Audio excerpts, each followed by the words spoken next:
Items 1, 3, and 5 are executive sessions. Ms. Clerk? Item 1 is noticed as executive session, ongoing opioid litigation, United States District Court cases, North District of Ohio, case number 117 MD 02804 DAP, and District of Arizona, case number 419 CV 00167, approval of settlements with additional opioid manufacturer defendants, including Purdue Pharma, and is being held pursuant to ARS Section 38-43103A3 and A4. Second item is item 3, noticed as an executive session, Berry versus City of Tucson, Pima County Superior Court case number C2024-0983, and is being held pursuant to ARS Section 38-43103A3 and A4. And the third executive session is item 5, executive session, discussion and direction relating to potential sale and development of city-owned vacant property located adjacent to the MLK Apartments Building 55 North Fifth Avenue above the Depot Plaza Garage, and is being held pursuant to ARS Section 38-43103A3, A4, and A7. May I have a motion to go into executive session, please? So, second. There is a motion and a second. Any further discussion? Hearing none, all those in favor signify by saying aye. Aye. Any against? Motion carries. We will be in executive session for how long, do you think, Roy? We're thinking Maybe an hour and a half to 2. All righty. So I'll see everyone in an hour and a half or 2, and we'll be right up. Thank you all.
if we can get a motion to return So to moved. study.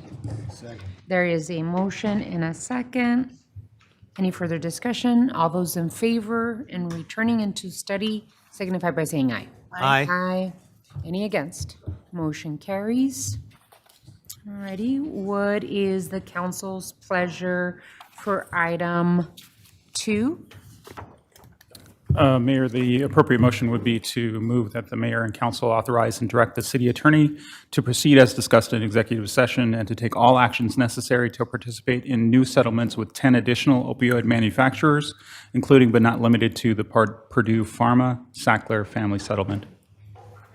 Please. So moved. There's a motion and a second. Any further discussion? Hearing none. All those in favor, please signify by saying aye. Aye. Aye. Any against? Motion carries. Item 4 is direction to staff. What is the council's pleasure for item 4? Your Honor, the motion would be that the mayor and council authorize and direct the city attorney to proceed as discussed in executive session to include the settlement of this lawsuit in the amount of $250,000. There a motion? Alrighty, there's a motion and a second. Any discussion? Hearing none. All those in favor signify by saying aye. Aye. Aye. Any against? Motion carries. Item 6 is direction to staff. What is the council's pleasure for item 6? Honorable Mayor, members of the council, an appropriate motion would be to move that the mayor and council direct staff to proceed as discussed in executive session to address the issues discussed in executive session through negotiations with the developer, and staff is directed to schedule the proposed agreement for mayor and council consideration at the September 9, 2025 regular session. There is a motion and a second. Any further discussion on this item? Hearing none. All those in favor signify by saying aye. Aye. Aye. Any against? Motion carries.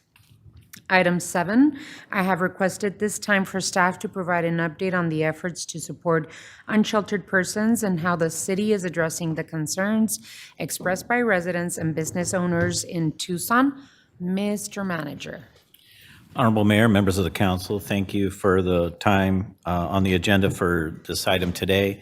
Joining me here at the table is our Director of Community Safety, Brandy Champion, and our presiding judge for City Court, Judge Jeffrey Klotz. And I will turn it to the team to proceed. Thank you, Mr. Manager, members of the mayor and council. Always happy to provide a monthly update to you. So I want to start by following up from the last Unsheltered update.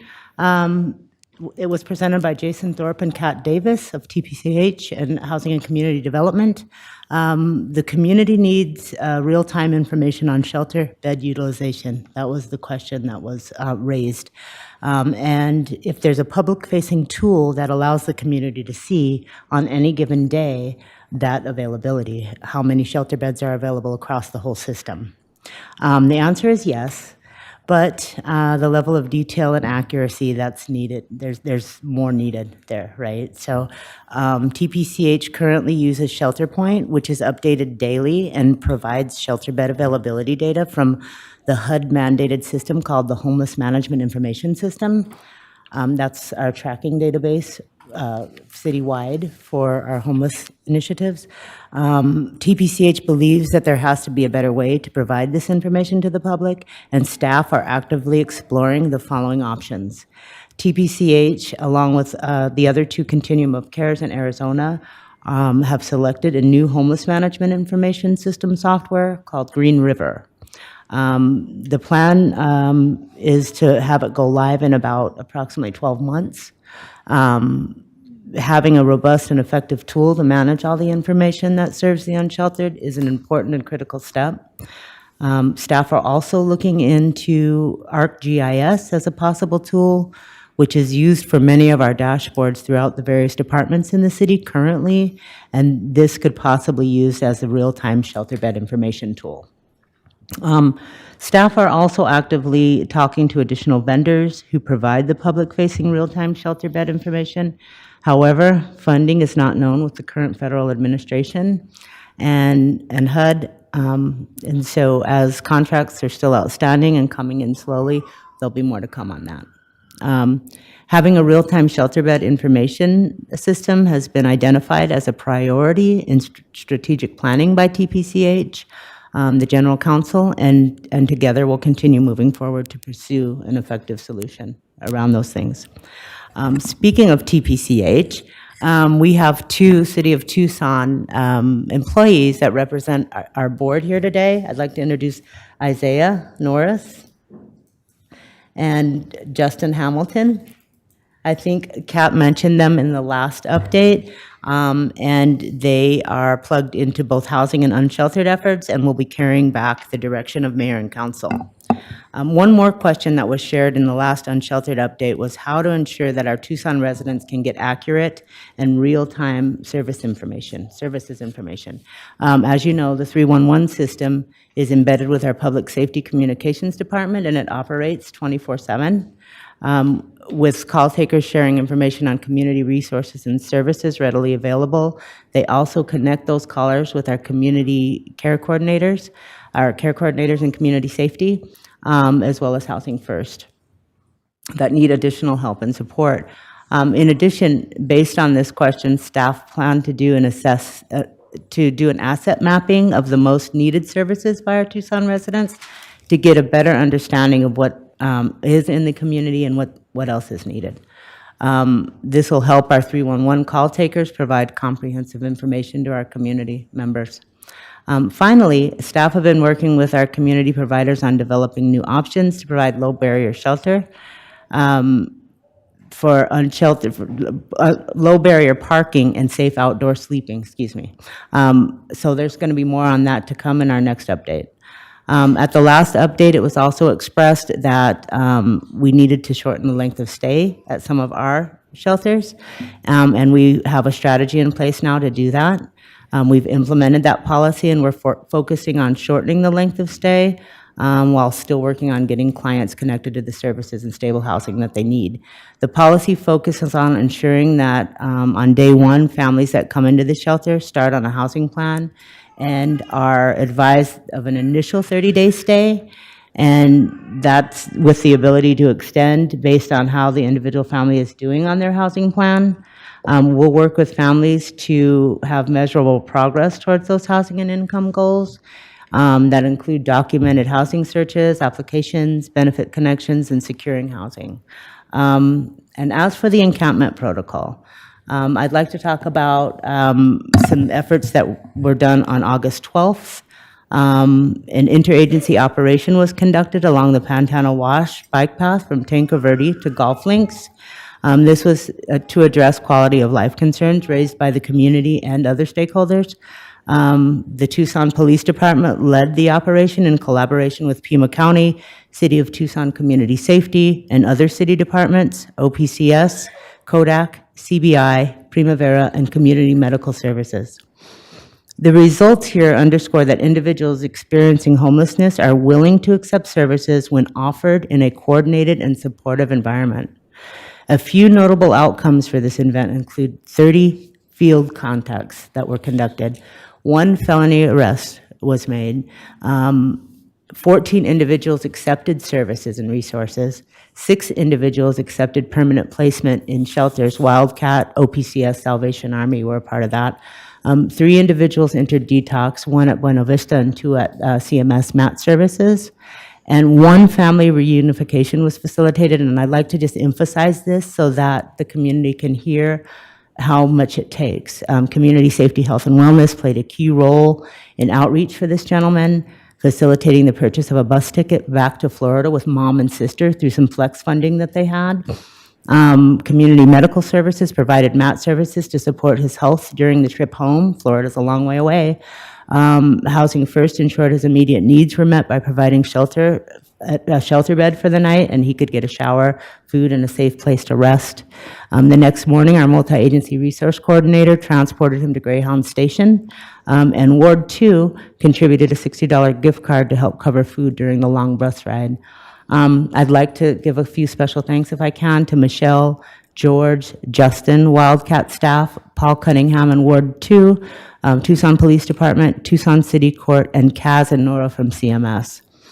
6 misdemeanor warrants were resolved through video alternative to jail, which Judge Clothes will share more information about in his comments. This operation highlights the potential for our progress when we break silos that you often talk about, Mayor Romero, and align goals and work collaboratively to address community concerns. And with that, I'll hand it over to Judge Clothes, and I thank you. Thank you. Thank you, Mr. Manager, for the invitation to address this body today, Madam Mayor and the members of the council. Thank you. I'm happy to share with you the programs that Tucson City Court has developed and has been operating for a number of years now that intersect with the unsheltered population, some of them intentionally and some of them indirectly. But we're really proud of these programs, and I'm happy to share those with you. What I'd like to do is just give you a really brief overview of what our specialty courts are, and I'm not going to talk about all of them because not all of them have a direct impact on the unsheltered population. But I would like to spend most of my time discussing community court. I know that the City Council has a lot of interest in the community court and the program that Brandy just mentioned, our video alternative to jail program. So one thing that our specialty courts all seem to have in common are their voluntary programs, but they're collaborative. We rely heavily upon the participation of the city attorney's office, city public defender's office, the community treatment providers, and Tucson Police as well. That's pretty much across the board. And we're really appreciative of those efforts that these other agencies have contributed. They're court-based programs that generally provide incentives for people to continue with sobriety and mental health treatment and get people connected to the providers that they need, whatever they need help with. So, the court is neutral. The court doesn't provide treatment, but the idea is we can connect people with the services that they need. There's a prevention component to all these programs. In other words, if a person is successful, is able to maintain housing, employment, sobriety, et cetera, that they're less likely to need the services in the future, less likely to become involved with the justice system. So we hope to reduce incarceration, unnecessary incarceration, and of course, reduce recidivism. And we've had quite a bit of success on those. We do not ignore, however, the issue of accountability. So it's not like someone can just walk in and get their case dismissed without having to do anything. So, so that's the general overview of what our programs involve. We have mental health court along with the behavioral health court, and mental health court is recently celebrated its 25th anniversary. So it's one of the founding specialty courts in the state, and we're really proud of that. And it's recently undergone a renovation to become aligned with more modern preferred practices. So Judge Blue, who's here today in the back, he is the presiding judge of our mental health court.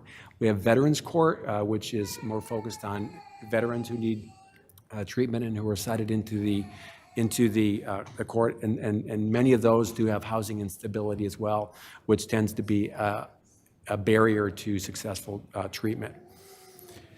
Compass Court is like mental health court, but it's a smaller population. It focuses on those who are high risk and high needs and who have co-occurring mental health and substance use disorders. That's a program that that is run by the county, by Pima County Justice Court, and we provide the judge, and public defenders and prosecutors communicate and participate in that as well. We have a homeless court, which we discussed as probably a misleading name because you don't have to be homeless to participate. That's for people who have years and years of fines and fees that have accumulated, and they can come to court if they're eligible. They can not only get community service hours to knock down some of those fines and fees, but they can also submit treatment hours to also reduce those fines and fees and wells. And when they come in, they can get connected to the services provided by community court, which I'll talk about shortly. We operate our own quash warrant events, which you may have heard about. We participate in Fresh Start and Hope in the Park events as well. The idea there is that when people have warrants for their arrest, that is an obstacle to and a barrier to getting public housing assistance. So you have to first get your warrant quashed. I think I'm right about that.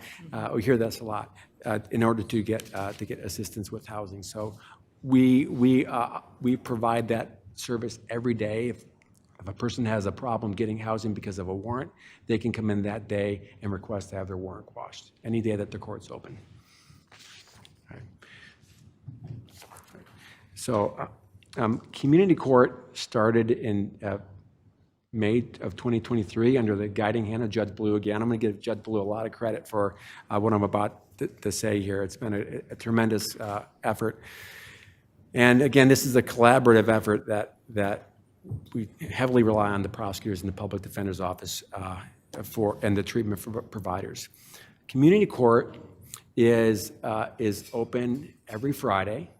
At least the services are open every Friday in the afternoon in Tucson City Court. Tucson Kitty Court, huh? That's a different thing. Tucson City Court. And what makes it unique is that there are a variety of service providers on site in the court who can help people with housing, mental health services, job placement, education. You can get your help getting your ID, your social security number or card. You can get help with your birth certificate. All those things are barriers to people getting services and getting the help that they need. There's peer support there as well. And you can be cited into community court if you have a qualifying charge. So it's not everybody, we can't take everybody. So it's the types of charges that perhaps this council has heard from the community and that they're concerned about. Shoplifting, urinating and defecating in public, trespassing, possession of drug paraphernalia, city code violations such as park violations and median violations. So those sort of really community-based types of charges can qualify for a person coming into community court. So if you get cited into community court, when you show up that day, all those service providers are there in the building. You'll have attorneys who can help you. The prosecutors can review your case and decide the next course of action. And all those service providers are there, and you get that service. Some people come in and they're hungry. There's food provided for them as well, some snacks.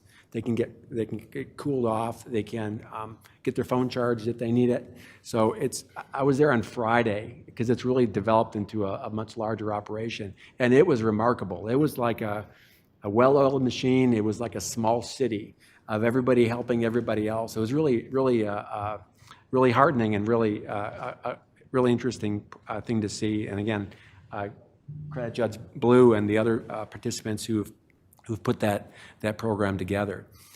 So on the first and third Friday, Judge Blue was there, and they were actually addressing court cases.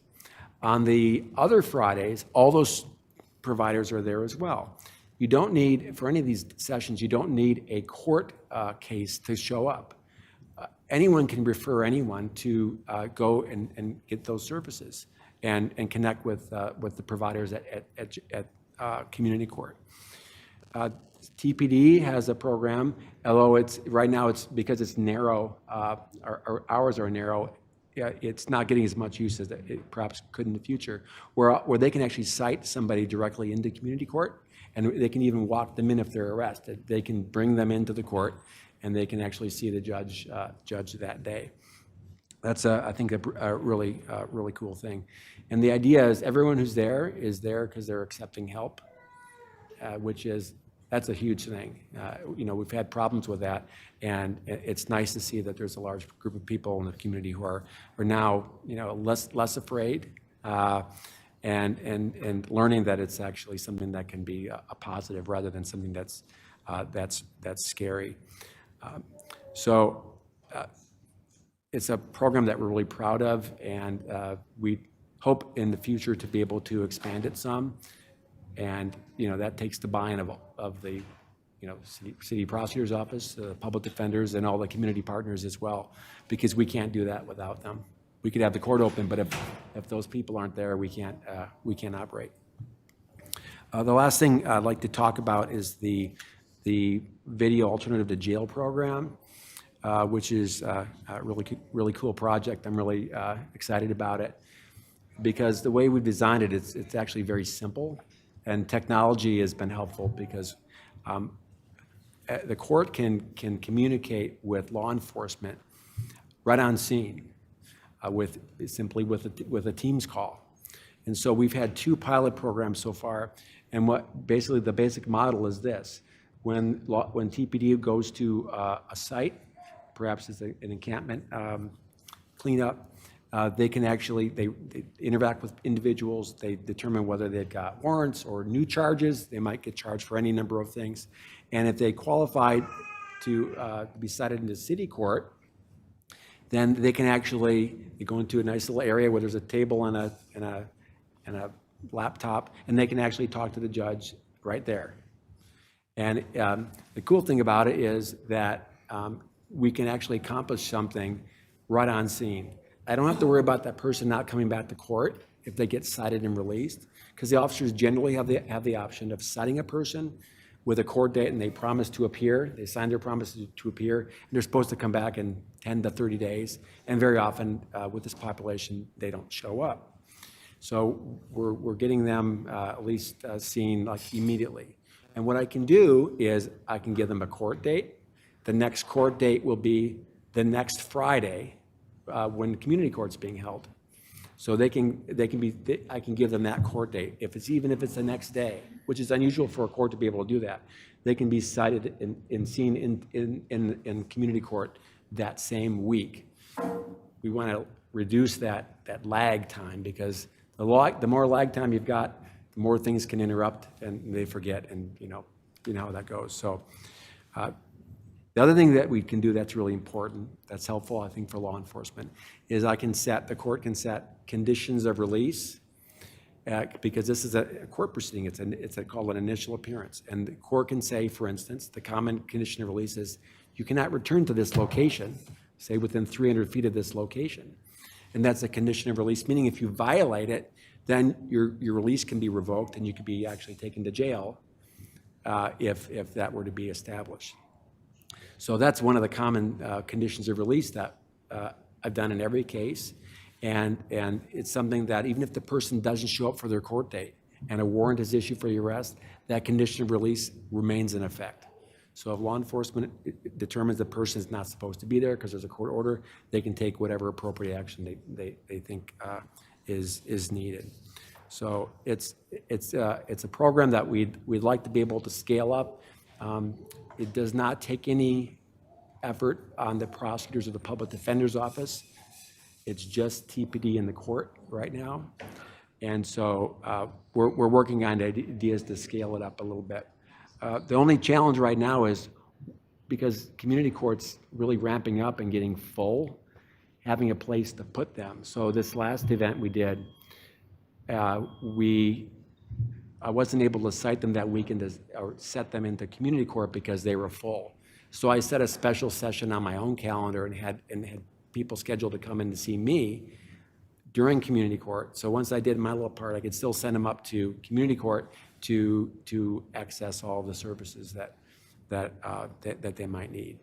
So that's a general overview of what the court's been doing. I know that the city has been doing a lot of things that are addressing these issues, and not everybody is always aware of that, but I've become quite aware of all the efforts that the city and the county have been making, and it's not always visible to the community, but I know the things that we do in court are often not visible to the community because it's in court.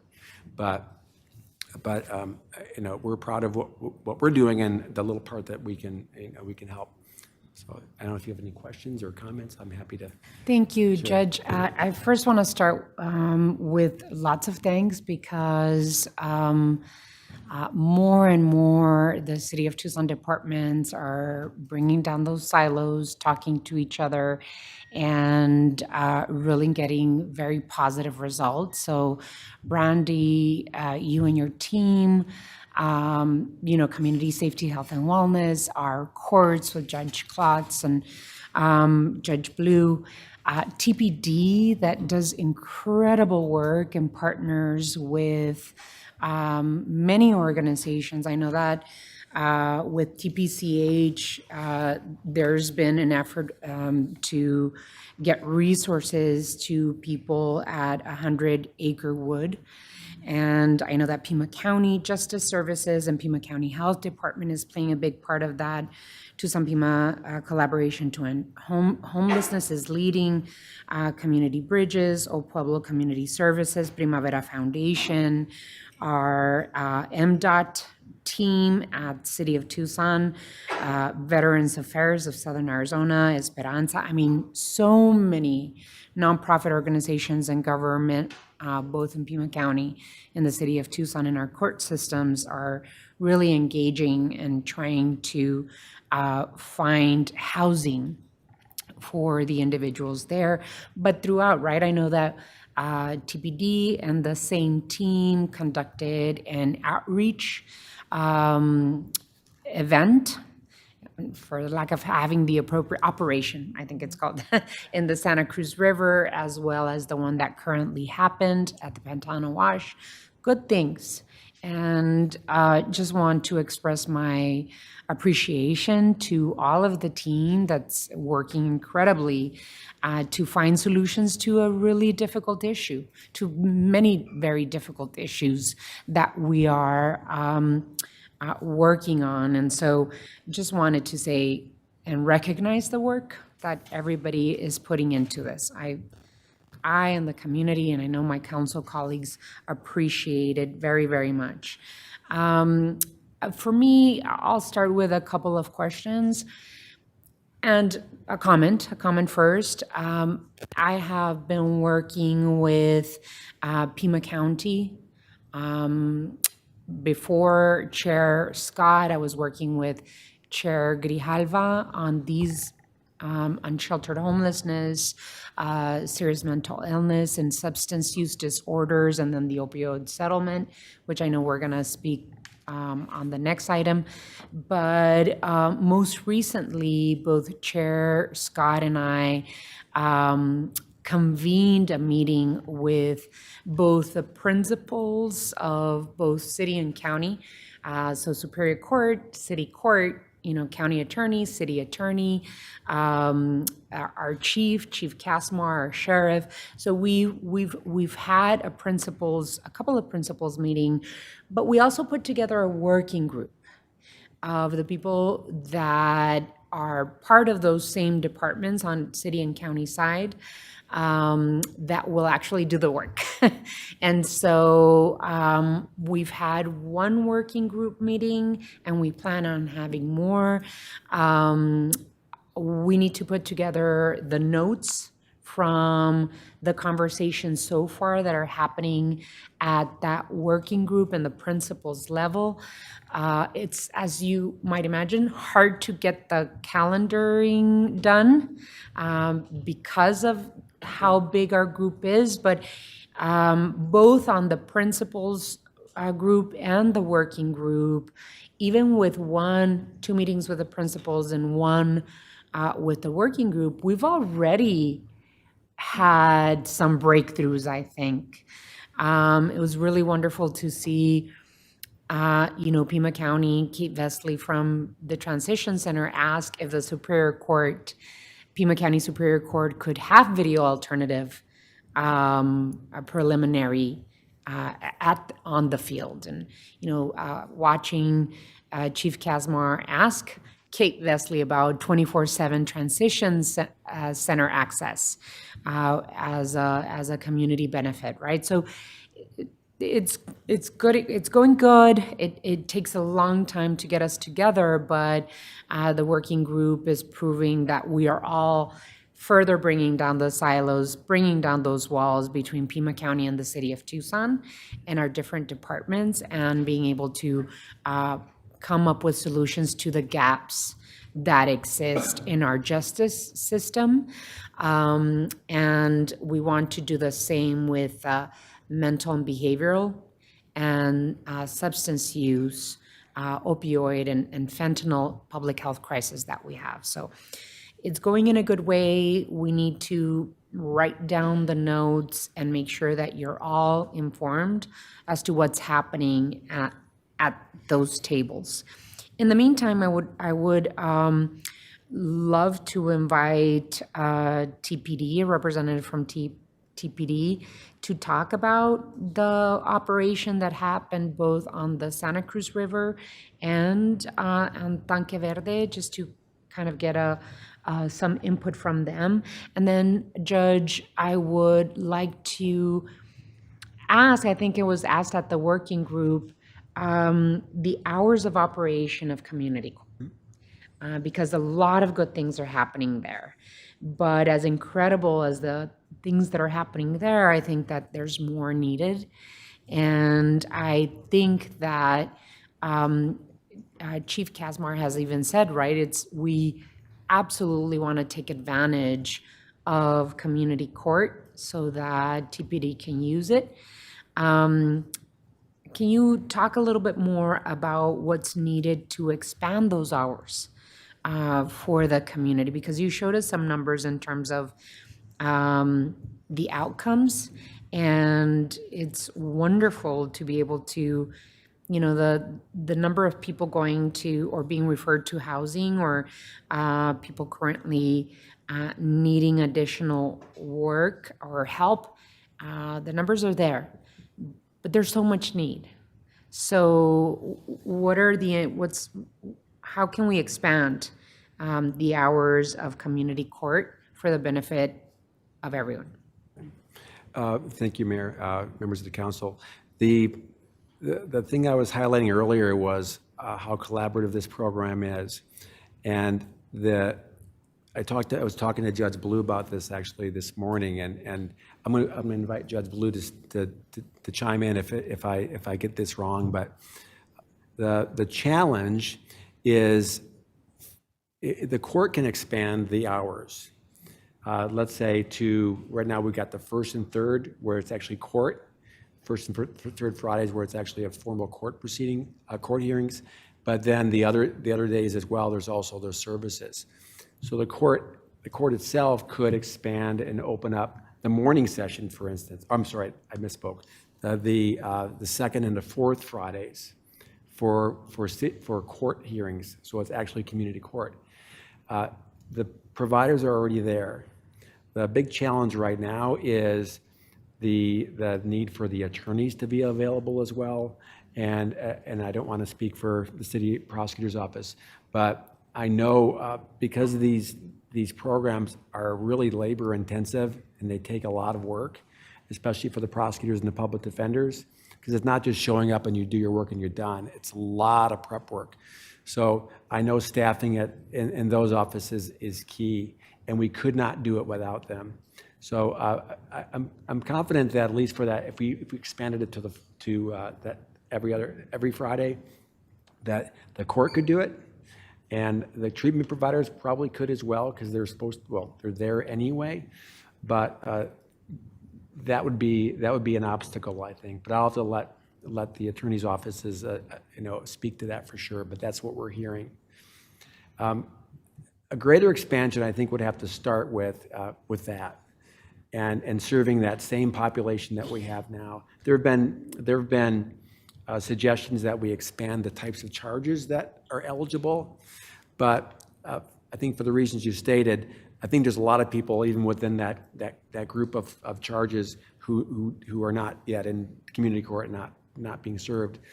But we could create room for those, but expanding it would have to be probably we call a session like a morning or an afternoon.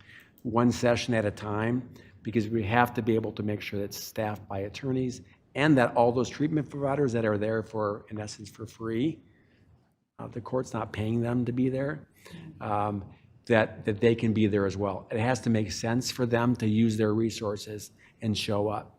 If there's nobody there, then it's kind of like one of those things that which comes first. We have to have them there, and then we can put people there, but we can't do it the opposite. So we'd hope that there's space for those groups to expand as well. So if they can't expand, we can't expand. We have the will for sure. We're really proud of the program and think it's great. But beyond that, it's going to take more movement outside of the court to be able to expand. Well, and I think that that's something, if there's expansion internally that we can do, right? Be able to have TPD and the city attorney's office and the defender's office be able to at least expand to those additional second and fourth Fridays, that you already have the resources of the nonprofits there and the organizations. I think that that could be a potential, second step to expand the availability for everyone. But I don't know, Mr. Attorney, if you'd like to expand on the possibility of doing that. Mayor, members of the council, if it's the direction of the mayor and council that that's an expansion that you want to see, at least on a trial basis, to see if we're getting bang for the buck, right? If those additional hours are working in terms of the outcomes we're looking for, then we'll figure it out and we'll staff those additional hours. I've been able to check with the public defender just now, and she would make that same commitment. That's wonderful. Judge Klotz, I think, we have something going here.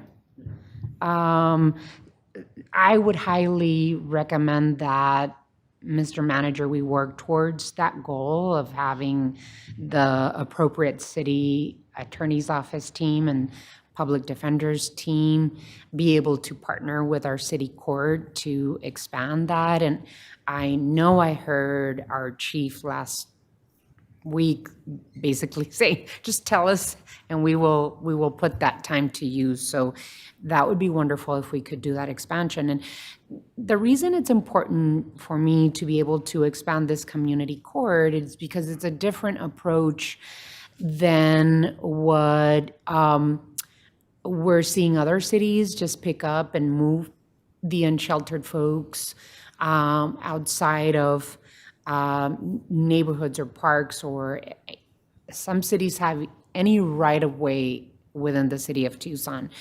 The city of Tucson mayor and council want to invest in approaches that give people the opportunity to not be just as involved. You do start that way, right? And hopefully take the services and resources to be able to help individuals find the solutions that work for them. And there's evidence that proves that it works. So that would be wonderful. I guess for me, the city of Tucson has expanded so much of the work that we are doing, right? We've expanded low barrier shelters, cooling centers, outreach. We created our community safety, health, and wellness, our housing first, our different protocols. I just wonder how we continue working with Pima County to make sure that Pima County complements the efforts on the public health and the behavioral mental health, which is a public health crisis that we're seeing. What are any additional drug treatment alternatives to prison that people can tap into? If you can help us, Judge, or anyone from TPD, on the county side, right? On the Superior Court and county attorney or the prosecuting side. I'm not sure I can answer that completely, but I know if you're referring to, like, there's a program called STEPS, and that's something that is STEPS, and I'm blanking out on the second one.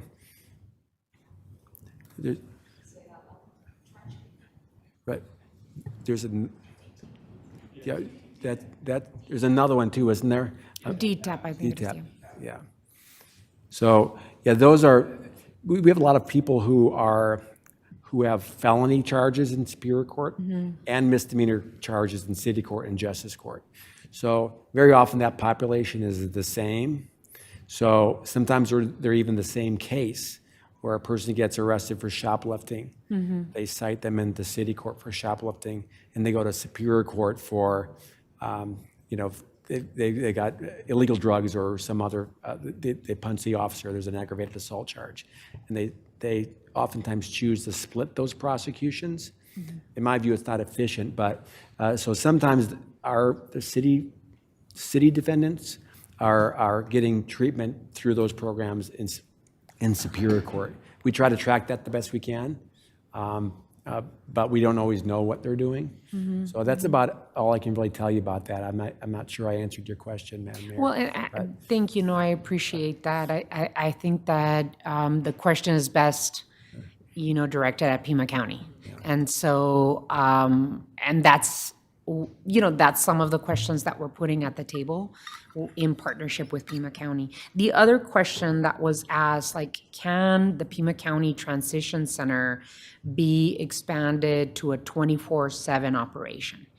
And that would be huge, and it would be big for our police department to be able to do a warm handoff, possibly, or people that are leaving the county jail just walk into the transition center at whatever time they are being let go. So those are questions I think we need to find answers for. I do want to open it up for my colleagues, so Councilmember Ulick and then Vice Mayor Santa Cruz. Thank you. I want to thank you, Mayor, for convening this kind of cross-section of the justice system to problem solve, and I know there's been great progress. I met recently with CSO Rodriguez and Oyen in Midtown, and I think probably others in TPD may have some ideas, but so I've been trying to learn more, right? How many levels of misdemeanor? What are the consequences? What are the levels of felonies? And then realized I'm never going to really understand this. If I get a speeding ticket, I can plead guilty and take a class or pay a fine, right?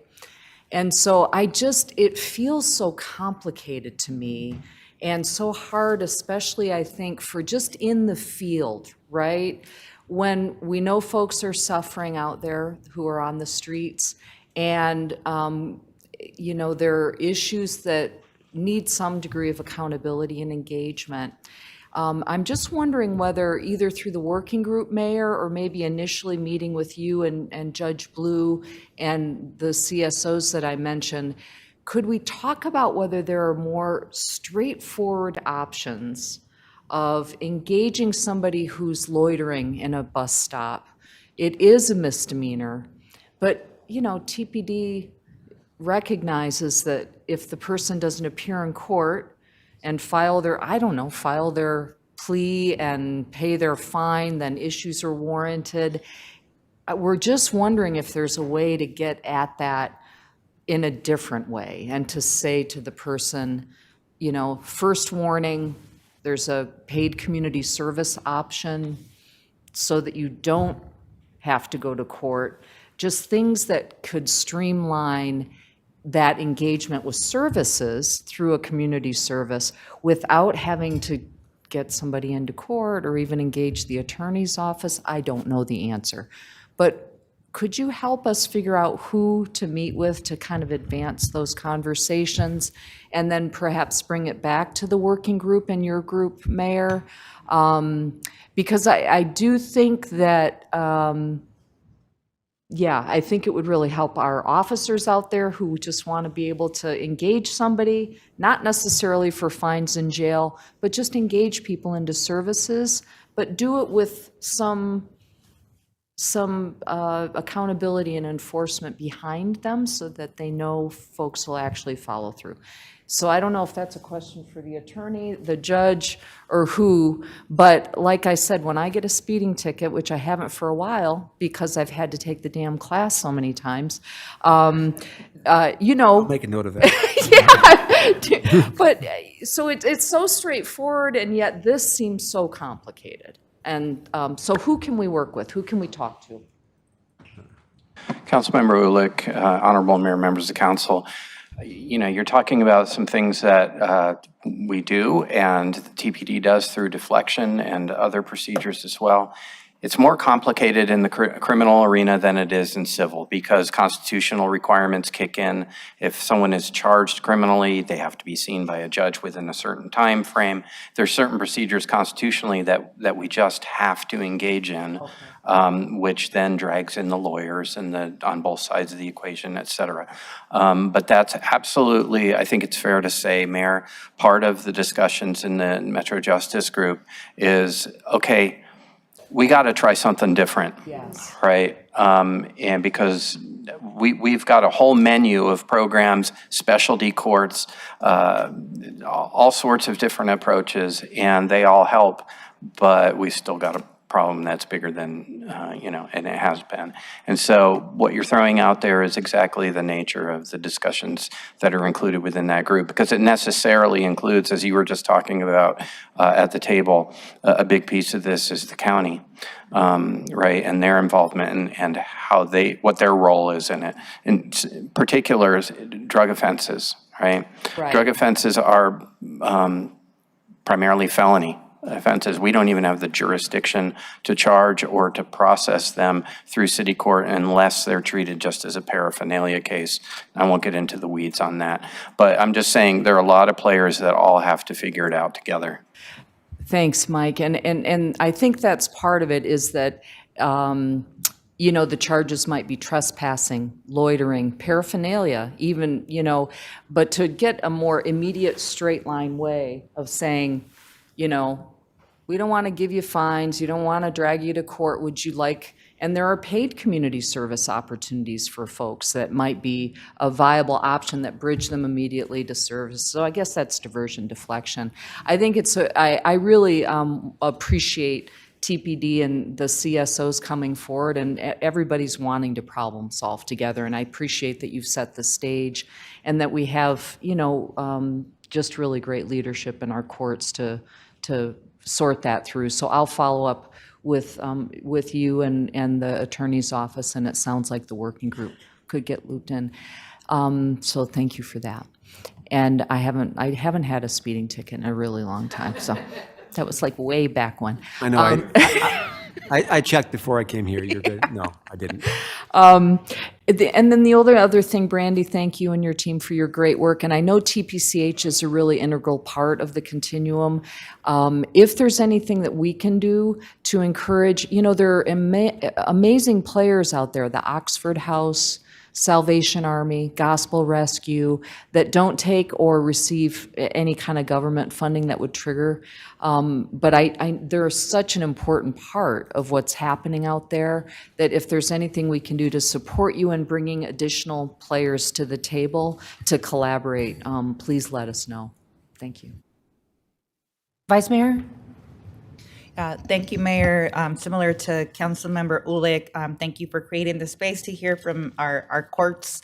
And thank you, Judge Klotz, for all your work and your team's work and helping problem solve, like Councilmember Ulick said, along with our TPD department.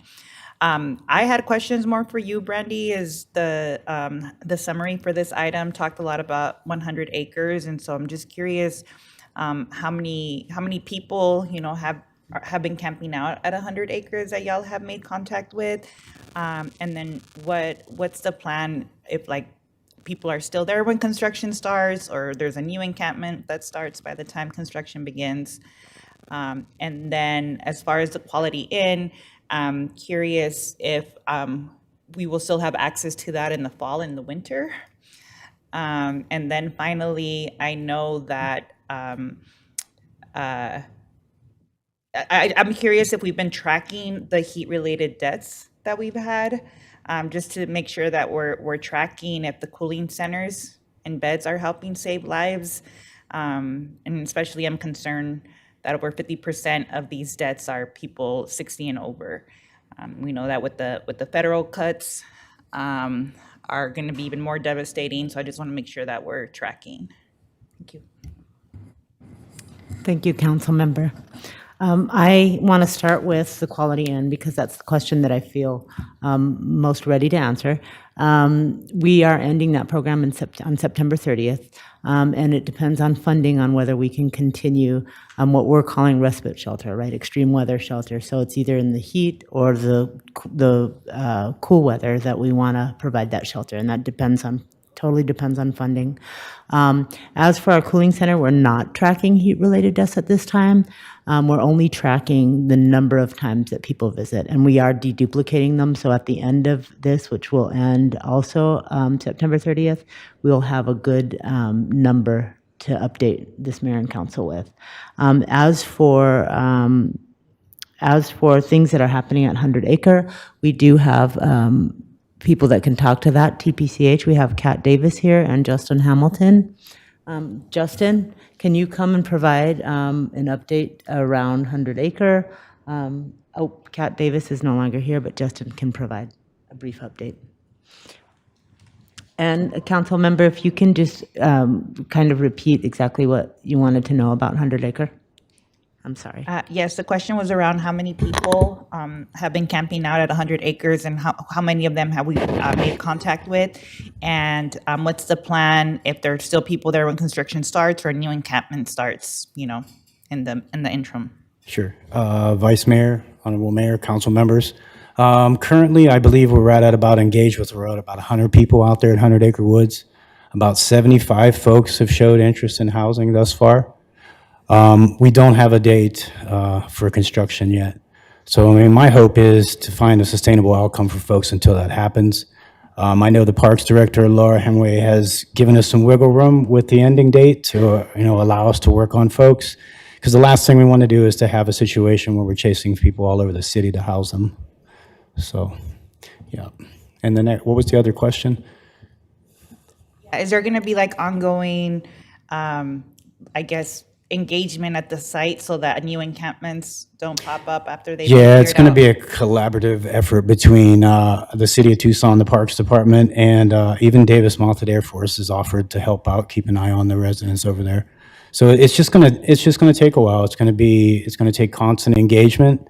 I think where it shows that we've been successful is like Aviation Parkway, and that's an area that was heavily populated, but with constant engagement, constant reinforcement of that, and the area is still clear today. I know that Councilmember Dahl and Councilmember Cunningham, and then Councilwoman Lee. Thank you, Mayor. And thank you, Mayor, for continuing to bring this item before us with different speakers. I just wanted to say thank you to Brandy and to the judge. Two very different areas, but complementary. And I am so grateful for all the work you and your folks have been doing, especially in Ward 3, which seems to be, and maybe everybody thinks it's the epicenter of these sort of problems. When Aviation Corridor was mentioned, I remember all those people were moved into Ward 3. It turned out to be okay because it was at the Wildcat Inn. But I hope we're not going to do a situation where we clear out people in other wards and bring them to Ward 3 because their service is there and there's a lot of impact from bringing people who are not quite ready for services into our area. I want to make a plea that we need more help. The work that you guys are doing is incredible, but you could use more resources. And Judge, I'm just so grateful for your explanation of this. We've met before, and I think the second time I'm getting it a little better, and great answers to questions. Thank you to both. And then just for awareness, we're way over our time allotted to this, but we do have a continuation of this conversation with the next two items. So Councilmember Cunningham and then Councilman Lee. How are warrant day numbers coming out? Are we doing it 4 times a year, or what are we doing on warrant day right now? Thank you, Councilmember Cunningham, Mayor, members of the council. So we're trying to do it quarterly, the special events quarterly. Right. And I want to say, I don't have the actual numbers with me, but it's over 100 warrants each session have been quashed. I think last time I met about 150. Many of the cases have been resolved because the prosecutors are there and they can work out a case or something and get them resolved at that point. There is a small number of no-shows, for the people who schedule appointments. We had a large number of people who were appearing by Zoom, Excellent. and which is something I added to these programs because there's a lot of people who can't come to court because of work or whatever the case might be, and so they can appear by Zoom, get their warrants quashed, and it doesn't mean warrant quash doesn't mean your case is over. It means you get another court date and you have to appear, or in some cases the cases, if they're from 2018, old cases, and the prosecutors don't have their witnesses and they realize the case is no longer viable, they'll choose to dismiss the case. I remember when we did the first one about 9-10 years ago, and it was a really good event, and I was really happy to collaborate with y'all on that. I'm glad it's still going. A couple things about the operation from last Tuesday. So we were pretty much directly involved with that in Ward 2. The guy that went to Florida was a guy I actually met on the street. I was actually working the field that day. It was a pretty interesting story, and I'm glad to know he's home.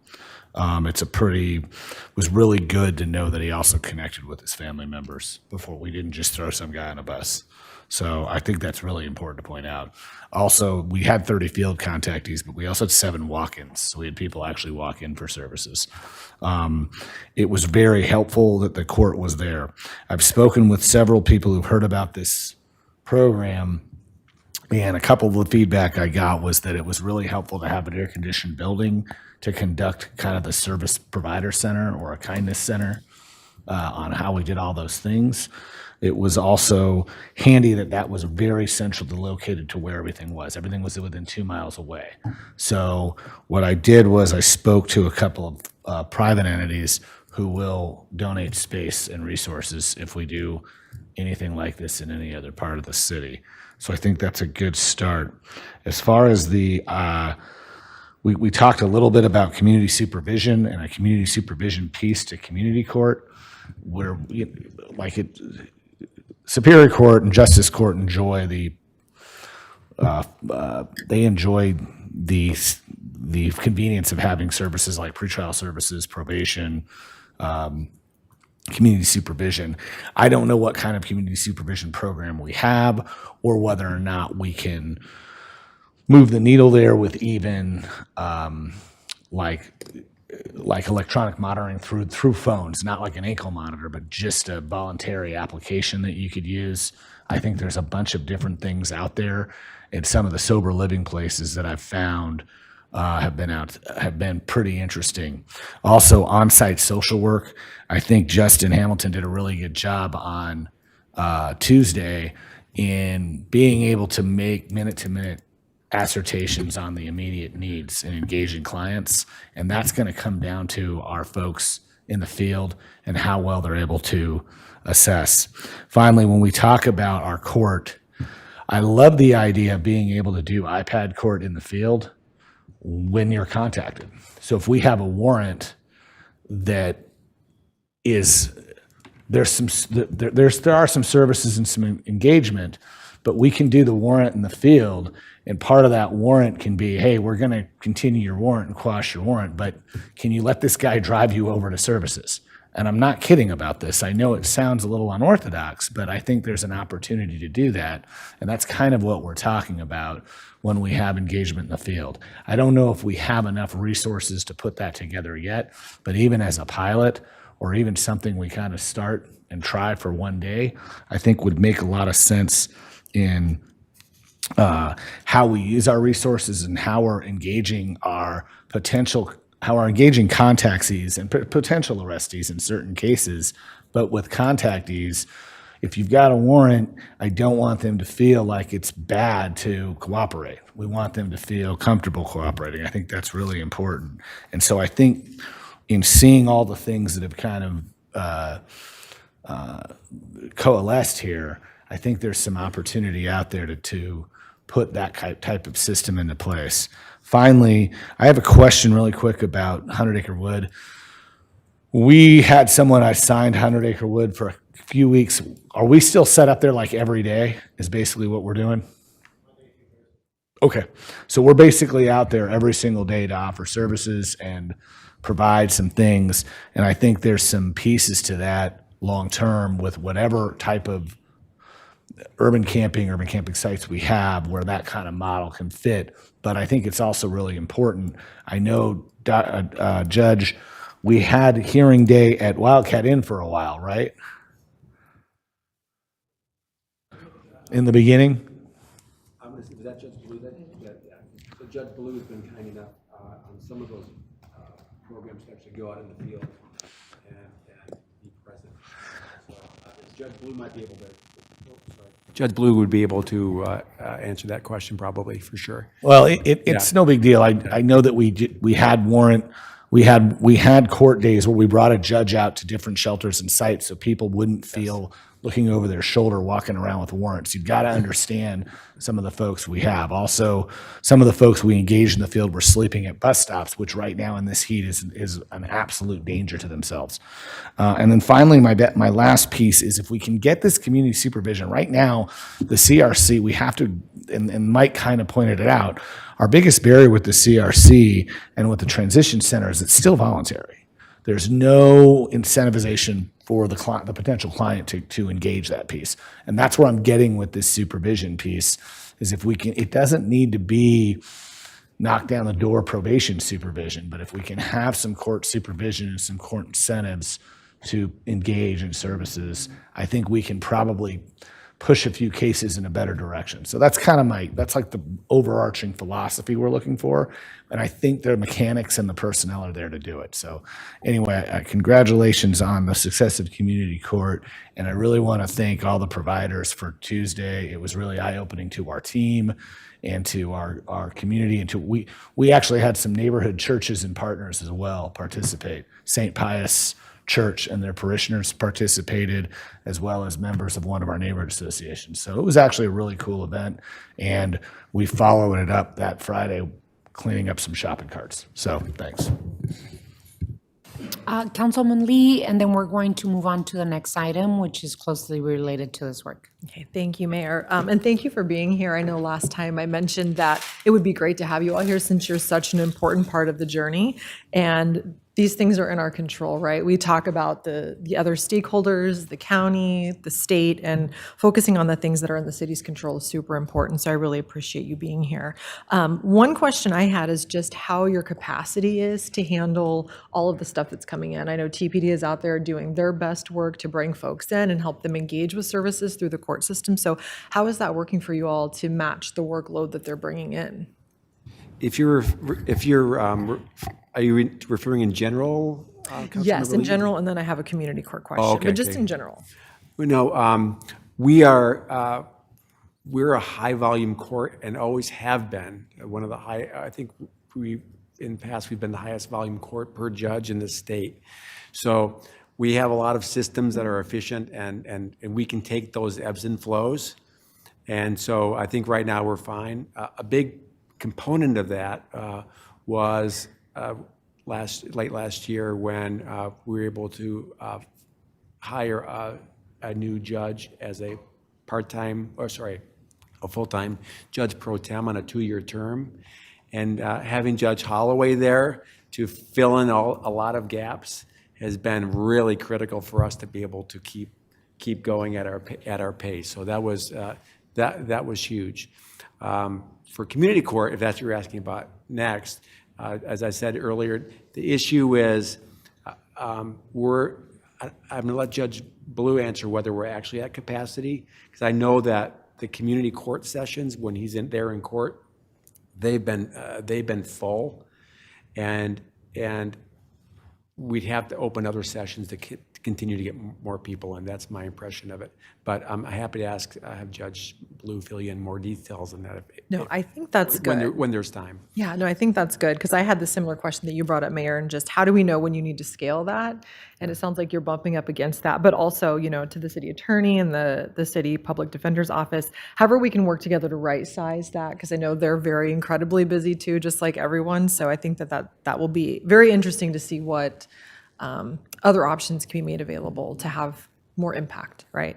So that was my only question on courts. Brandy, family reunification. I'm so glad you brought this up. I've personally also helped 2 friends who have been working on, one got reunited with his brother, and another one we're trying to get her brother off the streets in Washington and get him back to Tucson, and that's been quite a challenge. But I know it's not a solution for everybody, but I was really interested to hear that that was one solution for one person that you engaged with. And I've been looking at what San Diego is doing. They have a specific focused reunification program, and I was wondering if that's anything we've actively explored so that we could have some sort of process to identify if that's a viable option for folks and there is support on the other end. I know it's so complicated. I've dug into that with some of my friends, and there's so much to the family dynamics and how that could be possible. But I was just wondering if we have the opportunity to see if that's a viable option more often. Thank you, Councilmember. I think so. And some of the reunifications that we've done through Wildcat and our other shelters we've really vetted. Like, we've called the family and said, hey, this is the situation, this is what state, and sometimes the family member doesn't even realize their family member is so far away. So we've initiated with some flex funds, them getting back to that person and then followed up with them. We don't have really a process in place yet for that other than that person expressing, because we ask, do you have family members that you can go to? Even our outreach asks that when they're at the outreach level. So that is something that we can explore further. Thank you. Okay, I've been trying to get a hold of San Diego for a while to get more information on their program and what works well and what doesn't work well, because it's very complicated, I know. And then my last question, I kind of mentioned this back in June as well. We're still getting the community concerns. I know Ward 3 is getting it a lot, and all 7 of us at this table are accountable for the results that we deliver to this community. So I don't know if it's possible, Mayor. I know we can't all tag in on your meetings, but even having our chiefs of staff maybe be able to be a fly on the wall could be really powerful so that we're getting the most accurate and real-time information to be able to communicate with the community, and they know exactly what we're doing, what's going on, because it's just challenging just hearing every couple months in this type of format when we're getting calls every single day. So I would like to see if that's a possibility, just so they can be a fly on the wall, and we all are probably going to hear different things in that conversation. So that might be easier. We don't have to ask anybody to type up notes, and we'll all hear things differently if that's an opportunity for us to plug into that. So those are my only questions, comments. Thank you so much. Thank you, Judge. Thank you, Brandy. Really appreciate the incredible work that you're doing. We're going to move to item 8, which is a continuation of the conversation in a different space. So item 8, I requested time for Mayor and Council to receive an update on the regional opioid response and how the city and county are addressing it in Tucson. Mr. Manager. Thank you, Mayor. Honorable Mayor, members of the council, joining me here at the table is our Chief of Police, Chad Kazmar, and also present with us today is Brian Eller from the Pima County Health Department, and his title is Division Manager for Community Mental Health and Addiction. And we're happy to give you this update, and I'll turn it over to the chief. Thank you, Mr. City Manager, Honorable Mayor, members of council. I will start with providing a little bit of an update from Lee to enhance the materials that we were already provided. I know we're behind schedule, so I'll try to be succinct and brief here. She wanted me to relay, I'm going to try, sir. In 5 months, community safety, health, and wellness has exceeded the goals set forth by the state grant in the opioid response, so happy to report that. The staff are providing care coordination to over 50 individuals experiencing SUD and have educated over 500 community members, including middle school and high school youth, about how to prevent an overdose and connect with individuals with recovery series. And lastly, the work has been done in close partnership with many partners, as you've heard from my colleagues before I came up, which includes the Pima County Health Department, Old Pueblo Community Services, Gospel Rescue Mission, America's Rehab Centers, River Choice Community Medical Services, and Kodak. So those are a few updates that Lee wanted me to relay. To enhance the conversations that we've been having, I'll just clarify 2 things that came up in the previous conversation.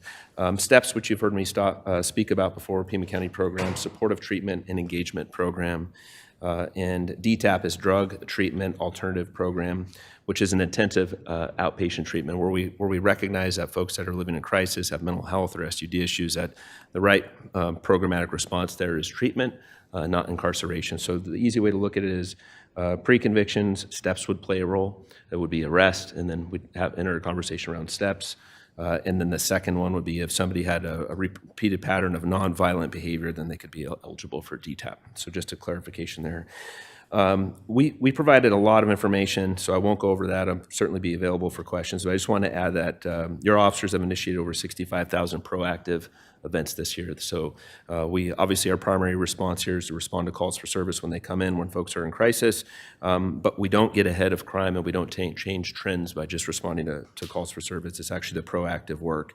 So with that, over 170 of our community members living in crisis with SUD have been deflected, and we've effected over 3,400 total narcotics-related arrests. So to kind of further the question that Councilmember Lee had, on just the data sets that we're looking at here. So we're nearly 49% increase, 5-year increase year-to-date over felony arrests from 528 to 792, and that's a 50% increase year-to-date. So what does that translate into is we're putting 50% more work on the Pima County Attorney's Office. And so when we're looking at the current workload of staff, we have to be thoughtful about what that does. In respect to city court, we're at a 106% increase over a 5-year average, 23% on an annual average. So again, that's over 3,400 total proactive narcotics contacts and arrests on top of the 170 folks that were deflected. I want to give just briefly, I'm going to close with carfentanil, but there's been 3 new drugs that are in our region. So really, this conversation doesn't just center around how currently methamphetamine, fentanyl, marijuana, cocaine, heroin, some of the traditional drugs that we talk about. We talk a lot about fentanyl, but most of our drugs, I'll remind Mayor and Council, are poly drug users, so they're using some type of synthetic opioid in conjunction with methamphetamine. Another drug that we're seeing in the state of Arizona is pronounced Tusi. It's spelled Tusi. We've recently seen this coming through the port. The drug is in a powder form and comes in different colors that's targeting young children and adults with the colors of green, pink, and purple.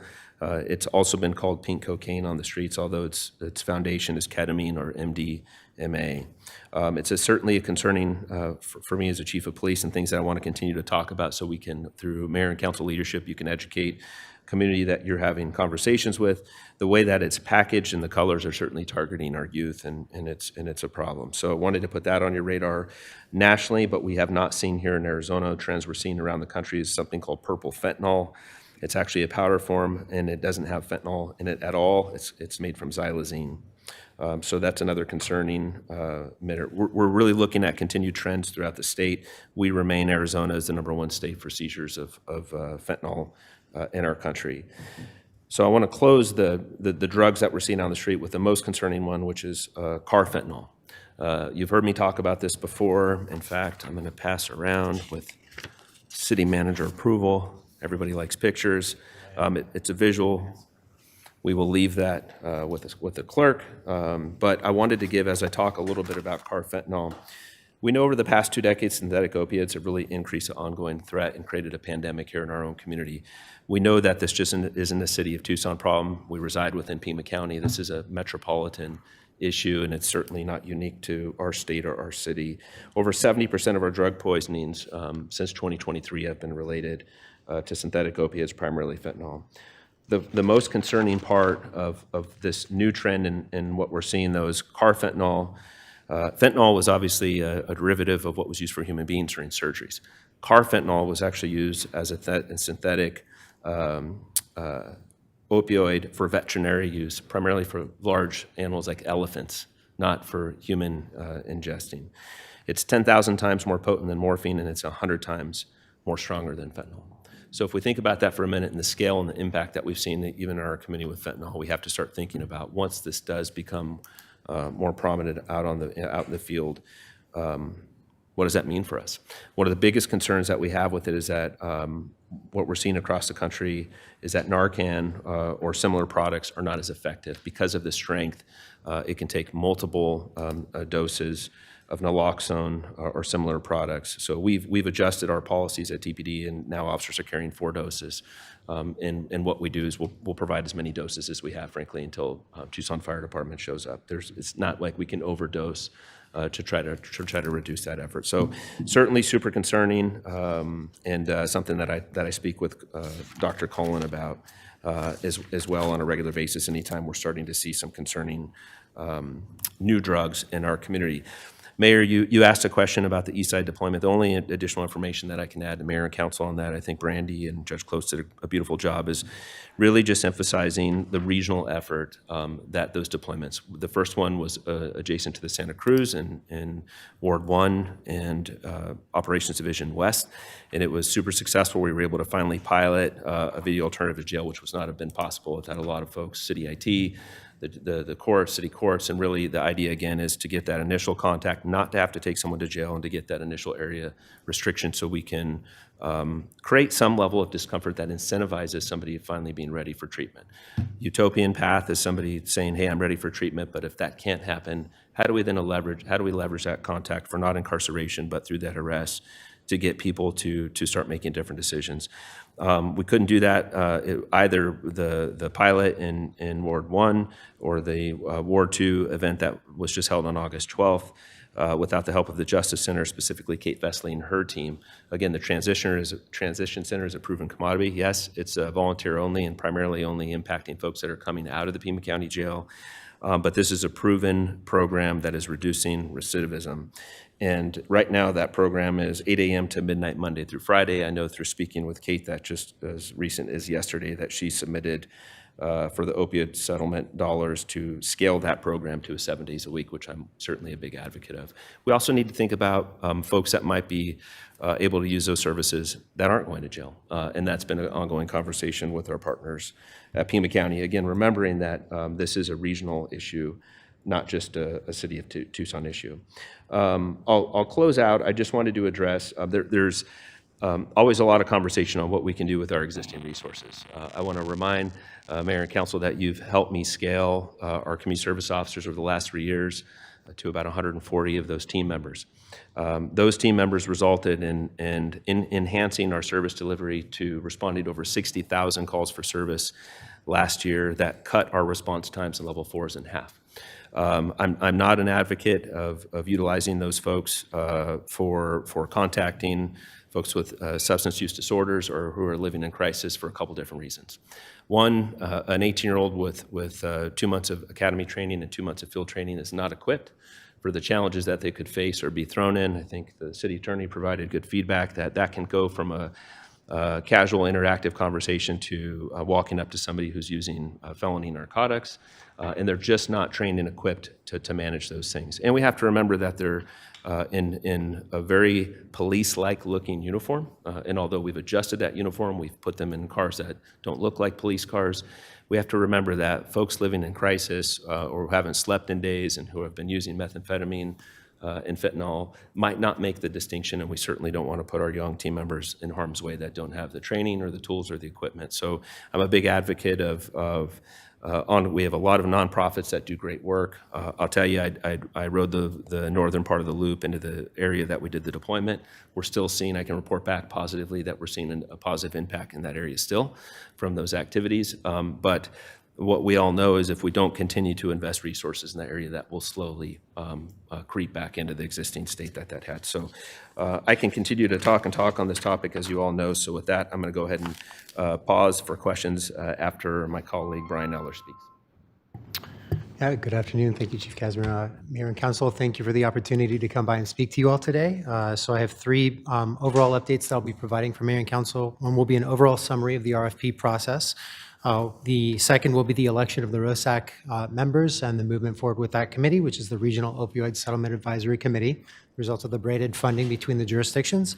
And then the last will be the update on the amount of funding for the region, which has increased since as of a couple of weeks ago.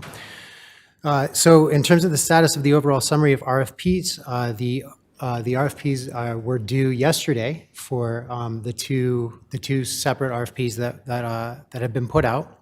The first, as we all know, is for the Safer Center. That operational period will be from November 1st, 2025 to June 30th of 2026 and include up to $2,200,000 in funding for that project.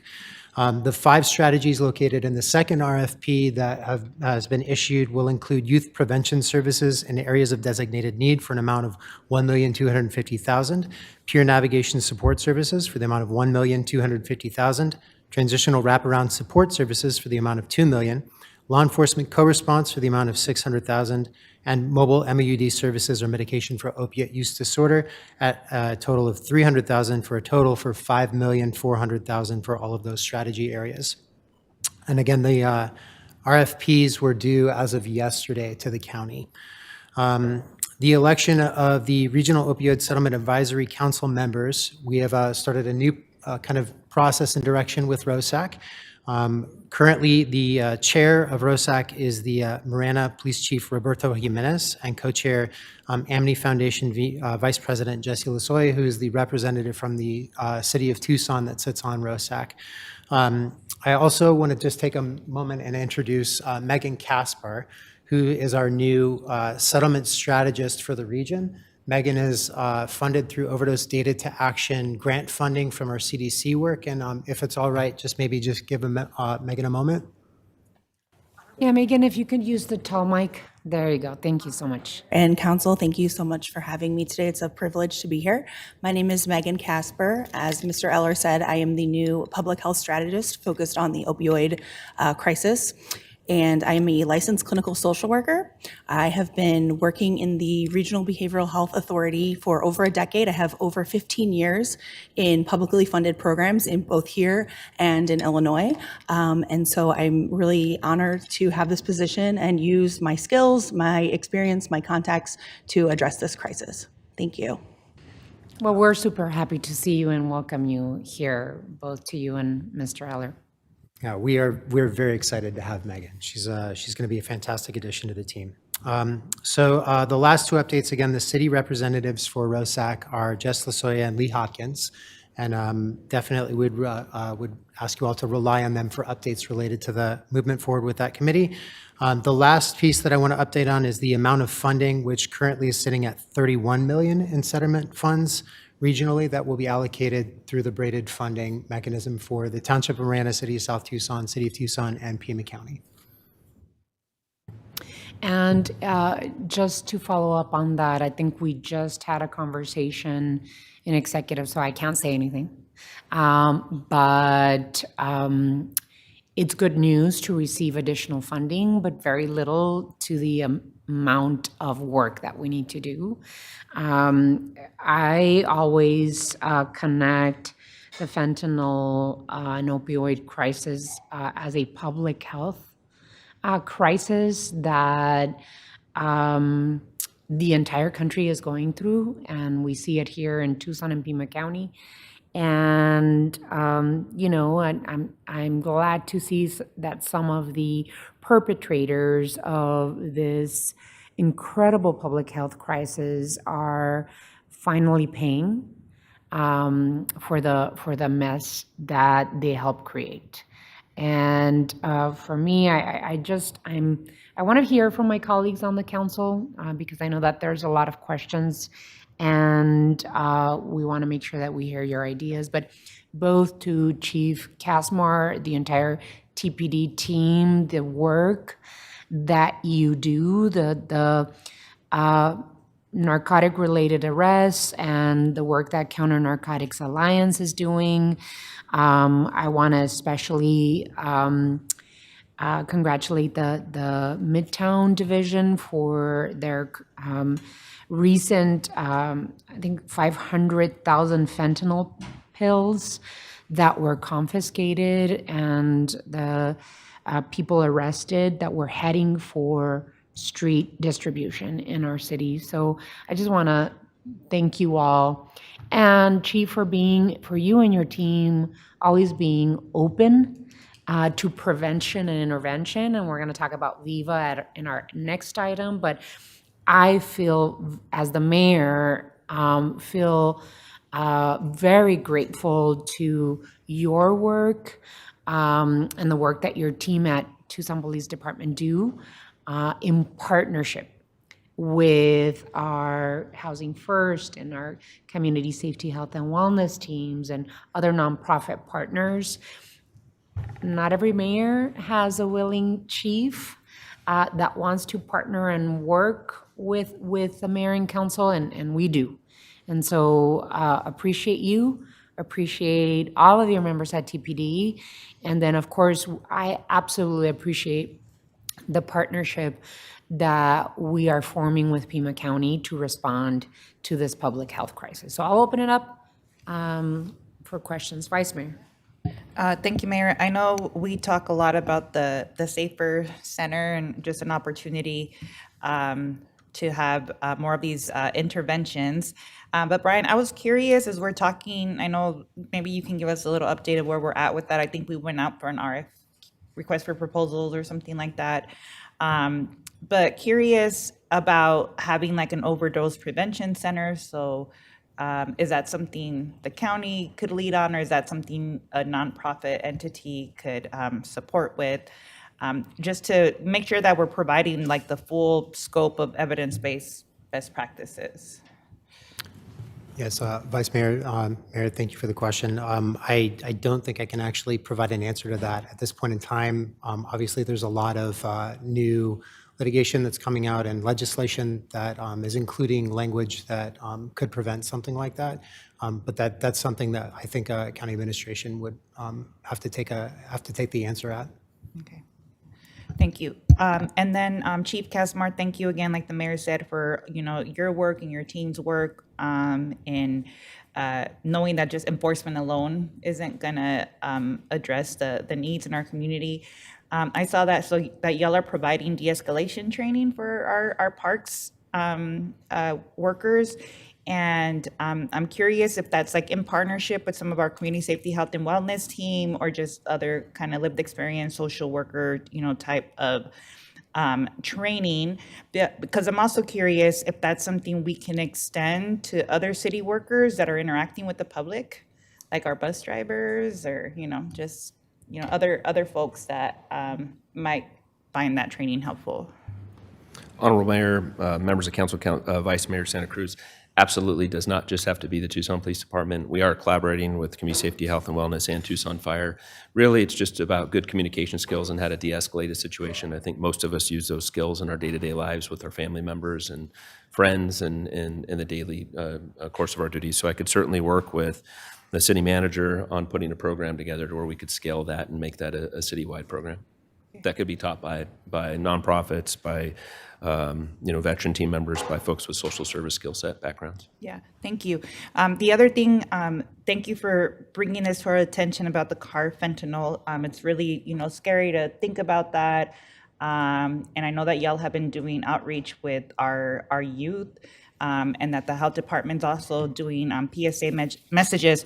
Part of my concern is always that I see drug use as folks' way of self-medicating, right? It's not the root cause of what's going on.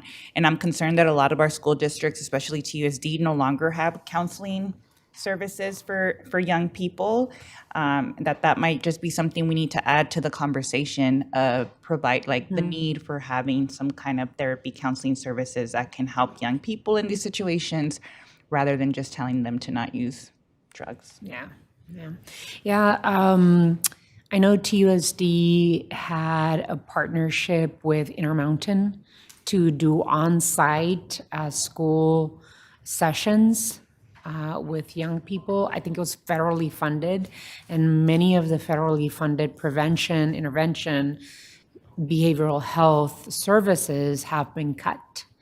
And that's something that we're going to have to do an evaluation of, right? What are the programs that have been federally funded before that there's no longer access to those funds? So I really like the idea of continuing to partner TPD and their training for de-escalation and for safety protocols, fentanyl awareness, Narcan administration, first aid, all of that incredible work. It seems like you had 86 attendees for the training, and Parks and Rec, Community Safety, Health, and Wellness, Primavera, Pima County Parks Department, CBI, flood control, Pima County Attorney's Office, Arizona Department of Transportation, El Pueblo Community Services, U of A Family and Community. All these partners attended, which is really wonderful, but I really love the idea of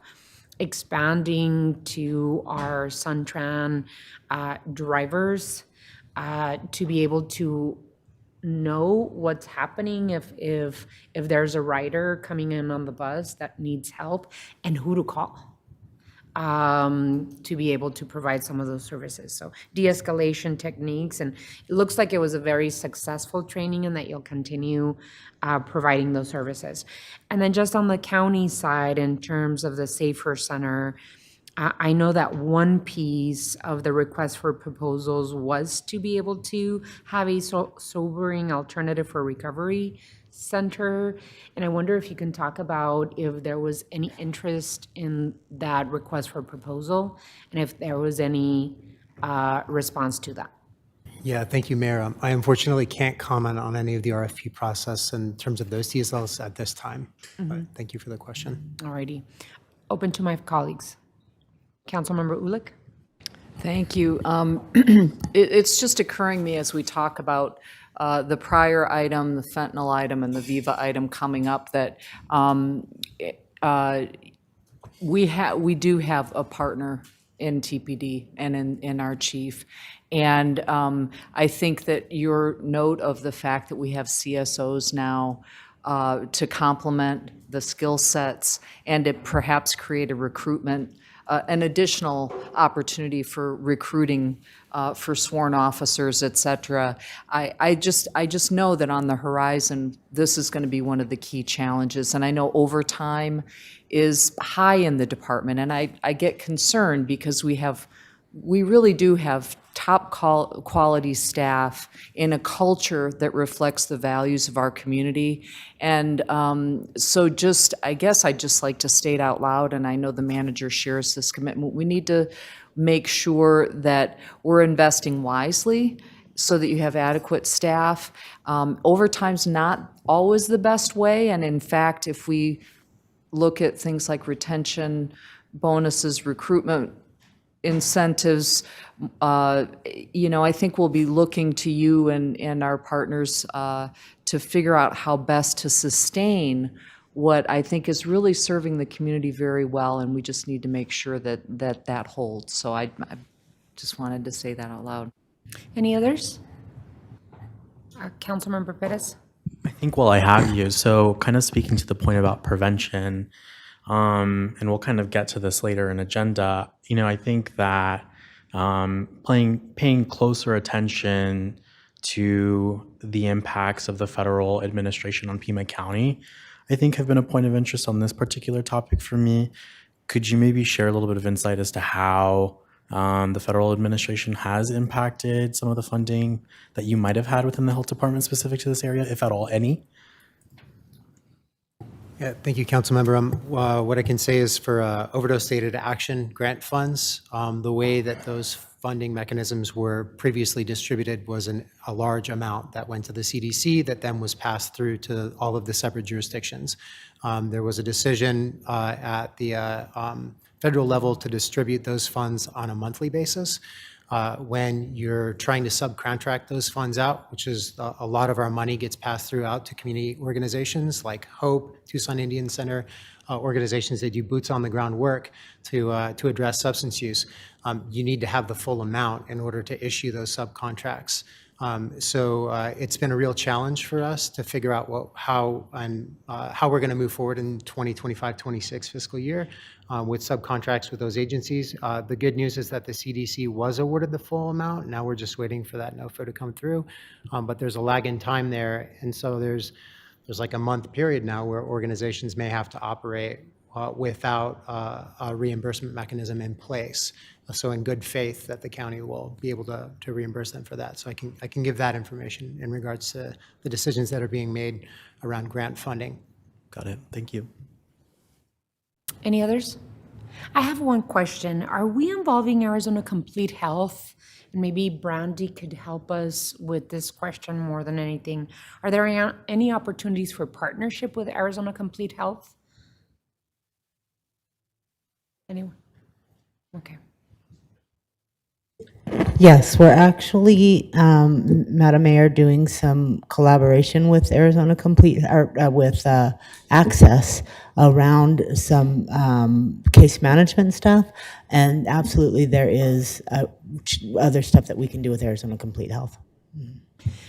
Because I know that they're the regional behavioral, what is it? Or the REBA, Regional Behavioral Health Authority that has funding to be able to help, right, with the gaps in investments that we need. I think that we need to make sure that Arizona Complete Health is a part of the solution because they do receive federal and state investments in Medicaid. So we need to make sure that they're right at the table, helping us find solutions to these issues long term. Absolutely. Yes, Mayor, thank you. Thank you. Any other questions? If there's not, thank you so much, Mr. Eller. Thank you, Chief. Really appreciate your update and all of the work that you do. We are moving on to item 9. I asked at this time that we set aside time to receive an update on the Violence Interruption and Vitalization Action Program, which is the city's violence reduction strategy. Mr. Manager. Thank you, Honorable Mayor and members of the council. Joining me here for this item are our emergency manager, who also serves as our staff lead for the Violence Interruption and Vitalization Action and/or known as VIVA program, and Assistant Chief Stacy Shaner for this update. So I turn it over to the team. Thank you, Manager. Honorable Mayor and members of the council, thank you for allowing us time to give you an update on VIVA. Like the manager said, you know me in my capacity as emergency manager, but I've had the privilege of filling in as the VIVA program manager for the last 8 months. So VIVA, Violence Interruption and Vitalization Action, is the city's holistic, data-driven initiative to reduce violent gun crime in our city. So I'll talk a little bit about my role as program manager, and then I'll move it over to Assistant Chief Shaner to talk about the data and police efforts. And I'll also have Oscar from Community Safety, Health, and Wellness come up at the end to the podium to talk about their community engagement efforts that they lead in our VIVA sites. So as program manager, I coordinate efforts between our internal departments and our external stakeholders and partnerships. I meet with each of the sites, team sites monthly to make sure that our action items are being completed and that we move forward in a timely manner. As far as the external goes, we meet with our VIVA board once a month, which comprises, of course, city staff, but is well attended by our external partners to include community members, residents, apartment complex owners, and management teams, as well as resource providers that provide resources in this area. As I was writing the mayor and council communication, which at some point was over 8 pages long, it gave me a moment to take a step back and look at all the work we've done since the beginning, back 2021, 2022, and even just this last year alone between January and July, of all the efforts that have been put and dedicated to VIVA. So I felt an immense amount of gratitude to all the teams and people who dedicate their time and work in this area, and that has shown great outcomes. And I'll turn it over to Assistant Chief Shaner, who will talk about the data and the outcomes up to date. Thank you, Savannah, and good afternoon, Mayor, members of the council. Thank you for having me here today to speak on the VIVA project in the city of Tucson. Before I get started, I wanted to take the opportunity to introduce some of my amazing staff that were able to join us here today, as well as those that are tuning in online, and I'm sure will watch the recording later to judge my performance, which is welcomed. With me here today, I have from Operations Division West, Captain Lauren Petty and Lieutenant Rudy Dominguez. That is our newest Fort Lowell corridor. You're in there. And then also from Operations Division Midtown, I have Captain Adam Kidd and Lieutenant Lisa Rizzi, who manage our Grant and Alvernon site. So before I get started with the data and the site-specific information, I wanted to just take a brief moment to speak on the underlying history and features of the Place Network Investigation Strategy, which we have rebranded and created as our own here in Tucson as the VIVA strategy. That information will help provide some context to the data and information I'm going to provide. So in January of 2022, the University of Cincinnati and the National Policing Institute looped in Tucson as a site to test their strategy, which is a place-based strategy that is based on hotspots policing with the goal of reducing violent gun crime. The nature of that strategy is that a city is broken into micro-locations. These micro-locations are 500 square feet or a square quarter mile in location, and each one of those represents approximately 0.004% of the city's total landmass. Why that's important is when I talk about data related to these micro-locations that are identified, it brings context to how these locations were selected because they've been disproportionately affected by gun crime. So the original 3 sites that were selected, which were Campbell and Bilby in Operations Division South, 22nd and Prudence in Operations Division East, and Grant and Alvernon in Operations Division Midtown, accounted for 3 to 9% of our city's total gun violence. So when we're talking about a square quarter mile location and the amount of violent crime that that was occurring in those areas, that helps identify why these areas were chosen.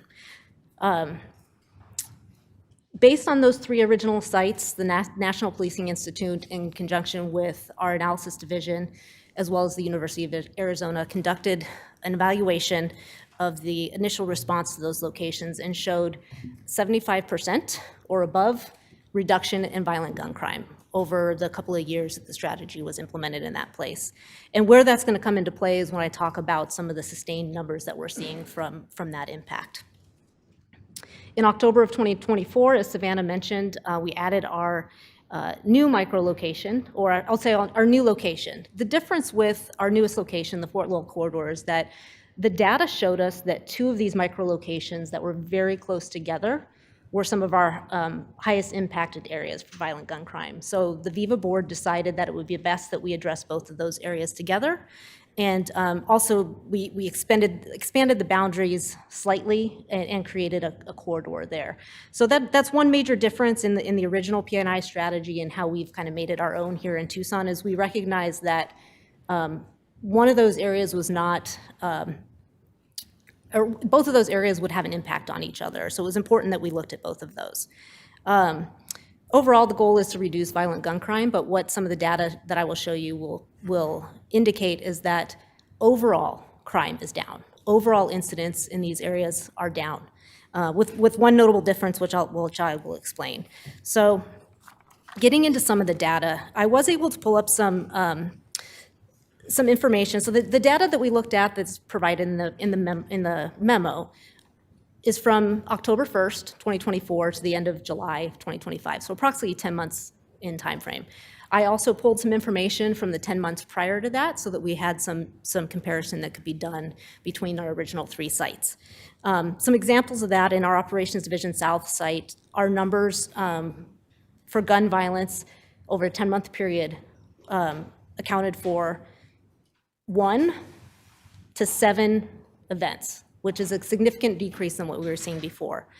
Another site that we had, the Operation Division East site, which I'll get into specifically, had 6 to 13 incidents in that general area, which are sustained decreases in gun violence in those areas. The Operations Division Midtown and I'll get into the details on it, but has continued to be a little bit of a struggle for us as a city. And the data shows that. So that's why I wanted to highlight the fact that those numbers are hovering between 20 and 30 gun crime incidents within that 10-month period in comparison. And then Operations Division West, obviously our newest location, is hovering around that 29 to 33% incident count for that 10-month location. What I thought was meaningful and impactful to the audience is that not only has gun violence been reduced where the strategy has been implemented, but overall incidents have been reduced. So that is inclusive of gun violence, but also includes incidents like trespassing, shoplifting, theft, variety of all of them across the board. So what we see in Operations Division South, Operations Division Midtown, and Operations Division East, our 3 original sites, is that we've had a sustained 20 to 30% reduction in overall incidents. Operations Division West, which is our newest site, has seen a modest increase of about 4%, but that's actually to be expected. That's not an anomaly. Since we have taken a variety of resources and invested in that area, there's a couple things that are happening. One, we're increasing proactivity, which will increase incidents from a police perspective, but also through collaboration and partnership, we are building trust in the community. So residents, business owners, consumers in the area feel safer to report crime to the police. So typically we will see a little bit of an increase in crime data in that case. So again, not a concern at this point. It would be a concern if obviously that continued throughout our efforts. I'm sure you'll have some more questions about data as we move forward, but I'd like to get into some of the specific sites information that we have so that we can pass it over to our partners with Community Safety, Health, and Wellness. First site I'm going to speak on today is the Operations Division South site at Campbell and Bilby. That site is our first site that we consider in maintenance. And there's kind of a vague or adaptable definition as to what maintenance is. It's not necessarily that a certain threshold has been met or a certain frequency of crime. What it really has meant to us is the fact that the community has taken ownership of that location, and they're continuing the positive engagement in that area, which I'll be able to explain here. So some of the examples that we have, some key achievements at that area, 6200 South Campbell was one of the primary locations that was impacted by gun violence. In the last year, management there has invested in resurfacing the basketball court. They have put on a variety of positive community events, community-led beautification events, and tree planting events. They hosted No Place Like Home, which was a live theater production featuring stories from residents across Viva locations.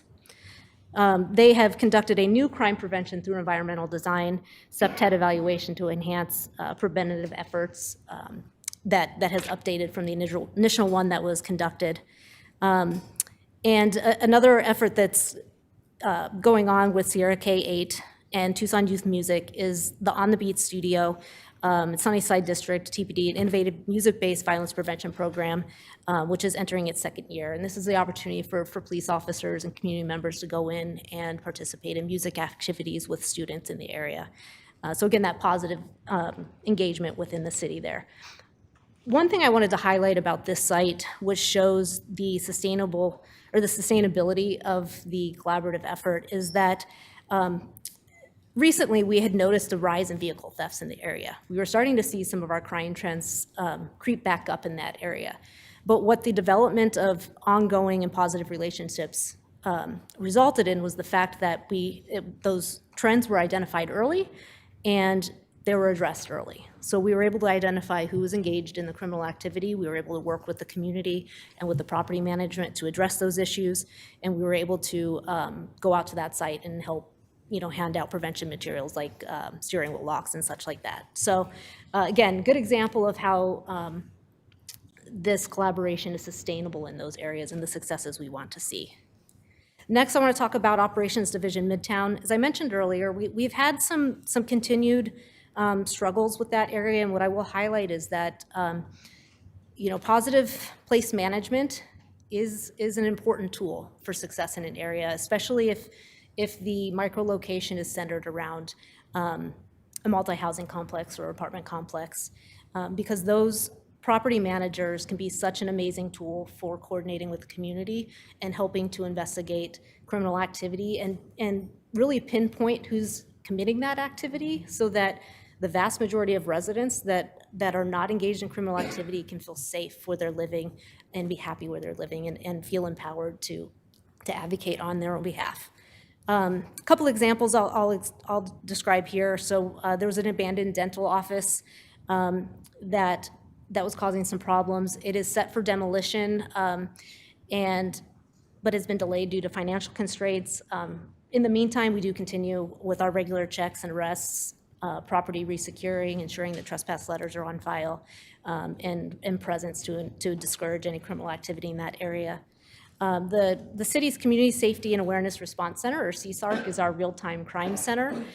They have partnered with some businesses in the area who have provided access to their cameras to help with the ability to observe activity in the area, to identify criminal activity when it's happening, and investigate that criminal activity, again, with more precision, more information, technology that allows us to really to focus in on who's committing those crimes and who's victimizing that area, and help address that moving forward. Monthly updates are provided to the various apartment complexes in that area, which is important for communication with property management, which allows us to show whether or not there is an ongoing problem with violent crime, to encourage their positive partnership with us, and engagement with other city departments. Housing and Community Development, Code Enforcement have conducted inspections there, and while there continue to be violations, the hope and the goal is that the collaboration citywide will help encourage that those violations get taken care of, and that the living conditions for people that live there and quality of life is improved, and we can reduce violent crime as well as all incidents in that area. And I know Community Safety, Health, and Wellness is here, but they do continue to host resource fairs at that location frequently, which are well attended. I've attended some myself in the past, and it is nice to see the residents come out and engage with the service providers. And hopefully, like I said, empowers them to report crime, but also advocate on their own behalf for their needs. Operations Division East, again, 22nd and Prudence. This is a site that I would say is nearly ready for maintenance phase, or if not already there for what I would consider. And the reason being is that we are seeing a sustained decrease in the data related to that area, but also we have positive place management by the property management company there. That company is responsible for the apartment complexes at 22nd and Prudence, as well as a complex up in the ODM area at Grant and Alvernon.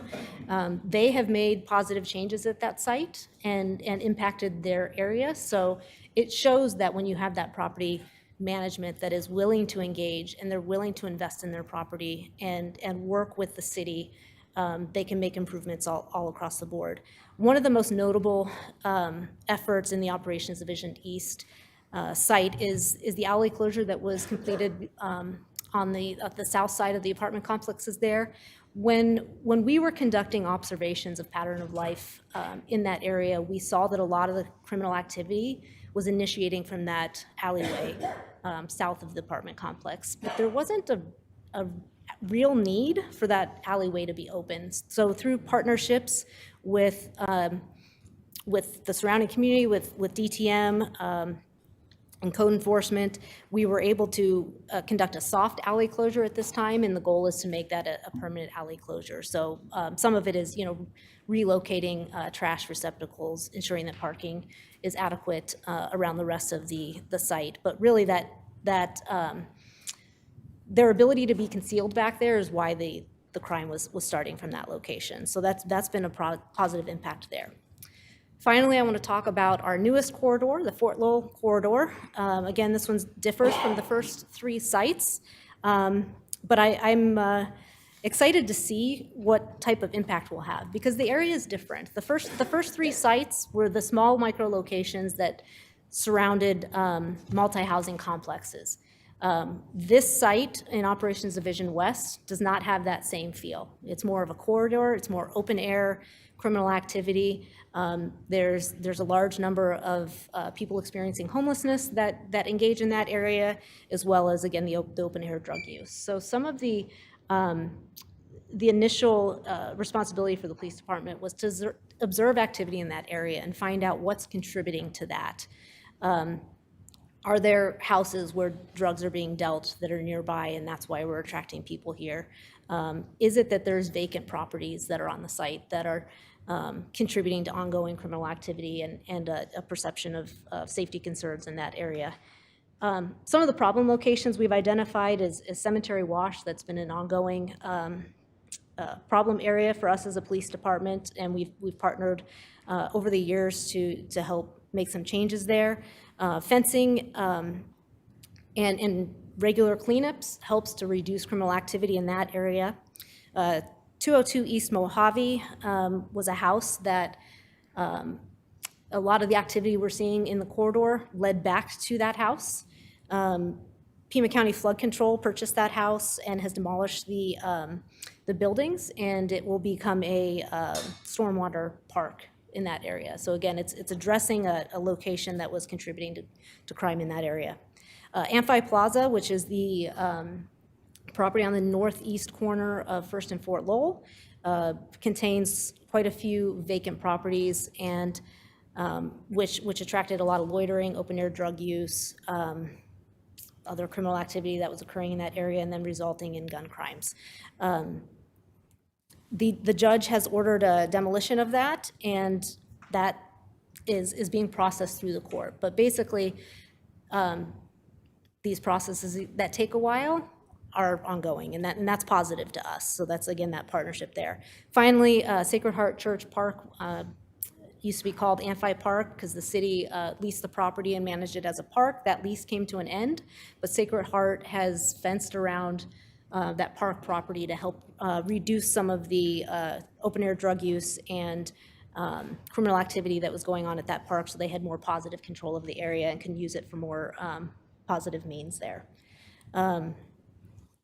Couple of examples of partnerships, and I am not going to hit on all of them. I would miss them all, but Department of Transportation and Mobility has partnered on some safety projects, including some fences, some partnerships with Suntran to adjust bus stops or redesigns or maybe reposition those. There's been some efforts in hardscaping some areas so that we retain the ability to provide shade and opportunity for public transportation, but reduce opportunity for the drug use and activity that was happening kind of in those closed off areas. And one of the things from the police department perspective that's been one of our biggest successes in that area is that my team that's here today implemented a business partnership program with the businesses along that corridor. They were very vocal in their frustration with the crime in that area, and had lost faith really in our ability to have a positive impact. And what we said to them is that, we need your help. So we do need the reporting. We need the data. We need to understand what's going on. But what the division is doing is that they've assigned squads to businesses that they do regular check-ins weekly at a minimum to check in with the businesses to make sure that they're discussing any patterns or trends or issues that they're seeing, make sure they still feel safe to report what's going on, and helping them to advocate on their behalf with the city when they need, if they need help with permitting or they need help reporting something. So that has been a very positive interaction that's built some improved relationships. Finally, what I'll mention in that area is that there are some persistent challenges that we're still seeing in that area. Like I said, it's our newest one, so that's to be expected. We're working through a lot of those. A lot of the individuals that we contact through collaborative outreach efforts are still refusing service. I know it was mentioned in the prior two presentations that that's something that we continue to try to work on, is how do we encourage engagement in outreach and resources and the services that are available to really encourage somebody to help make some positive change in their life. So that's something we continue to work through. We also are dealing with trespass letters in the area. So properties may have some trespass letters saying they don't want people on their property after business hours, but some outreach efforts are still occurring on those locations, which is attracting people to those locations. So our question or our ask there is just that we find those suitable spaces that we can positively engage with people, and we're happy to engage with that at any time. So again, I didn't touch on everything. There's a lot more that's going on. I just wanted to give an overview of what we're engaged in here and the partnerships that have occurred. So I'm going to hand the floor back to Savannah so we can move on to the next piece.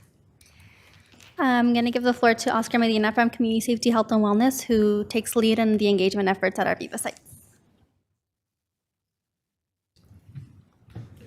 Thank you, Honorable Council, Mayor and Council.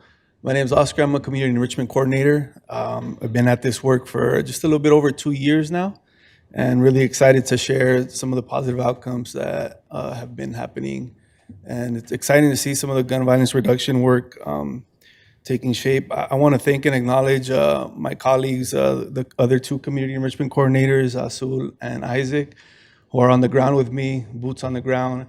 Every other day, we're in the community, we're building relationships, responding to emails from community members and bringing in different partners to do this work. Thank you, Brandy, as well, for your leadership. Sometimes we run into some challenges in the community doing this work, and your guidance in allowing us to navigate these spaces is critical, so thank you for that. I'm going to share some numbers from just this year. Over 1,100 community members we've touched in a positive way, either through canvassing, door knocking, inviting them to a resource fair that we've held not too long ago. Before school started, we had 2 back-to-school resource fairs where we gave out over 100 backpacks with school supplies for kids. We had 14 different resource providers there, and just provided a positive atmosphere for the youth to start their school year. We're excited to also share that we have our Community Safety Leadership Institute. We're continuing to build neighborhood leaders at each one of these Viva sites. We're starting our 2nd cohort in October, and we're providing them with skills and tools to continue to help us reduce gun violence and enhance safety in the Viva sites. And then lastly, neighborhood cleanups. Councilmember Kevin Dahl, you've been at some of the cleanups. I know some of the lieutenants as well. Lieutenant Dominguez has gone to some of the neighborhood cleanups that we've been able to host. And these are opportunities for us to build neighbor-to-neighbor relationships, for people to get to know each other. And we've had 2 of those this year, and looking forward to continuing those efforts. We just wrapped up our Viva survey report where we had we collected 288 surveys over the past 4 months, and we were asking questions about perceptions of safety. We were looking at how community members felt in their neighborhood. We also asked them questions about how serious they perceived gun violence in their neighborhood. And then we asked questions around social cohesion. Are community members willing to look out for one another? And so we learned a lot. We got some really good insight. I think the report is going to be available very soon on the Viva website. And the report is kind of broken up into each Viva site. So anybody from whatever Viva community they belong to, they'll be able to see some of the top recommendations that people are giving to support the gun violence reduction initiative. I think that's all. I'm gonna hold off there and open it up for questions. That concludes our general update, but we'll welcome any questions you guys have. Thank you so much, Savannah, Oscar, Assistant Chief Shaner. Really appreciate the incredible work that is being done through our Violence Interruption and Vitalization Action Program, better known as VIVA. I was present when our chief and myself talked about. It was actually brought to us by Assistant Chief Hall, the Place Network investigation. And really there was a pitch, to the mayor and the city manager at the time, Mr. Ortega, if we should start this, right? And I think Mr. Ortega's here, actually, as a matter of fact. And at the time, for me, I was very clear in that we needed an approach to gun violence and crime and the needs of our community outside of just the traditional policing. That we needed violence interruption, that we needed a different approach and a holistic approach to safety in our community. We were at the time creating our Housing First program, our Community Safety, Health, and Wellness program, and this fit so well. And the first 3 sites that were selected by TPD because of the data of the violence that was happening in those sites, we started seeing 85% reduction in gun violence. And so with all of this information, all this data being created and the new approach, we felt that we needed to expand. And when TPD and the Viva board, announced that they were going to add this corridor on Fort Lowell, which is an area that we all see there's huge need. And Assistant Shaner, I agree. I understand the neighbors and the business owners in the area that were or have been kind of just given up on any partnership with the city of Tucson and with the work that we're trying to do. So I'm really happy that this particular corridor was added as a Viva site, because it really does need, just like our Grant and Alvernon Viva site, really needs that investment, same with the Fort Lowell corridor. So I'm glad to see that continued work happening, and the update that we've seen today just doesn't represent data. It really is a real sign of progress that we're doing together.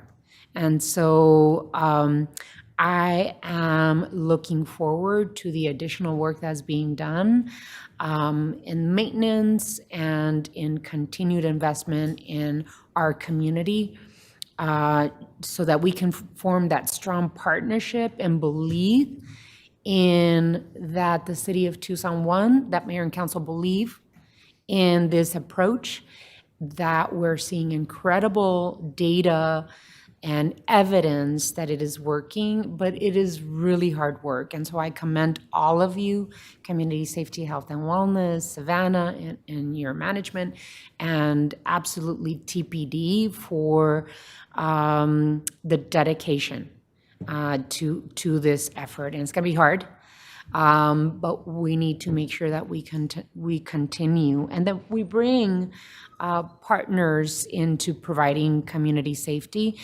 Just for the purposes of mayor and council and the community, can you describe who sits on the Viva board?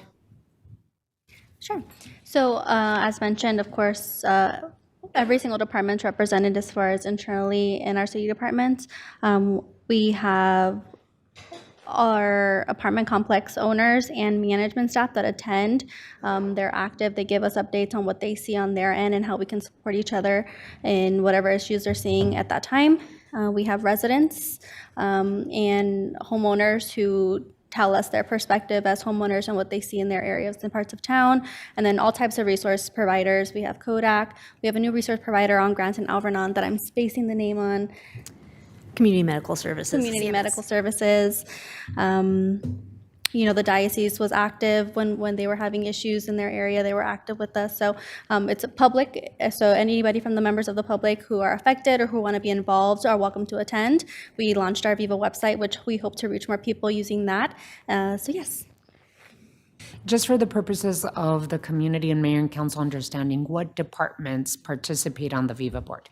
Absolutely. So City Manager's Office, Tucson Police Department, Department of Transportation and Mobility, Code Enforcement, Environmental and General Services Department and the cleanups, City Attorney's Office, Defender's Office, Tucson Fire, Public Safety Communications with their data. Again, almost all of our city departments reflect the collaborative effort of Viva and play some role in different fashions depending on the needs of the Viva sites. The reason I wanted us to put it into the record and to the public is because if this is not holistic, I don't know what is, right? And the amount of time and effort put in by departments to find solutions to gun violence and in some particular areas, property crimes and disorderly conduct and trespassing and issues within neighborhoods and businesses. It really is a wraparound approach to solving these issues. I guess my question is, how do we involve, what is the role of Pima County? And what role do they play, Pima County plays? And are there any Pima County departments invited to Viva sites? Yes, so we've had a few different departments on the justice side. There has been a little bit of turnover, so I've gotten a few bounce backs in the most recent months. So we'll have to do some more outreach on kind of the public-facing departments in Pima County that play a collaborative role. I know with the county's attorney's office, there's some involvement there. I don't know if you want to talk about that. Yeah, so like Savannah said, there's been a little bit of turnover. I think this is a good opportunity to maybe reinvigorate some of those relationships and engagement in the Viva strategy because it does serve the county also. But we have had interaction in the past from the probation divisions, justice services, the courts, different stakeholders that would be able to contribute to a holistic approach. Because we know that, and it's captured in the name, that's what I appreciate about the name. We've got violence interruption and vitalization action. So the violence interruption piece of it, a big piece of that is kind of those short-term, near impact type of results that people feel. But the vitalization action is really about the sustainability of the program. And we do need the courts and the partnerships and probation and parole to work in helping to ensure that that offenders work to make their lives better, right? They don't re-engage in or commit offenses, but they're working to make positive change within their life. And then also the additional piece of that is knowing that violent crime is sticky. So somebody that is close to or exposed to violent crime as a victim or offender is at a significantly higher rate of a chance of being a victim or offender themselves. And so identifying that we may arrest an offender, but what other opportunities do we have to intervene in the violence cycle in those cases? And it might be that it's younger siblings, it might be that it's family members that need some basic needs met. So it's using all these stakeholders to identify what opportunities exist even when the violence has occurred, and how do we prevent things moving forward? Mm-hmm. And I think that, in terms of the numbers of and types of crimes happening, especially in the Fort Lowell corridor, we see like from January to July of 25, the data is showing us that there was 47 violent crimes, 128 property crimes, 25 gun-related crimes, 316 narcotic-related crimes, 120 disorderly conduct, and including trespassing. I guess in the previous conversation we had, and we see this in this Fort Lowell corridor tremendously, right? There's a lot of opioid fentanyl sales and crimes related to those issues, trespassing and open air use, et cetera. I think we have to make sure that we bring Pima County into the conversation to make sure that we're connecting the work that TPD is doing, because you're obviously doing a lot of work, a lot of police work. But how do we connect the result of your work on that and connected to trying to find longer-term solutions through the courts, county attorney's office, or with the opioid settlement, right? The public health crisis that we have on our hand, it's a public health crisis. Pima County does public health. That's their responsibility. So I think that it would be good for us to invite Pima County Public Health to sit on our Viva board, especially in the Fort Lowell area. And I'm pretty sure other areas have the same need, right? So I would highly recommend that we bring Pima County Public Health Department to the table, as well as the Pima County Attorney's Office, so that we can hold hands with our courts, the work that you are all doing to try and find long-term solutions, and use programs like DTAP and STEP and Arizona, Complete Health, and all of the other outside partners that can help us find longer-term solutions. I really appreciate the incredible work that all of you do. And one last comment. I know that the survey that Community Safety, Health, and Wellness did asked businesses and residents what they wanted to see investment in. And a lot of the answers, the top 3 responses were investments in youth employment, after-school programs, of course, our investment in safety, and then help with bills. Like, people are living in crisis in some of these areas. And so I know that the city of Tucson, has had a KidCo program. The last 4 years, we're investing in youth employment opportunities. I think we want to hear from you on this side, mayor and council side, what investments we need and what partners we need to bring to the table to help find the money to make those investments. So thank you all so much. I want to open it up for comments. Councilman Lee, anyone else? Councilmember Dahl. Thank you, Mayor. Also want to thank you all for your amazing work on this. Just a question, when we look at the decrease in gun violence across the 3 sites that have existed, it's average about 27% decrease, which is amazing.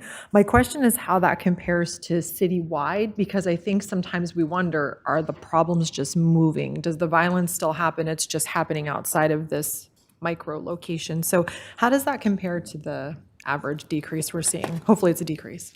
Yeah, absolutely. That's a great question, Mayor, Councilmember Lee. Just to clarify, the 27% reduction is the overall gun violence. What we saw from the evaluation of the original 3 sites was a 75% in gun violence reduction. What I failed to mention earlier is that evaluation also showed that there was not a diffusion of gun crime into the surrounding areas. So basically what that means is, because we had a positive impact on this particular micro location, we were not seeing an increase in violent gun crime in the surrounding areas. And that same type of evaluation will be conducted on the new site, but those types of evaluations take some time and some comparison between the multiple micro locations that make up the city of Tucson. Right. So, but that's an excellent question. Like I said, I failed to cover that earlier, is that diffusion does not seem to be the problem. That's good. So we That's hope good to maintain that. Yes. Yeah, no, that's good to know. I really appreciate that. And the last piece, the mayor touched on this as well, when you said a lot of the businesses have lost hope. I think some of the neighbors do too.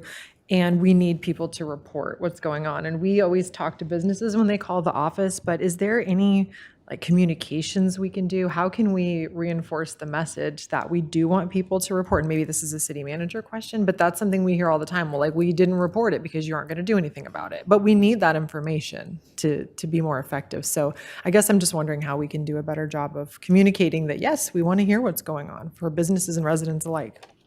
Honorable Mayor, members of the council, Councilmember Lee, Savannah brought up the fact that we do have a new Viva website. That's going to be something we'll be pushing out there more to make sure people that aren't familiar with the program understand that there's a program, and understand, especially if you're in a Viva location, you're going to get a response. You're going to get some value from your participation, whether it's reporting incidents or supporting the efforts to address the crime. So that it's one and all. It's Oscar's team and Izak's team going out and meeting with people. It's the business navigators that TPD has through their squads. It's any and all. It's direct contact with people in those areas to make sure they know that they're going to get a response.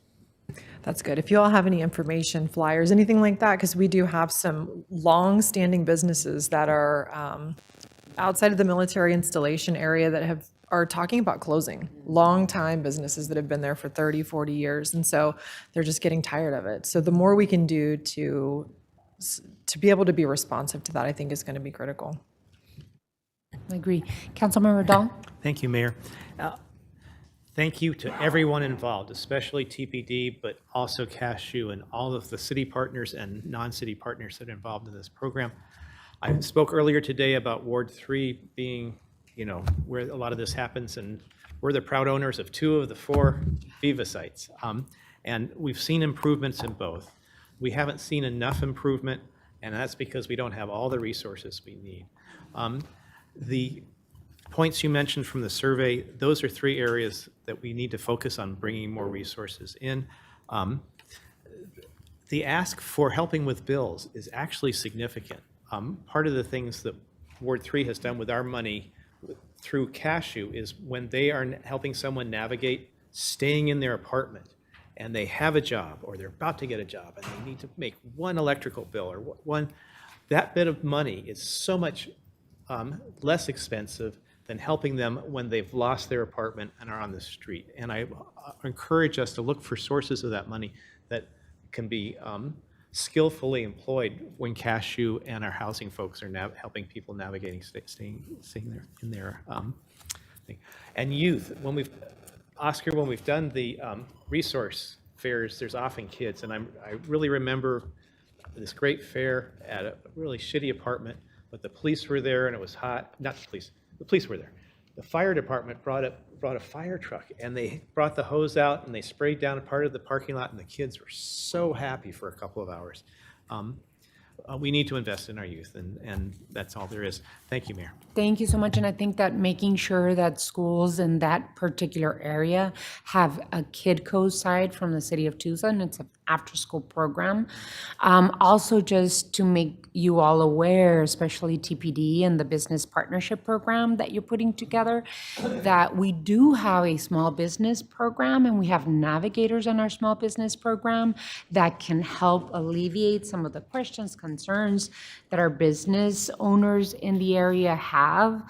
There's resources that we can connect them to as well, right? Because besides the crime that's happening around them, they might have their own needs as a business. And so we do have a small business program that they should be connected to as well. Any questions, comments on this? Thank you so much for your work. Thank you for the presentation. Looking forward to continuing the work that we're all doing. Thank you. We're going to get a little bit of a 5-minute break. I know, I see Councilmember Dahl running. We're going to take a 5-minute break and then move on to the next item. So see you in 5 minutes.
to start and then ask our colleagues to join us at a later time. We're back up. We're going to move on to item 10. Time has been set aside for mayor and council to receive an update on delivery of the 2006 RTA program and RTA Next. Mr. Manager, if you can walk us through this item, I really appreciate it. Thank you, Honorable Mayor and members of the council. We're nearing the end of a rather long journey. That's right, the journey to RTA Next. Will it end? Will they make it? These are still questions before us. But we've come a long way in the last, especially last couple of months here today. We have not only our Director of Transportation Mobility, Sam Credio, but we also have the well-seasoned, relatively new Executive Director of the RTA, Mr. Michael Ortega here. We have before you some information that we'll go over rather quickly about the RTA Next option that is progressing through the system, and we'll be asking for your feedback on that because time is a-ticking about some next steps on this. And so Mr. Ortega is here for questions as well, but without further ado, I'll hand it over to Mr. Credio. Thank you, Mr. Manager, and good afternoon, Madam Mayor, members of the council. What you see before you is hot off the press. Last week was a rather pivotal moment for the RTA Next plan. On Wednesday, the TMC had recommended 2 plans move forward to the RTA board, and on Friday, the RTA board approved option 3 as the one and only RTA Next plan to go to voters in March of 2026. And this morning, early this morning, we had a technical management committee meeting, and that's where this option 3 was presented to us for review. I am going to go through this rather quickly and hit some of the highlights, and then I'll be happy to answer any questions that you might have. First and foremost, I want to point out that this option 3 provides a clear path to delivering RTA 1, and that is that the first grouping of projects you see at the very top list of page 1. It is the completion of all the remaining RTA 1 projects. There is also $1.2 billion in new roadway investment included in this plan. That's going to be the next segment of projects on the first page. And then if you flip over to the second page, you'll see that there is $177.6 million for arterial rehab. That is a slight change from what was presented to the board last Friday. That number was $236.6 million, but I know there were still some tweaks that had to be done to make that plan work out fiscally. And then I also want to point out that there is $726 million of transit investment included in this plan.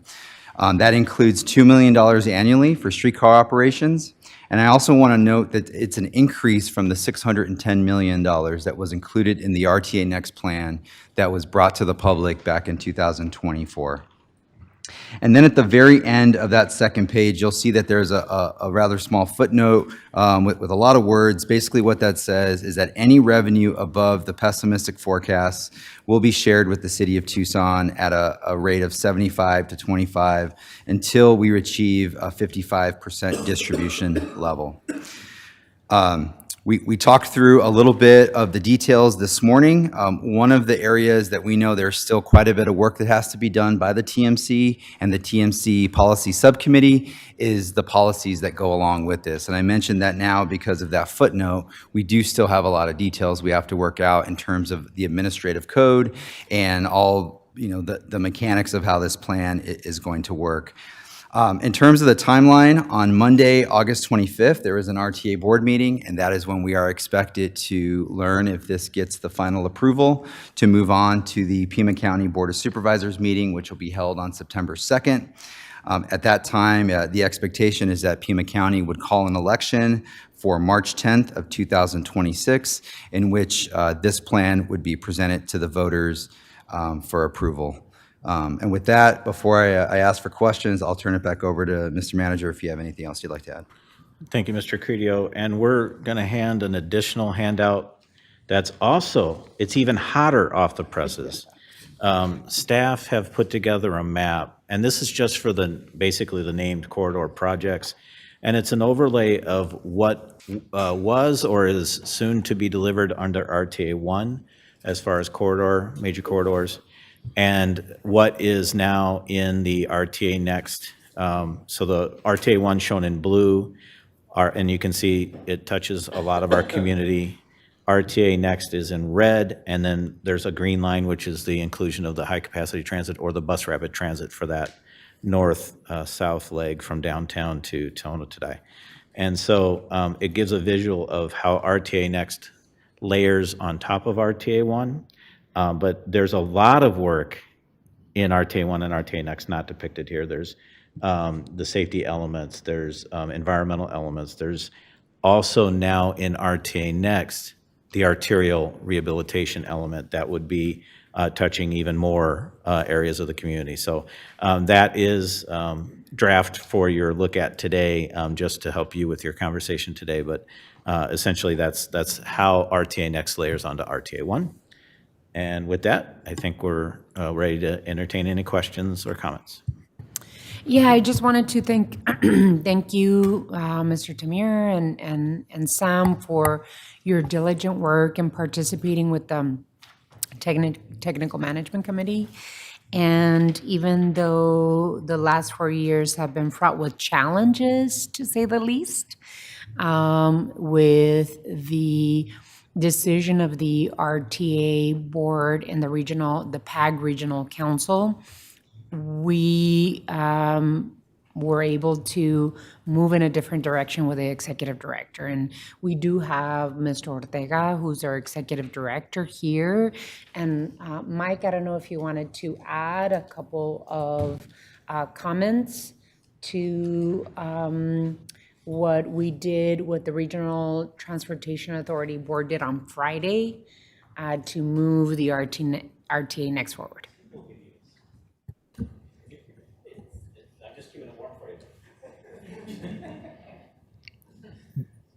Madam Mayor and members of the board, I'm so used to the board now, members of the council. Last time I stood here was about 10 and a half years ago when I came for my interview to be city manager, so I appreciate that. It was a good day, by the way.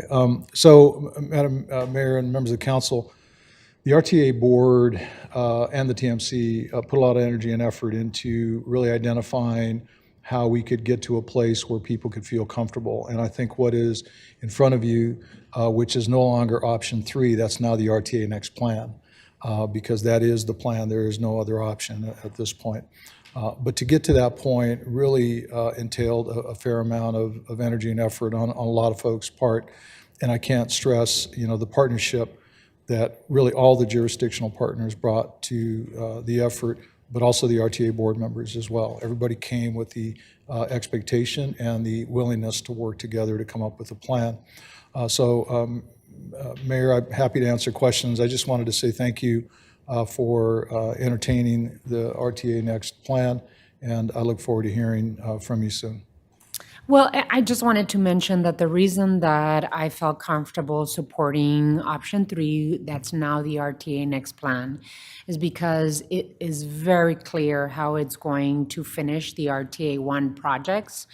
There is $140 million for arterial and collector road investments. There's $43 million in transit safety and security dollars, an additional $13 million for South Tucson. As you heard Sam say, there's $726 million for transit investments versus the previous plan that had only $610 million. It also funds our bus rapid transit project on Stone Avenue.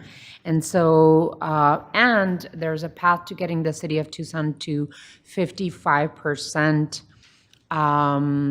total return on investment, most importantly. So I felt comfortable in supporting this particular plan, knowing what I've heard from you. Took it to the RTA board, and just for information, it's a half-cent continuation of the half-cent that we have now for 20 years. ready to go to the voters in March of 2026. There was some discussion from the RTA board members in terms of like, how do we make sure that we are sharing this information in such short order to the community? We asked our new executive director to bring us a plan on how we're going to information share and share this plan with the voters across the region. Open for questions. Councilmember Ulick, and then we'll come down the road from each of you. Thank you. I'm impressed by the project, the evolution of the plan. I think it's great progress. Michael, thank you for stepping in and for our team, and Mayor for representing us so effectively. So, I believe it's a much better, much fairer plan for the investments, and really does reflect much more closely what we as a city have been advocating. So in terms of moving forward, in order to garner support, it seems to me, and we've learned this lesson in our own bond questions, et cetera, that in addition to the administrative pieces, how are we going to guarantee transparency, full, unequivocal transparency? Does the public get to see every piece of information that the technical management committee sees? We need to, I think, explicitly commit to how transparency will be assured. Second thing, I know these are considered pessimistic projections. Maybe they are, but what I'm hearing from pretty smart constituents who are smart in terms of expertise in these areas, already asphalt and concrete and granite prices are going way up, and our sales tax revenues, we know, are going down. So please be sure these are pessimistic projections. Third thing, a really prescribed citizen oversight committee. These are suggestions. I don't know if they're the right thing, but the kinds of things that would have the information. And I know this is going to be a hard pill to swallow, but possibly even provisions for midstream corrections, where the CART committee, the Citizens Review Committee, could recommend amendments going back to the voters midstream, 5 years, 10 years, based on what's actually happening, because it's hard to project out in 20 years. So I do think that the contents and the specifics in the plan are critical. I think even more critical for the RTA success and our regional collaboration moving forward is really that transparency, that accountability, that responsiveness. And if we are real confident in this, then we can reflect that by saying, and by the way, here's how we're demonstrating that confidence and partnership moving forward. I don't know if Sam or Tim or Mike, you want to direct any of it. Thank you. Honorable Mayor, Councilmember Ulick, first of all, the transparency piece, I think your new executive director feels very strongly about that, and I'll let him speak to some of not only what he's accomplished in the last 6 weeks. I don't want to put words in your mouth, Mike, but he's gone through a journey these last 6 weeks that has already turned the organization around when it comes to transparency and accuracy of data and sharing of data and partnership and fellowship. But also he's, in his interim role, also setting up systems for the future for those very reasons. So I'll hand it right back to Mike. Mayor, Councilmember Ulick, so those are all amazing issues that we've actually thought about and have heard from the public as well as from board members. So I'll address them in order. In terms of transparency, I think that the last several weeks, we've really demonstrated that there are no secrets here. There's no secret pots of money. There's no secrets in terms of any of the pieces. And so we've been very open, sharing information in real time as best we can, and that will continue. Some of the things that we've really looked at is how do we continue to do that going forward? And as Tim mentioned, that's systemic. We've got to make sure that we build into the administrative code opportunities for us to do that. And one of the ways that we're looking at is an annual update to the TIP, to the Transportation Improvement Program. And so what that does is it focuses and forces the conversation up front. And so how we structure that will really entail looking at all the projects and all the programs to make sure that we have an understanding, even those future programs that haven't been started yet, maybe, to make sure that all of the revenues and all the pieces go along with that have been addressed. The second piece is on the forecasting. Clearly, we're all nervous. I think we learned a pretty valuable lesson, I'm hoping, in RTA 1 in 2006. So there were a couple things that happened other than just the pandemic and the recession. There was a shortfall in revenues of over $1 billion. And so we dissected why that happened. And that happened not just because of that, but also over forecasting population growth. And so the population growth in the 06 timeframe was we should be at about 1.4 to 1.5 million people in the region. We're barely at 1.1. And so that causes a lot of things, right? But clearly the spending power was not there. Our new projections show only 180,000 people added to the region through 2050. But we're also at that pessimistic level building in scenarios where what happens if we don't reach it, which is your third point, which is, how do we go back to the voter? Clearly, there's an opportunity that's allowed in statute for us to go back to the voter and have a conversation before the end of the program. And the reason we weren't able to do that now is because you're limited. You can't do it in the first 4 years or the last 2 years of the program. And so if we have, we'll call it annual check-ins, in that 5th, 6th year, we can go back to the voter and say, look, we overestimated or we underestimated. And that way there's an opportunity for, in my opinion, the purest form of accountability. Thank you, Mayor. And I believe that the technical management committee's meetings are open, right, to the public? And do you all have call to the audience? I'm not sure. Madam Mayor, we do not have call to Okay. the audience. However, all of the packets, everything is public. It's all posted online and it's all So available. the technical management committee meetings are open to the public. The RTA board meetings are open to the public, and we do have call to the audience.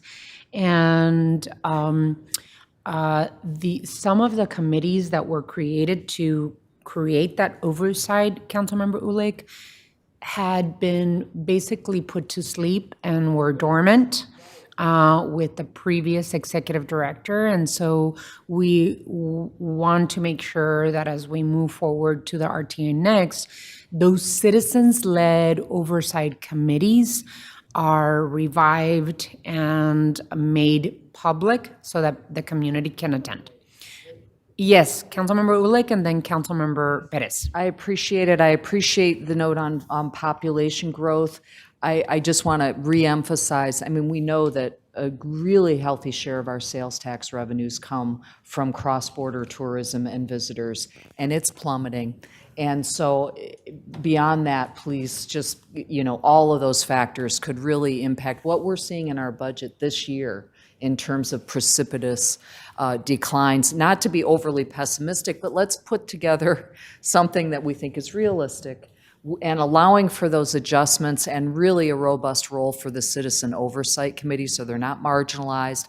Even they might recommend going back to the voters. Something that really says to voters, we're confident and you're going to be a part of this and you're going to know every step of the way what's going on.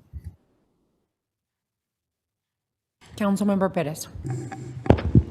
Thank you. Yeah, I concur when it comes to the transparency component. I know that,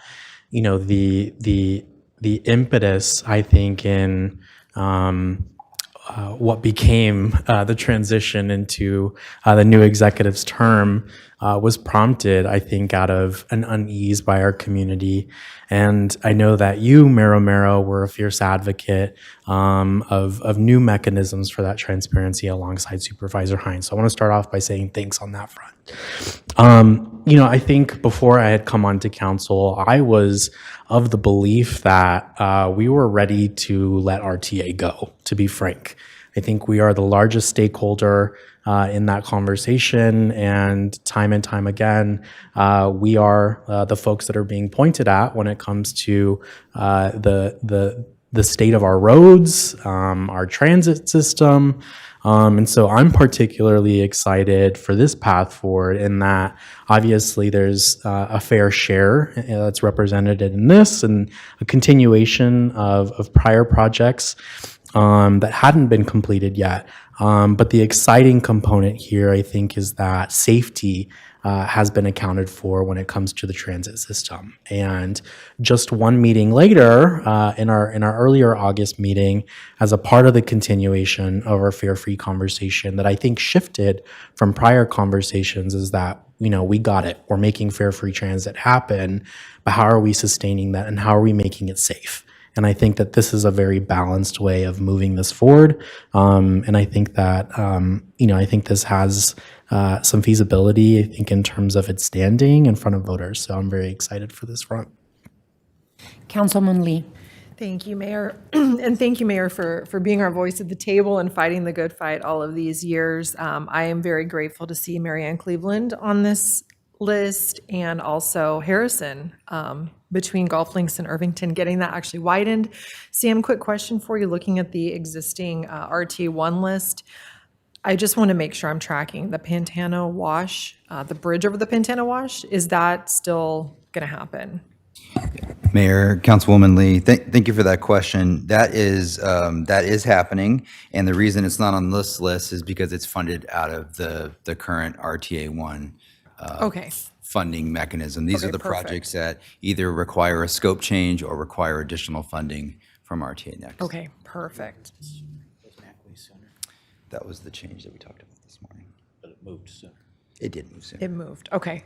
Oh, I'm sorry. Yeah. Mayor, Councilwoman Lee. Yeah, so what Mr. Manager was just pointing out is that originally Mary Ann Cleveland Way was included in period 4 of the plan, and thanks to the mayor, hearing the concerns from the community on the southeast side, requested that be moved up to the second and or third periods, and we have some thoughts on that as well that we'll share some comments with the RTA about what we could do to even move that up sooner. Okay, we appreciate your advocacy, Mayor, on that one. Ward 4 did receive, as you can see from the map, a lot of value in the first RTA, and so that it will be good to see all those projects get finished. Sam, I was wondering what the highlighting is all about, because I noticed that one of our 2 projects is highlighted, which made me a little nervous to understand what that means for Mac Way. So what does that mean? Mayor, Councilwoman Lee, I'll attempt to answer that and may need some help from Mr. Ortega, but essentially the yellowing were some of the changes from the option 3 that was presented to the RTA board on Friday. I believe the reason why Mary Ann Cleveland Road is highlighted is because it was a period 4 project that's now been moved into a second or third period. Okay, perfect. And I remember at one point, when we were looking at previous lists, there was sort of a list, like a line, anything below the line, if we bring in extra revenue, we're going to try to attack these other roads. And to my colleague's point about Irvington earlier, between Houghton and Kolb, my only gleam of hope in this dark world was seeing that road on the bottom of that list, because right now I don't know how that's ever going to get done. So is there like a special list where if we bring in more revenue, we have specific projects, or should I just give up hope now, Sam? That's the question. Mayor, Councilwoman Lee should never give up hope, because we didn't think we'd be here today, and here we are, right? I think the best way to answer that question is, yes, at one point we did have a list of projects, and we had a line that was drawn, and some remain unfunded.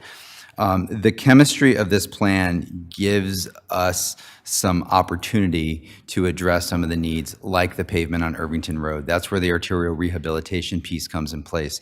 There's also the safety and active transportation category or element, where we're going to have an opportunity to provide pedestrian improvements and bicycle improvements. So there are other funding options to address some of our needs in our community besides just the roadway element. Okay, I will hold on to hope. Go ahead. Tim. And if you don't mind me adding, this plan as moving forward only utilizes the regional funds for the first 5 years. The regional funds, HERF and STDBG, free up after year 5, because right now they're all consumed for RTA. So that's another opportunity that presents itself. So there's at least 3 streams of hope that could be coming up. And lastly, I just want to thank Mr. Ortega. Not to get all sentimental, but it was just really powerful to see how the tides turned when you stepped into this position, and just the power that a good leader has in terms of hope. We're back to hope again. So I really appreciate everything that you've done, and it's been really powerful to watch that shift happen. And lastly, I'm pretty excited about this, Mayor. I think this is a good value. I know some folks have expressed concern that it's not the exact percentage that we make up of the region, but we know that people come into the city to do business and they leave the city. So I think that this is really fair for the city. So I really appreciate you advocating so hard, and I'm actually excited about this. So let's go. Councilmember Dahl. Thank you, Mayor. Sam, the I-10 grant, is that in the same category as was just discussed, that we have the money from the first RTA to complete that? Yeah. All right. Mayor, Councilmember Dahl, that is correct. That is included in the, it's currently funded in the current RTA plan.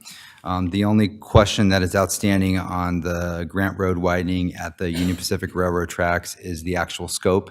There's been some conversations about whether or not we might do some sort of unbalanced cross-section there or keep the 6 lanes.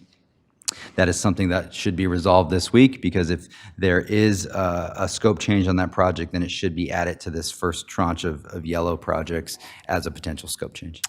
Thank you. Yeah, as you know, it's important that that get in place, because there's going to be a casino nearby and a hotel, and it already has some traffic problems during rush hour at that location. Hey, I'm real happy that there's more transit. I wish there was even more. I'm happy with the Ward 3 projects that are included in this, and that we'll finally finish First Avenue and Grant Road, that there's a path forward. A few months ago, there wasn't a path forward. Thank you to the mayor and the new board of RTA for hiring the best person in town to lead us in this. Thank you, Mike.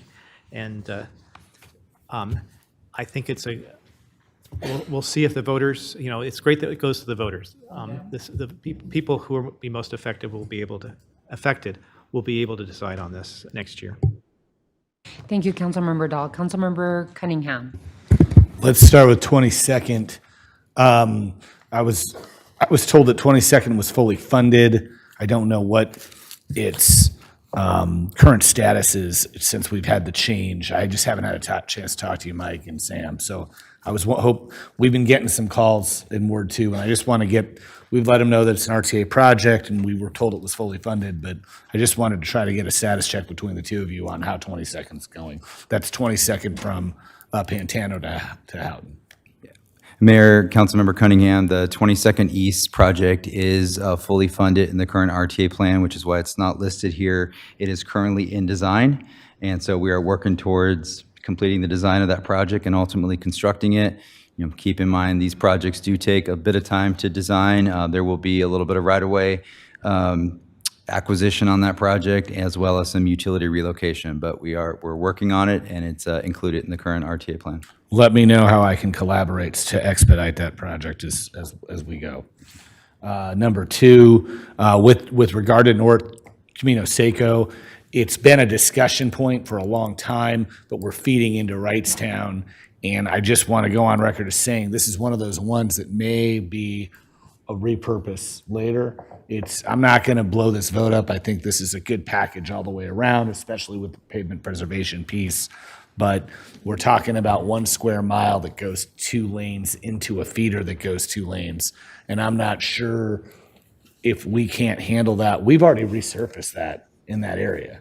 And quite frankly, if you go a mile south or even a mile south by that 22nd to Broadway and Camino Seco is a big discussion, and also Broadway to Speedway where Saguaro High School is. So we've gotten feedback from the neighbors that we may want to move that a mile, but it obviously probably too late now. But I don't want to mess up the process. But just letting you know that maybe the pavement preservation money can go into those 2 links while we do that. We add that into the to the redesign on the north piece. Okay, I just have to go on record about this. This is not a city thing, and we don't need to advocate for it. But if you live on the east side, one of the biggest criticisms we got in the first RTA was that there was not a Snyder Road connection. And like, that's what people talk about all the time. And if you live east of Snyder Road, you have to go all the way south to Tanque Verde Road to go around, to go back up into Hidden Valley. And it's just one of those bizarre things that happened. I think the Almara Ranch was there a few years ago when they first did the first RTA, and that kind of blocked it. The Almara Ranch is now owned by the U of A.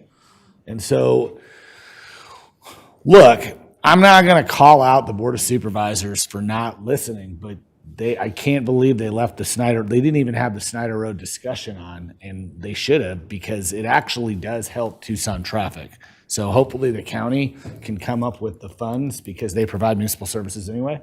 They can come up with the funds to connect the Snyder Road connection, but I have no issue. I want to make sure that when people ask me why I supported the RTA and it didn't have the Snyder Road connection, I'll be able to say, well, I talked about that and talked about that. There's resources for the city in here, and that connection isn't part of the city, but it's one very constructive criticism I have about this. Okay, next one is 29th Street. So even though it's not in my ward and it's not really a thing, I grew up playing Little League at Freedom Park. I'm always bothering our Ward 4 counterpart sometimes if I can get involved in Freedom Park, just because I want to.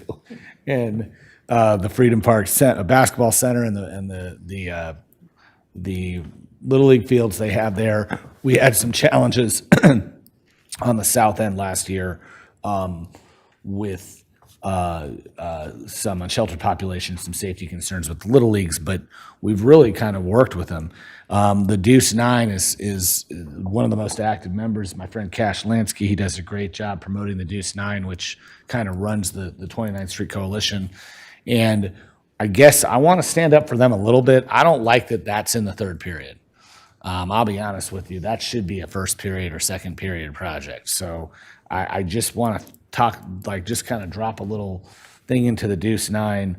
If we can get that 29th Street project bumped up a little bit, I think it would be actually worthy of discussion.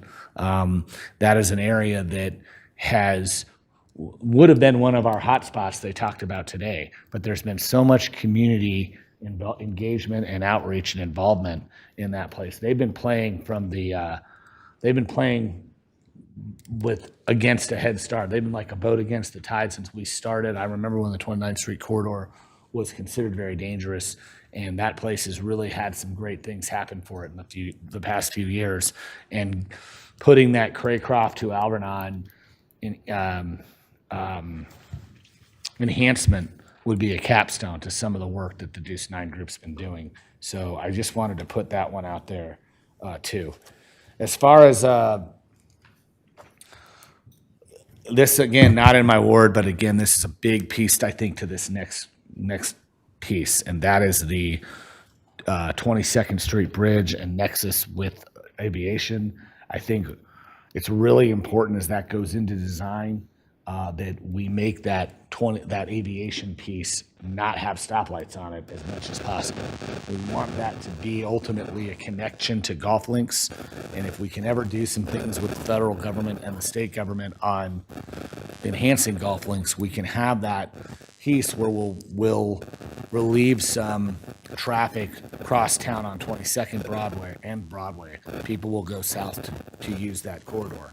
And I think that's an option for us. So when we do that nexus for 22nd Street, we want to probably, if you're coming eastbound right now, you stop up at that left turn onto 22nd. As we design that nexus, I think it's an opportunity for us to have some traffic relief there. And ultimately, if we do it right and we do some things at say Swan and Craycroft over some time, you'll be able to go from east to west without stopping. So those are the things I wanted to bring up, and that's it. Thank you, Councilmember Cunningham. Vice Mayor. All right, Mayor, I know we're running super behind schedule, so I'll keep my remarks brief. First of all, I want to thank you for your spider witch skills in getting us to this place.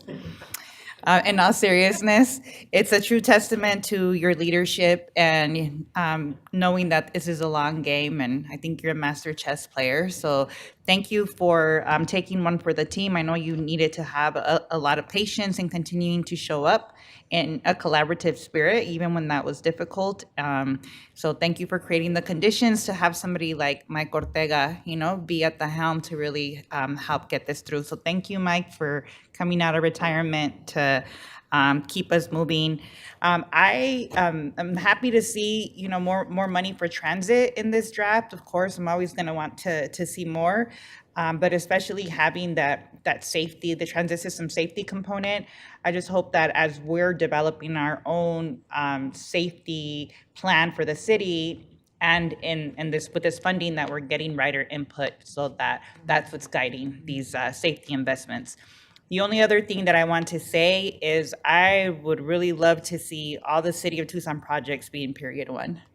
And then, they made us I wait till really push for that. last time. So I I'm really just push saying. for that. Thank you. The good thing is that all the RTA1 projects are in the first period. So we are going to keep our Department of Transportation and Mobility moving. We're doing that. So I also wanted to add about flexibility. We've had the conversation of flexibility, something that Councilmember Ulick talked about, being able to have the flexibility as a city and the other jurisdictions to be able to request that we move items either forward or get more time because of the schedule of construction, et cetera. So that flexibility language is something that we talked about at the RTA board, and with our new attorney helping us with that language, we will make sure that that flexibility piece is part of it. We also talked about reporting back to the public what the revenues that are coming in and what we're expending, and if we're meeting the goals per year in terms of revenues. And so being able to have a report out to the community on how the revenues are coming in. I just want to say that as much pushback as I had to do previously, my intent has always been, one, to deliver the RTA1 projects to the residents of Tucson, and two, to get a good return on investment for Tucsonans that are putting their tax dollars into this regional plan. My intent was never to do away with the RTA. It was never the intent to not have an RTA next, but I know you all were willing to step away if those needs were not delivered. And so right now, and at the board, I said it's so important for forward movement for our community, both economically speaking and opportunities created because of infrastructure, for us to be able to have public infrastructure invested in our community. So I absolutely understand the importance of the RTA 1 and RTA Next for the benefit of not just the city of Tucson, but our region. It is part of the economic development puzzle. I've always said since the first time I ran for council back in 2007, the importance of public infrastructure investment and what that does for private investment in our community. Just take a look at the streetcar. Because of that incredible public investment in our infrastructure, we have seen more than $4 billion of private investment happening. And so I absolutely understand how important this conversation has been to our community. I just wanted to be able to have the opportunity to have an executive director that had good intentions. And unfortunately, that didn't happen until we had a RTA board that made it happen. And I have to really thank Supervisor Matt Hines, South Tucson Mayor Roxy Valenzuela, Chairman Hernandez of the Pascuayaki, and Chairman Verlin Jose of the Tohono O'odham Nation for acting on something that I had been requesting for 5 years. So there's a piece that I still touch my, it still hurts my heart, which was the engaging the community in a much larger process with a plan like this. But being that we are pressed on time, if we do not pass an RTA next package by March of 2026, we do have the possibility of not having millions of dollars of transit funds because of the RTA one coming into all of our coffers, right? It's not just a City of Tucson issue, but is an issue of unincorporated area in all of the towns that surround us. There's about $32 million that the RTA one invests in transit services. So I just wanted to ask you all here at the table if you wanted to consider a vote to support this plan so that we can move it to the Board of Supervisors with the support of the City of Tucson Mayor and Council. Mayor Romero, I'd like to move to support this move for consideration by Pima County. Second. So there's a motion and a second to have the City of Tucson Mayor and Council approve the RTA next plan scheduled for a vote of the people of our region in March of 2026. There's a motion and a second. Any further discussion? Hearing none, all those in favor of the motion signify by saying aye. Aye. Aye. Any against? Motion carries unanimously. Thank you so much for the support. Thank you, Mr. Ortega. Thank you to Sam and Tim for your incredible work. Sam's trying to hide how giddy Everything in period one. Alrighty, I think I'm going to speed through items 11 and 12. So item 11, because we are really short on time. Item 11, Councilmember Dahl requested an overview of the regulations and barriers to use composting and waterless toilets in Tucson. Mr. Manager, I know that we had a presentation, but can we move directly into Let's do it. your thoughts, Yes. Councilmember Dahl? Thank you, Madam Mayor. Water and energy use are hot topics right now. So I think this is a timely discussion. Right now, the biggest user of energy in the state is the Central Arizona Project, pumping water uphill for over 300 miles, then treating it to drinking water standards, in many cases just to be used to flush down, waste down in the toilet. Kind of a waste of energy and resources if there are other alternatives. And in Tucson, we flush millions of gallons of potable water down the toilet every day. We will have a presentation about how we reclaim that, but that again takes more energy. And until our new facility doesn't result in in the same quality product. Anyhow, at Ward 3, we're doing different sustainability things. And a couple of years ago, we wanted to install a composting toilet because we had a space in our bathroom to do it. In order to demonstrate this commitment to water conservation. What we found out, though, that the Arizona Department of Environmental Quality regulates the quality of waterless toilets through Pima County, and they allow them, but the City of Tucson, for various reasons, does not. So the goal of this item is to identify and remove the barriers, not so that everybody can do it or we force people, but people who want to do it. homeowners want to do this can conserve water by installing a waterless toilet. And I use waterless toilet because composting is one technology. There's some other technologies, and who knows in the future, there might be a time portal where we flush all our waste to an earlier era. And you might get to choose your era, but sorry. So the motion is simple. I move to direct staff to move forward with removing the barriers in the city code to waterless toilets in Tucson and return in 3 months with an update. Second. There is a motion and a second. Any further discussion on this item? Can I say thank you to the staff for going? Yes, absolutely you can. I know that they're trying to find a way to make this happen. Councilmember Cunningham?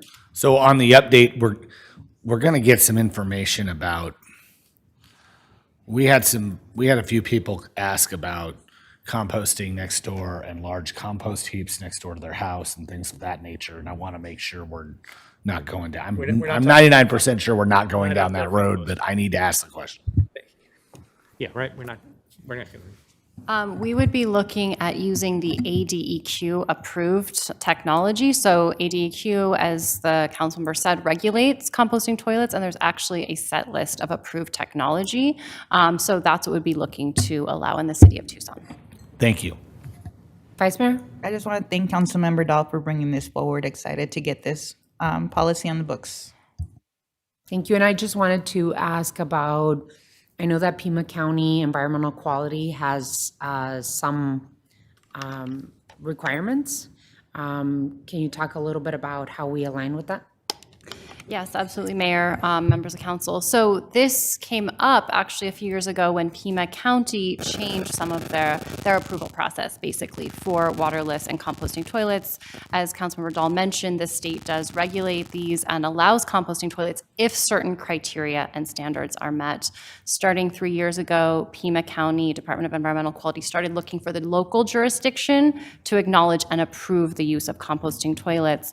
And that's really what raised the issue for planning and development services. Once we got that jurisdictional acknowledgement from the county, we looked at our codes and found that our building code and city code did not allow composting toilets and requires a connection to the sewer. So that's what we're looking to align through this process, Mayor, is how we can align with the state standards. Any other questions or comments? Hearing none, all those in favor of the motion, please signify by saying aye. Aye. Aye. Any against? Motion carries. Thank you so much. Thank you so much, Director Manning. Item 12 is item on our reclaimed water system. Mr. Tamir, do you want to, and I know that Councilman Lee, you requested it some time ago. Would you rather we have our time next study session, or do you want to go through it now? So here's the scoop. I appreciate all of John's work. And when I talked to John, he said he could talk about this for 3 hours. So what I was thinking that we could do, because just context, right? When we had, I don't know if I can say the words Project Blue here, but when we had that conversation, I learned, or I realized how many gaps I had in my own awareness about the system. So I would be willing, John, to say, if we want to do a webinar together and make a video of this presentation so that we can put it out there for fellow folks who want to get really deep in the reclaimed waters with us, we could do that. So would that be okay? In the reclaimed water. Do you like that? It might be 3 or 4 hours, but that way we could get to the level of depth. There's so many water jokes here. You can do editing. You can do editing when you're So doing an online thing. we could do that. Okay, we'll do that if that's okay with you, Mayor. We'll That just- is, We get to keep the medals? I do want to Absolutely. thank him for these medals. Yes. Thank you, John. Thank you so much, John. Thank you so much, Tim. Really appreciate it, Councilwoman. Item 13 is a discussion regarding the creation of a mobile food truck and local vendor pop-up. Councilmember Dahl, I know that you have a request, if we could do a little speed presentation like we did before? Thank you, Mayor. So about 6 months ago, my office met with a handful of people who've been part of a pop-up food truck and local vendor operation at the corner of Camino del Cerro and Silver Bell for decades, some for 3 decades. They shared that overhead costs and barriers, they can't do anywhere else. They have customers that span decades, and this location is essential to their consumer base. It's clearly a source of income for the vendors. One short story, Yummy Kettle Corn. Sam and Joyce Willis used the funds from selling kettle corn to supplement income to pay for doctor's visits and prescriptions. They're otherwise retired. They give excess popcorn to Mike to feed his chickens so they don't have any waste. And Mike sells eggs there. And when we first started this was during the Trump egg debate, and they were selling them at amazingly low prices. So in any case, it seems to us that there's a couple of other locations in town that have special compensation for food trucks that we could do it here. And since it's DTM, we went to Sam and asked if that would work. Do you need to talk, Sam?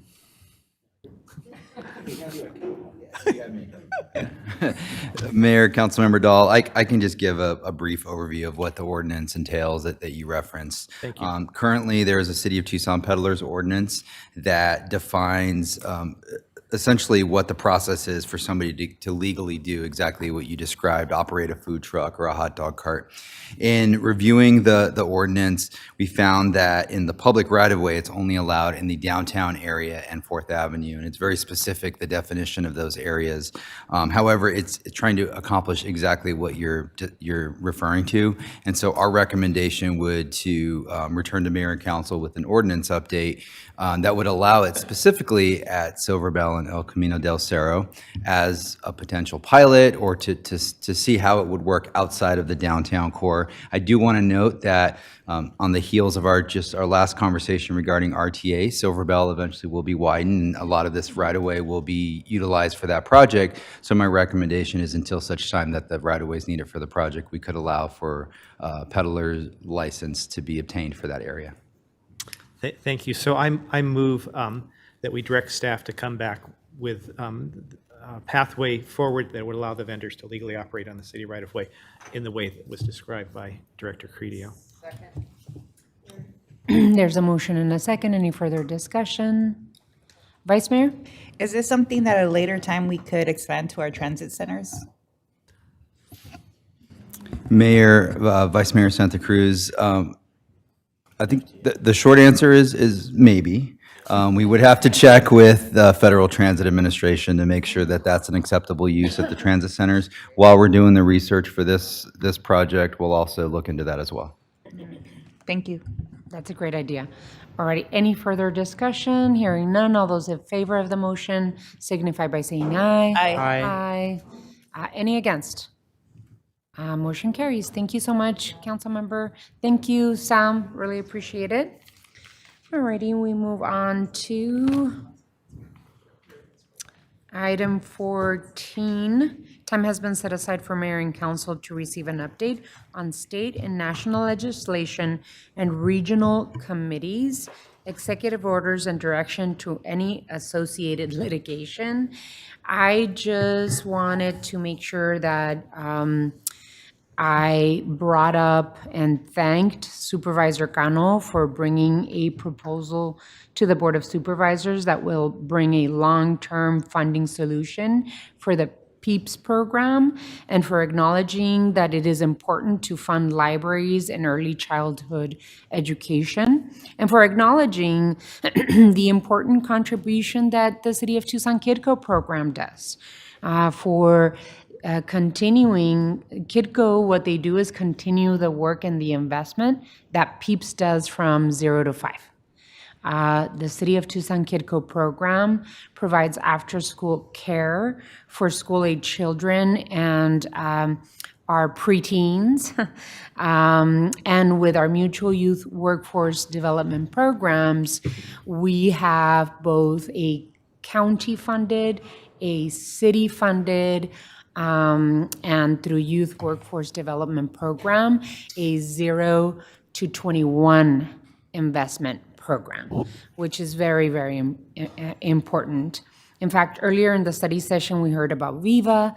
I want to highlight that a survey conducted by Community Safety, Health, and Wellness of people living in Viva areas reported that they want more investment in youth opportunities, employment for youth, and after-school programs. So both the city and the county are complementing each other on the work and the funding investments we're doing. So I just wanted to highlight that Supervisor Cano did get through his proposal for long-term funding for PEEPs. This is really super important that we coordinate as the county and the city to make sure that we're complementing each other's investments in our community. So with that, I just wanted to thank Supervisor Cano and remind everyone that City of Tucson residents are Pima County residents. So we have mutual residents in our community. With that, I want to throw it over to Mr. Tamir and get an update for federal and state legislation.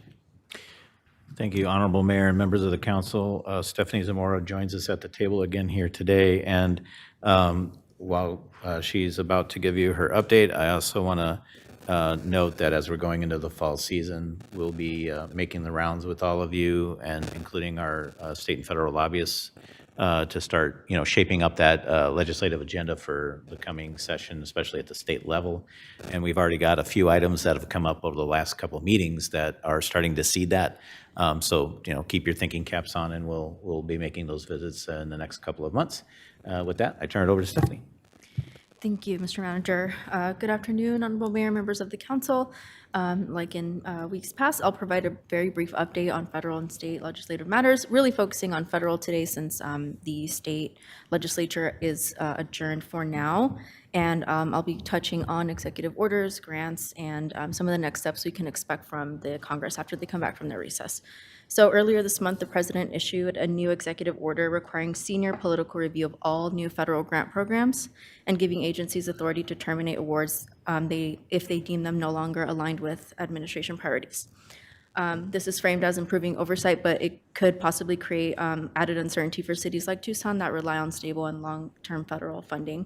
So it's important to note. And shortly after, on August 12th, federal court issued an injunction on King County versus Turner that protects plaintiff cities, including Tucson, by blocking HUD and DOT from enforcing new political conditions on grants. So this ruling, some good news, safeguards some of our most critical funding streams. And I'll hand it over to City Attorney Mike Rankin, and he'll share a few comments on this. Thank you, Honorable Mayor and members of the council. As you were just told and as you saw in the materials that went out in connection with this item, that new order in the King County case, in which we are a participant plaintiff as well, provides broader protections. It's a broader injunction that covers federal grants and ensures our ability, at least for now, to continue to receive funding from those grants, including HUD grants that could include the price and pro grants that were the subject of our separate lawsuit that we brought on our own that you gave us the authority to move forward with. So we are now evaluating whether it makes sense for us to continue with that separate litigation. And Gina Nassif from our office is here to fill you in a little bit on that. And she's been doing just extraordinary work, not just in that litigation, but in dealing with this ever-changing landscape with respect to federal grants, new conditions, new notices of funding opportunities, et cetera. So I'll hand it over to Gina. We live in interesting times, definitely. And every day it is a new day. I feel kind of like we're all playing whack-a-mole with respect to the federal funding and what's happening with it from day to day. New lawsuits are being filed, court orders are coming out, court orders are in some cases being ignored, and then there are efforts to enforce them. There are appeals that are being filed. So it's been very, very active. As Mike notes, we joined a lawsuit that had been filed by a number of local jurisdictions, including King County up in Washington. It was filed in the Western District of Washington. When that lawsuit was originally filed, it only covered, for HUD funding, it only covered continuum of care funding. It did not cover the rest of the HUD funding. And so in the meantime, we were getting messages, Housing and Community Development were getting messages from HUD about the price and the programs, which is but together they're about $18 million for some very important programs. And they were getting messages that HUD wanted to sort of retroactively amend contracts that had already been executed, and they wanted to impose conditions through the plan review process. So we had talked to the folks in King County, and we were thinking this wouldn't be a great fit for that lawsuit because there's a very small universe of grantees for these particular programs, and very few are municipalities. So we got permission from mayor and council to file our own lawsuit, which we did on June 27th. After that, it became apparent that the folks who were running the litigation up in Washington had decided to file a new complaint in that case, a second amended complaint, that would extend the protection being sought to cover all HUD grants. So it's like, okay, well, just went through the effort of filing that. But we left ours in place for a while to see what happened. When they circulated the draft complaint, I know I responded at the time and said, I think you really need to put some language in that prayer for relief that says, including through plan review process, like you can't impose these conditions, because they talked about NOFOs and applications and grant agreements. I said, you might want to add this piece, which they did. And then the court just recently, on the 12th, issued their preliminary injunction in that case. And indeed, they included that language in the scope. And so it now includes all HUD grants, which would include our price and programs. And it includes efforts to impose those conditions, not just explicitly through a grant agreement, but also through the plan review process, where HUD was saying, make sure your plan aligns with the administration priorities and make sure it's consistent with these issues. And people had been getting a lot of notices from HUD that they needed to take out the word equity everywhere, including in our grant where we only used equity when we talked about sweat equity. You can't make this stuff up. There's a lot of AI going on in the federal government because, they've fired a lot of people. So anyway, that's the good news. Sometimes good things happen. And so I think going forward, this really makes our standalone lawsuit moot, even though it kills me because just not long ago, I knocked myself out and filed a motion for a preliminary injunction in that case, which I'm happy about. But take a win when it comes. So we're very happy about that. Yes, absolutely, great work, Yeah, and Mayor, based on that, I would like, if as part of your action under this item, just a motion authorizing us to withdraw that separate action once we've completed our analysis, if it's determined that it is duplicative and moot, that we have the authority without having to come back to you again to take that action. Thank you. So moved. There's a motion and a second. Any further discussion? I just want to add, Regina, thank you so much. I know that the city attorney's office, led by you, and of course, Mr. Rankin, have been doing so much of this federal work. And we really appreciate your intelligence in how you have approached this and the amount of work that you've put into this. So to protect millions of dollars of investments that the city of Tucson competed for and received in a fair and square manner. So I'm really happy about the work. Thank you so much for your diligence and your commitment to this. Mayor Romero and members of the council, you're very, very welcome. This is what we do. I think it's both disheartening what is going on right now, but also this is very, very meaningful work, and it means a great deal to me.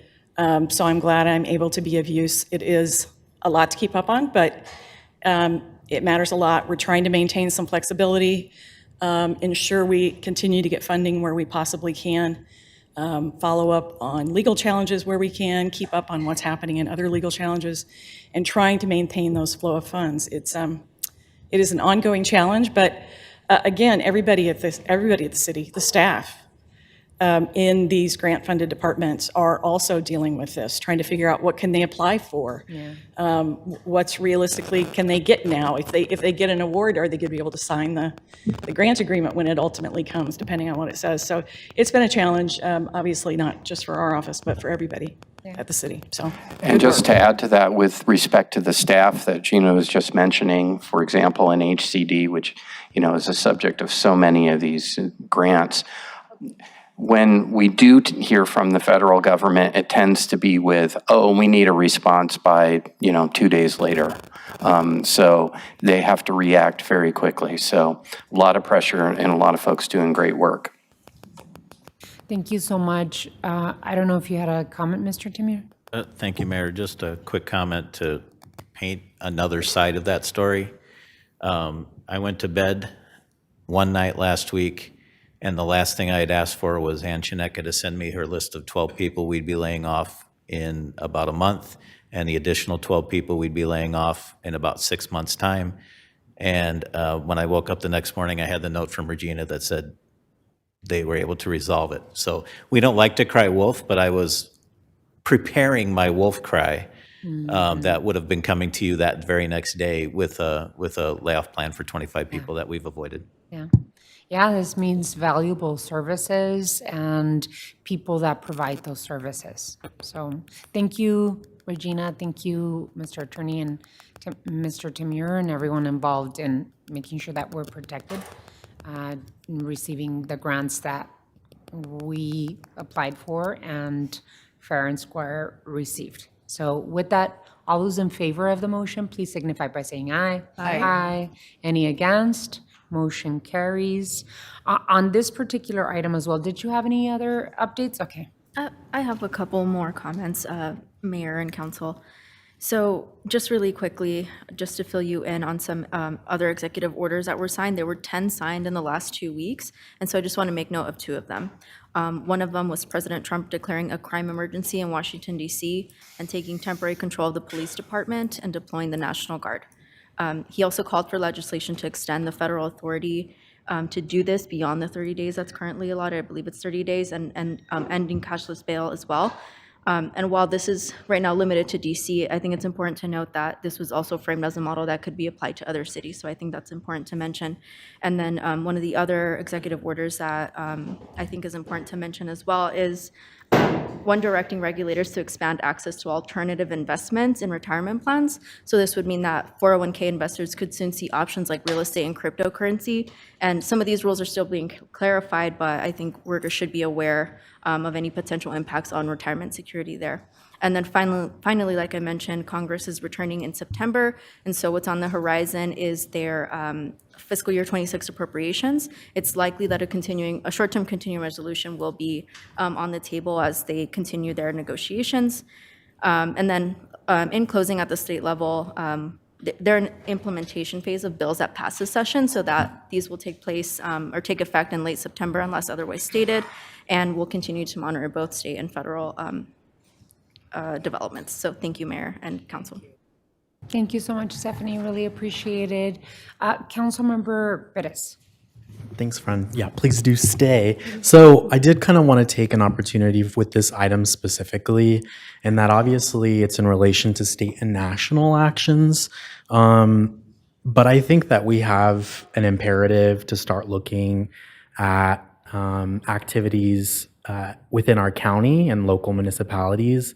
I think one example is that, a byproduct of our action on Project Blue in some ways inhibited our staff from being able to account for the continuation of that development, say at the county or even elsewhere in other municipalities. And so I know that that is something that I would like an update on. And I think given that we are the body that said no to Project Blue, that we should stay apprised and use, I think, our study session as a conduit for keeping the public informed as to how, our no could have ramifications elsewhere, whether that be in another development within Pima County, whether that be within Davis-Monthan, without our input. And so, Mayor Romero, I'd like to explore adding an item reoccurring within our study session agenda specific to county actions. I think we can add, Ms. Clerk, the possibility of a standing item that would be an update on Pima County and other regional jurisdictions. And that way we could have a similar item as we have for state and national. And to be honest with you, I think it's a great idea because I would say the next 2 years are going to be very, very difficult budget years, but we also have important issues to work on, right? Economic development issues, issues of water, and et cetera. So even on the unsheltered homelessness, the public health crisis that is fentanyl and opioid issues. We have a lot of things, thank goodness, that the county and the city are working on, and it makes sense to add a standing item that has Pima County and other regional jurisdictions and updates for that and the work that we're doing. Councilmember Perez and then Vice Mayor. Yeah, I also want to add, I think that just removing myself from council, I've been the beneficiary of outside agency funding from both parties, city and county. And I think that as we're navigating the scarcity of resources, the retraction of our grants, and I think just our overall capacity at city and county to invest in our local community, I think just another strategic item as a part of the county conversation going forward. I would like to stay apprised as to, the developments of the county's capacity in investing in where we see a lot of our outputs through economic development and community housing and community development as well. And so, I think that this is both a opportunity, I think, to just shed light on the inner workings between Tucson and county, and then I think also serving as a conduit for strategy going into the future. I think we're at a point, in a turning point, where we need to start having those conversations more publicly, and I think that's a means to do so. Thank you. Vice Mayor. I wanted to make sure we're including school districts, just when there's, bonds, that are going on the ballot, or as it relates to city programming, on the schools, whether it be KidCo or our shared, use of their facilities. Just would like to include them.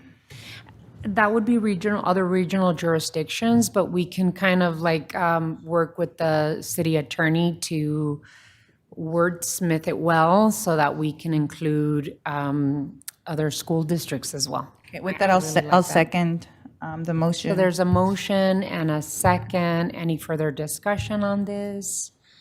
Hearing none. All those in favor, please signify by saying aye. Aye. Aye. Any against? Motion carries. Thank you so much.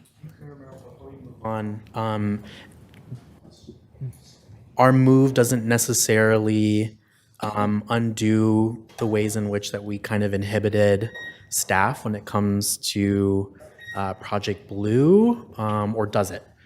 I want to make sure that we address that. If so, no. Okay. I think that that could be easily a part of the conversation that we bring with Pima County. Okay, perfect. And other jurisdictions that are possibly, entertaining a data center in their jurisdiction. Anything else? Okay. So we move on to item 15. Does anyone have anything to remove from the consent agenda? Vice Mayor? Hi, Mayor. I wanted to remove item DD from the consent agenda. Alrighty, Mr. Attorney, got that, Ms. Clerk? Councilmember Cunningham. Your Honor, I have a more rather unorthodox request for this. I'd like to move item CC from the consent agenda, but I'm wondering if we could do it during presentations.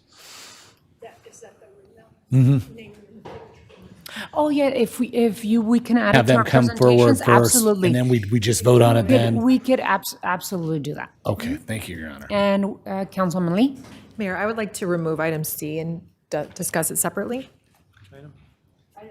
C. C as in Charlie. And then Mr. Pettis? I'd like to remove, take out item B. And For consider it separate separately. consideration, yeah.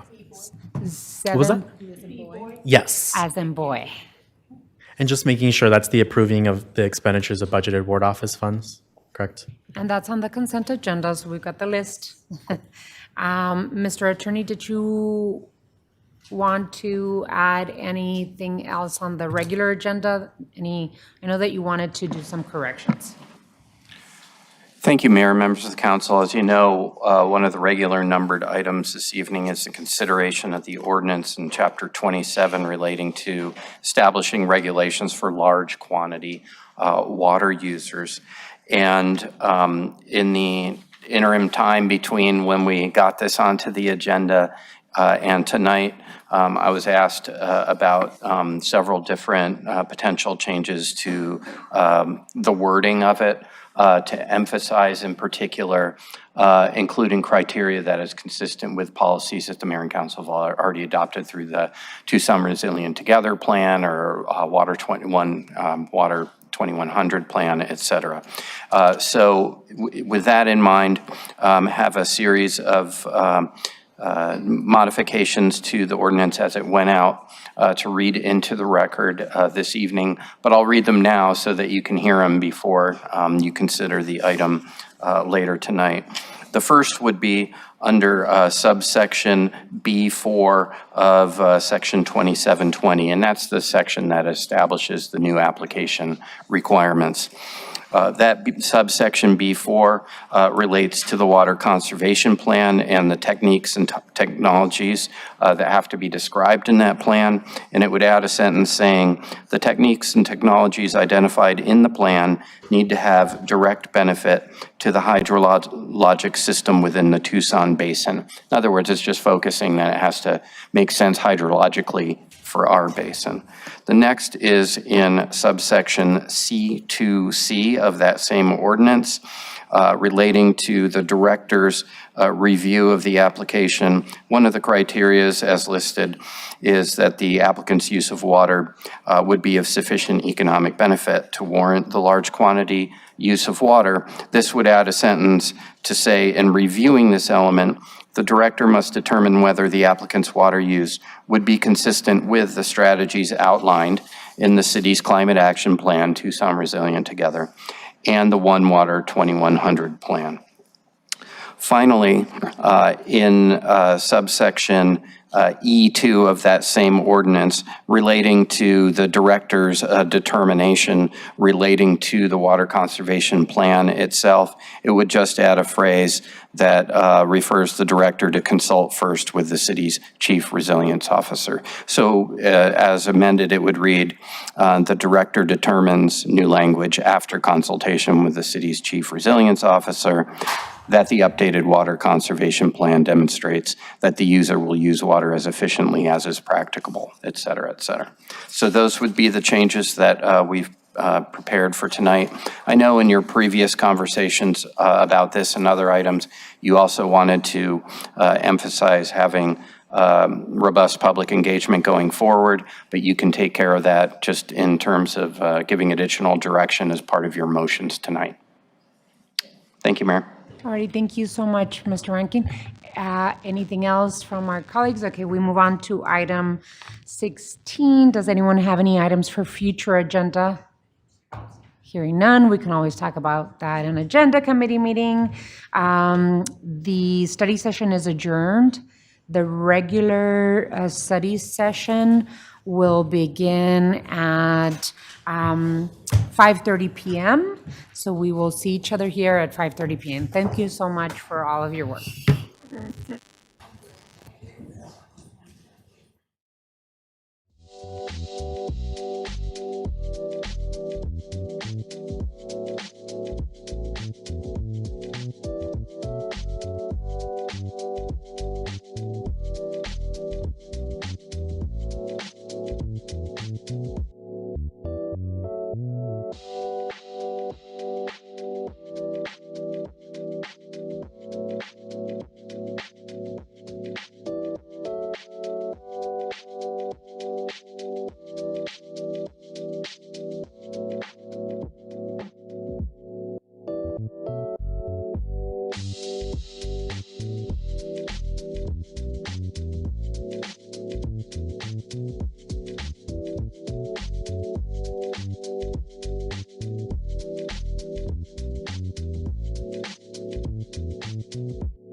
And in session.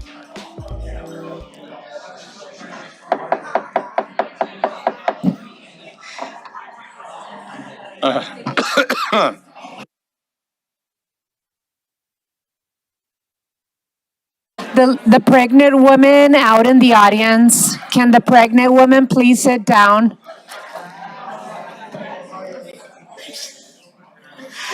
Can the pregnant woman talking to the audience please sit down? Thank you so much. That's my staff, so I can do that. Thank you all so much. Very appreciate you all being here. Council will stand in session, and we do need to go to roll call. Mr. Cunningham? Here. Mr. Dahl? Here. Mrs. Lee? Here. Mr. Perez? Here. Mixuluk? Here. Vice Mayor Santa Cruz? Here. Mayor Romero? Here. Before we go to item 2, the city attorney will go over rules of decorum for mayor and council meetings. Mr. Attorney.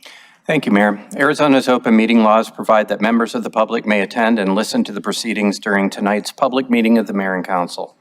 Arizona law also allows the Mayor and Council to enforce rules and procedures for public attendance at tonight's meeting to ensure orderly behavior and to prevent unnecessary interference with the meeting. Here are the rules that apply. The rules require decorum and orderly conduct by the members of the audience.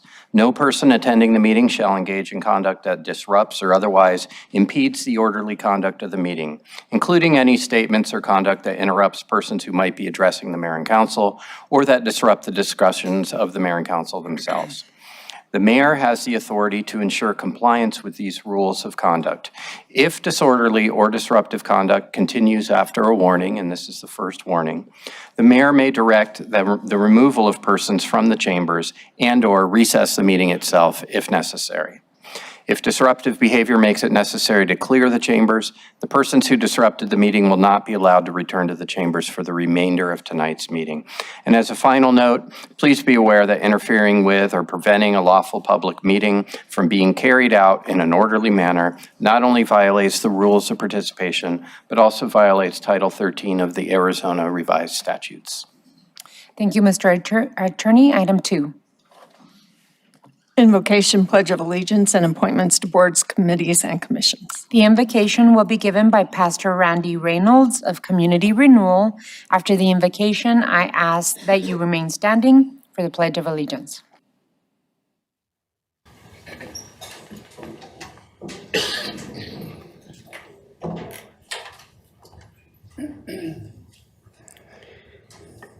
Dear Heavenly Father, we thank you for this group of servant leaders in Tucson. We thank you that we can celebrate the 250th birthday of Tucson.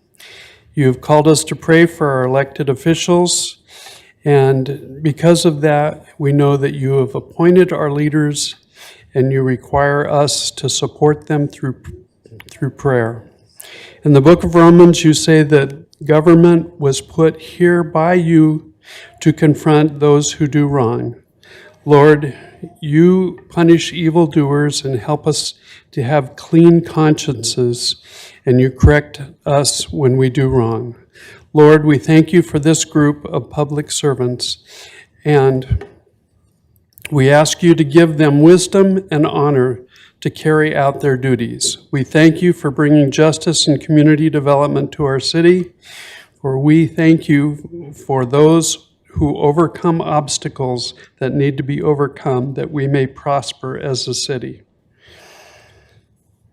Give us hearts of compassion and help those who hold others accountable to be humble. Grant them grace to hear one another and be respectful in dialogue. Help them to minimize conflict and maximize collaboration. Thank you, Lord, for your grace and your goodness, for providing for us all. Amen.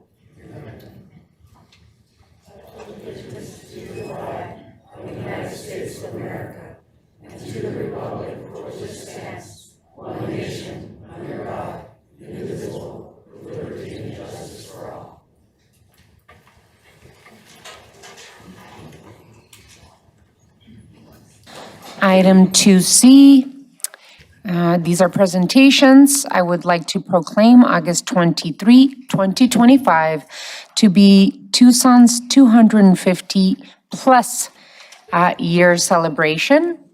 And I would like to invite the following individuals to join me at the front. First and most importantly, I'd like to thank everyone for joining us today. So appreciative of you all attending. I'm so happy to be with you here commemorating the 250 plus years since the establishment of the Presidio.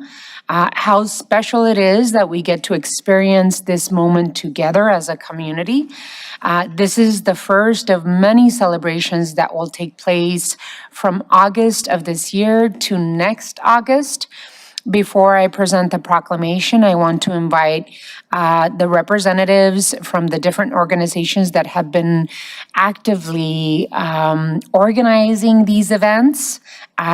Tucson City Council members, if you'd like to, as always, join me up there.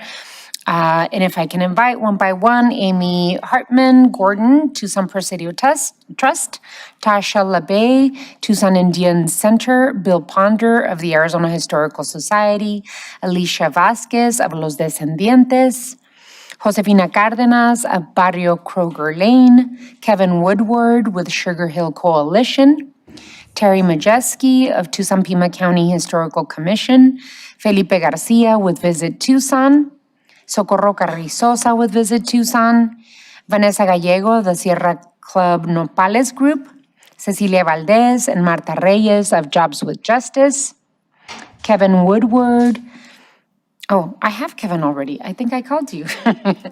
Emilia Eldridge and Justin from the Tucson Young Professionals, and Meg and Mariana from Tucson Museum of Art.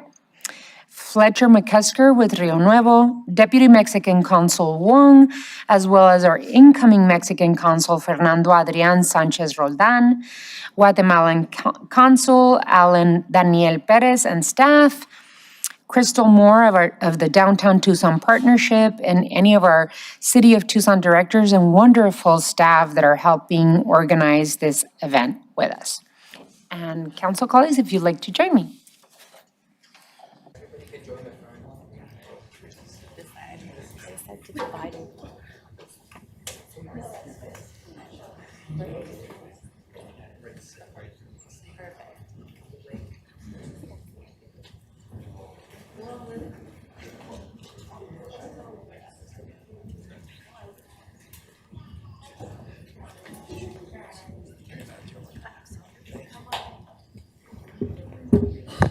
Alrighty, since we don't turn 250 years plus often, we actually framed the proclamation.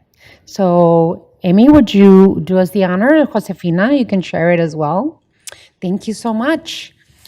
Thank you. It's so wonderful to see all of you gathering today, all of the work that each and every one of you do for the benefit of our community.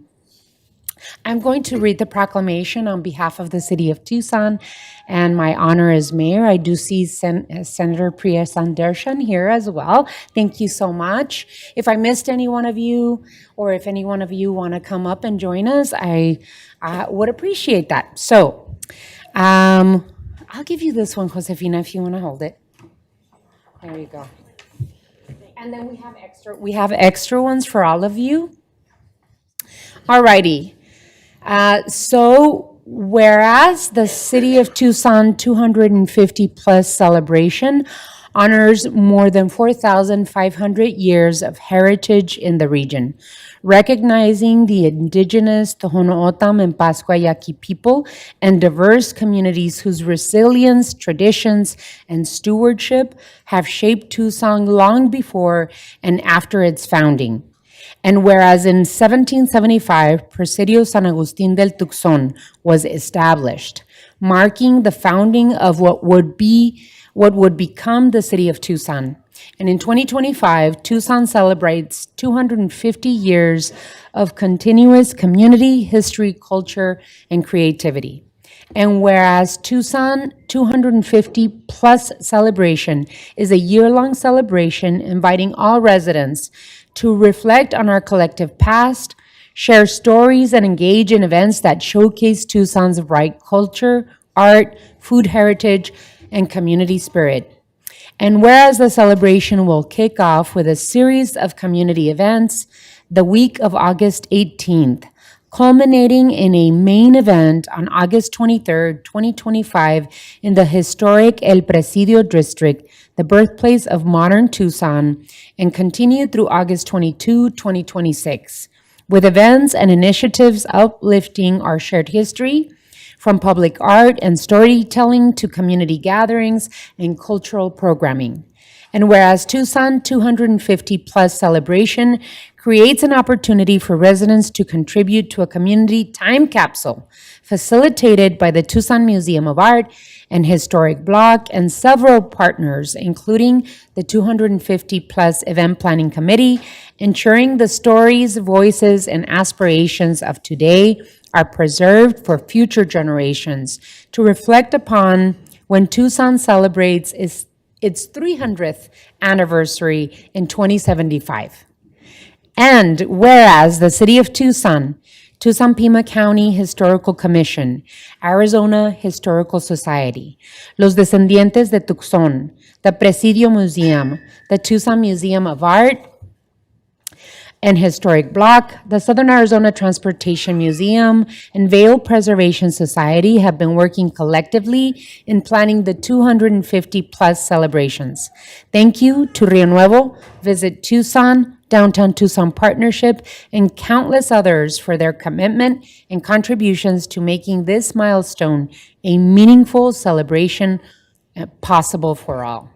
Now, therefore, I, Regina Romero, Mayor of the City of Tucson, Arizona, do hereby proclaim the period from August 19th, 2025 to August 22nd, 2026 as Tucson's 250th plus celebration year in our community and encourage all residents to join in honoring the rich history, culture, diverse heritage of Tucson as we celebrate this milestone together.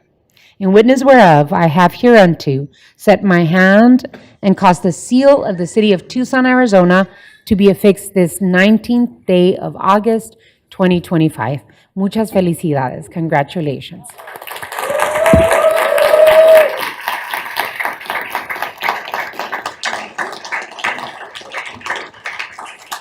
¿Quieres decir algo?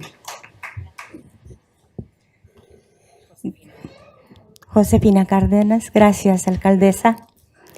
You are also our role model, and you've come from a long history of your parents, my tocayos, Josefina and Jose, and their struggle, ¿verdad?, in making a difference. But I want to pass our word to our First Nations, because as I am a multi-generational barrio, and one Ochoa family is here, of many of our barrio, but let me pass the word to our Indian Center, ¿verdad? Because it wouldn't be the same without the First Nations, as well as the diversity our Tucson has. Would you make us the honor of our word?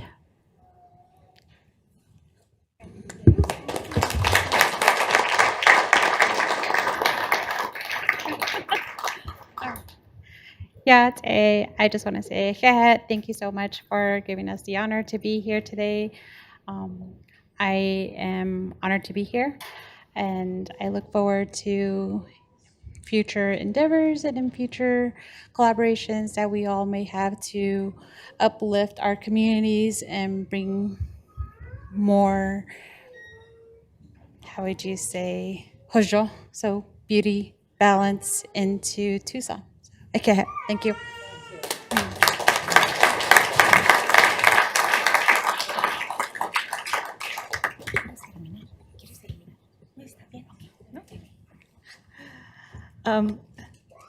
My name is Amy Hartman Gordon. I'm the director of the Presidio Museum here in Tucson. I just want to thank the many people in this room. I want to shout out to the Museum of Art, to Los Descendientes, to the Vale Preservation Society, to the Tucson Pima County Historical Commission. All of these organizations together care about representing our multicultural history, representing the many viewpoints and perspectives, and recognizing that there is a lot more history than 250 years. This is kind of a symbolic date in that it happens to be the date on the City of Tucson Charter, but we all know that this is a millennial community, and we're proud of that. So thank you all, and I hope you come to the event on Saturday. Mariana, do you want to say anything?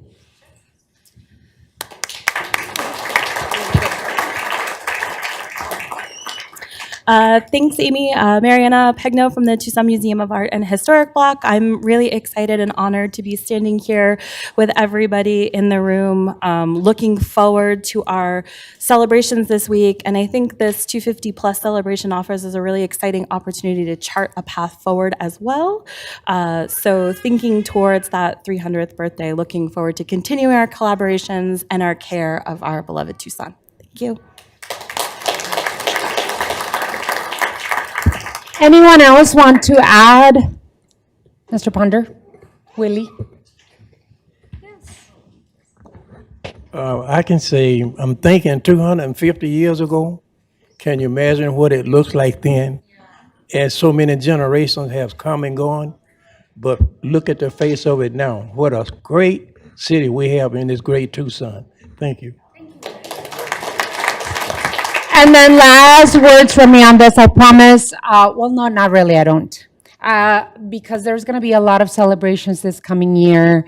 And the meaning of 250, the plus sign was something that I insisted in putting, because even though we are celebrating 250 years of the founding of and the establishment of El Presidio de Tucson, the thousands of years, more than 4,500 years of history of the Tohono O'odham and the Pascua Yaqui people in the Sonoran Desert is so valuable to us. And so I wanted to add that, and that Tucson has been stewarded by incredible people of the desert. And that we have so much to learn, and that we've learned so much from the original people of this land. And so I just wanted to recognize that. And two, that Tucson has always been a very diverse, from Mexican American and our indigenous siblings, as well as African American history in this city, Chinese American history, Jewish American. We have been a diverse, beautiful city since its founding, and that's what makes Tucson such an incredible, incredible community. And I want to hear the stories and the history that you all have and that we're contributing to right now. So, muchas felicidades, muchísimas gracias. Does any of my colleagues want to join? Alrighty, we're going to take a big picture. Thank you so much.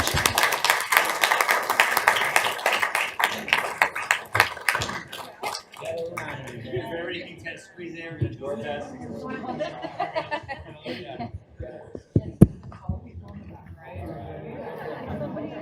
You're good.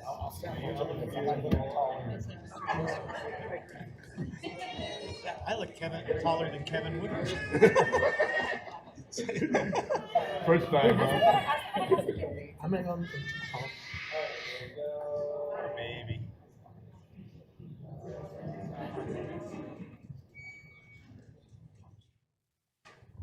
Yay.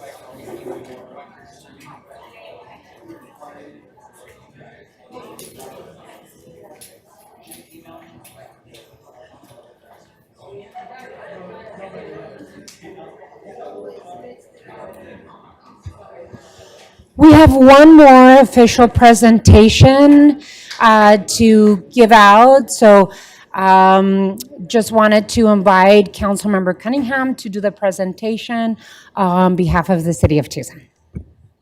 Thank you, Madam Mayor. I'd like to invite the Ridenauer family up. So this is concerning Udall Park's baseball field, and one of their participants, Chase Ridenauer, who was an avid sports fan and a stalwart in that community with baseball, with everything else, is going to have the field named after him. And it was a unanimous effort between the Sabino Little League, the neighbors, and some generosity around Tucson and from the family. And we've actually decided to match it, so it's a nice influx of improvements to that field. We're going to do a big ribbon cutting when Little League starts, but he was the oldest of 4 children, and at an early age helped raise his 3 most important people in his life, his siblings, and he was an incredible kid. So I wanted to present this to the Ridenauer Field as we are going to rename Little League Field number 2 to the Chase Ridenauer Field tonight. Yeah.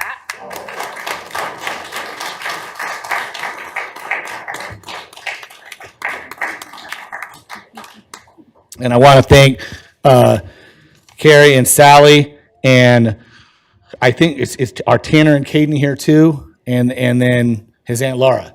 And so, yeah, so everybody's here. And so I want to thank you guys for coming down because we're doing the official part tonight, but we're going to do a bigger thing this year. And thank you so much. Your Honor, I'd like to ask that we take consent item double C right now while the family's here and vote to rename Little League Field to Chase Friedenauer Field. Seconded? Yes, you can, and the clerk will read the item by name, number, and title only. So this is consent item CC, presentation, or excuse me, naming field number 3 at Udall Park after Chase Ridenhour. And we have a motion and a second. There's a motion and a second. Any further discussion? Do you want to do roll call? I was going to move the motion. I didn't really move it. Oh, okay. I moved the item. Okay. Well, there was a motion from Councilmember Perez, but there's a motion, another motion and a second. If there's no further discussion, roll call. Mr. Cunningham? Aye. Mr. Dahl? Aye. Mrs. Lee? Aye. Mr. Perez? Mixulik? Aye. Vice Mayor Santa Cruz? Aye. Mayor Romero? Aye. Motion passes by 7-0. Congratulations. Thank you so much. Thank you very much.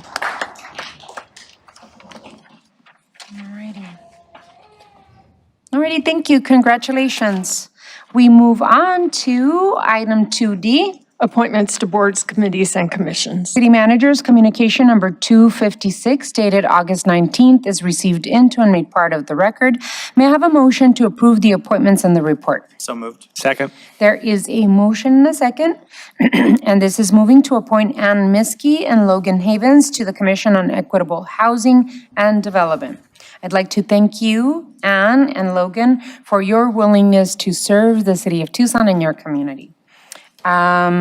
If there's no further discussion, all those in favor of the motion, please signify by saying aye. Aye. Any against? Motion carries. Are there any personal appointments to be made at this time? Hearing none, we move on to item 3.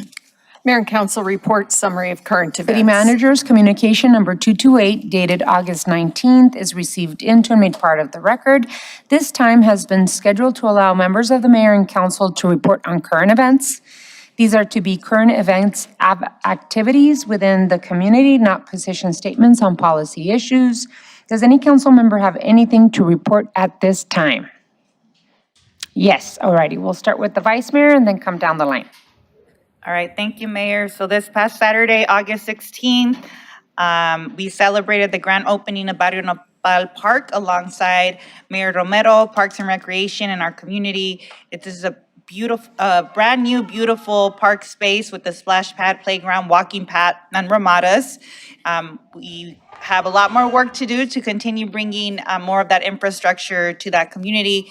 But the celebration was filled with music, food, laughter, a marble hunt by Crazed Monkey Glass, and Barrio Nopal Park will be a place for our community to gather, play, and grow together. So thank you, Mayor and Parks and Rec staff, for all your support in making that happen.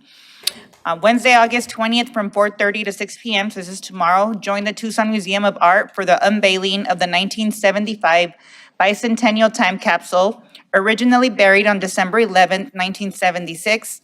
The capsule holds artifacts, memorabilia, and items celebrating Tucson's heritage. The special reception will include remarks at 5, some light snacks provided by Cafe 54, a cash bar, and live music. The location for the Tucson Museum of Art is just right across the street at 140 North Main Avenue. And then on Friday, August 29th, from 6 to 8, you are invited to join us for our Southside Bike Rides, Bicicleteada del Sur. This evening bike ride takes place on the last Friday of each month, starting at the El Pueblo Center. We meet at 6 and we ride out at 6:30. And that is at 101 West Irvington Road. You can reserve a Tugo bike share for free by following at Fuga Tucson on Instagram. Thank you. Councilmember Cunningham. I don't have any announcements. Most of my stuff was covered in a study session. You. Councilmember Dahl. I'll pass. Councilwoman Lee. No announcements, Mayor. Councilmember Perez. Councilmember Ulick. Hey, thank you. I just want to thank and congratulate our TPD Detective Josh Cheek. Earlier this month, the International Homicide Investigators Association recognized Detective Cheek with an award of excellence, the award of excellence for homicide investigations at their annual training symposium and awards ceremony. The awards really does signify his dedication, professionalism, and outstanding investigative work.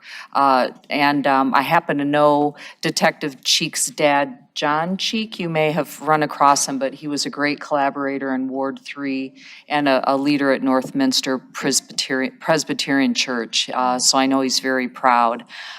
Detective Cheek's exemplary service and contributions to TPD and our community and to the overall field of homicide investigations are truly commendable and set an inspiring example for others in the profession. TPD overall has an exceptional track record for solving homicides and violent crimes. And so I just again want to thank Detective Cheek and our TPD team. Thank you. And I want to, yes. Thank you, Councilmember Ulick. And I just wanted to make sure that you all are invited this Saturday as we celebrate All Things Tucson. 250 plus of the establishment of Tucson. The celebration will take place at the Presidio Museum right here downtown from 6 to 10 p.m. There will be music, food, and refreshments. Thank you to the Presidio Museum and the Tucson Museum of Art Block for putting this event together. We move on to item 4. City Manager's Report, Summary of Current Events. City Manager's Communication Number 229 dated August 19th is received into and made part of the record. This time has been scheduled to allow the Tucson Manager to report on current events. Mr. Manager. Thank you, Mayor. And 2 announcements for tonight. One is Plan Tucson, which is the city's general plan, now is on the ballot for November and will be known as Proposition 417. For the last 2 years, community members have worked with City of Tucson staff to update the general plan, known as Plan Tucson. This guides our major city decisions and help create a Tucson that works for everyone. State law requires this updated general plan to go before Tucson voters for approval. Plan Tucson 2025 will appear on the November ballot as Prop 417. Community members can visit plantucson.org to learn more about the plan and request a speaker at their event or neighborhood meeting, and staff will come and accommodate that.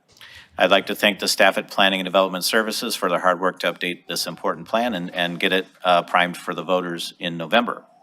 And while I'm on the topic of great staff work, last week, Housing and Community Development Director Ann Chineka accepted the Urban Development of the Year Housing Heroes Award for our project Milagro on Oracle. This was from the Arizona Department of Housing.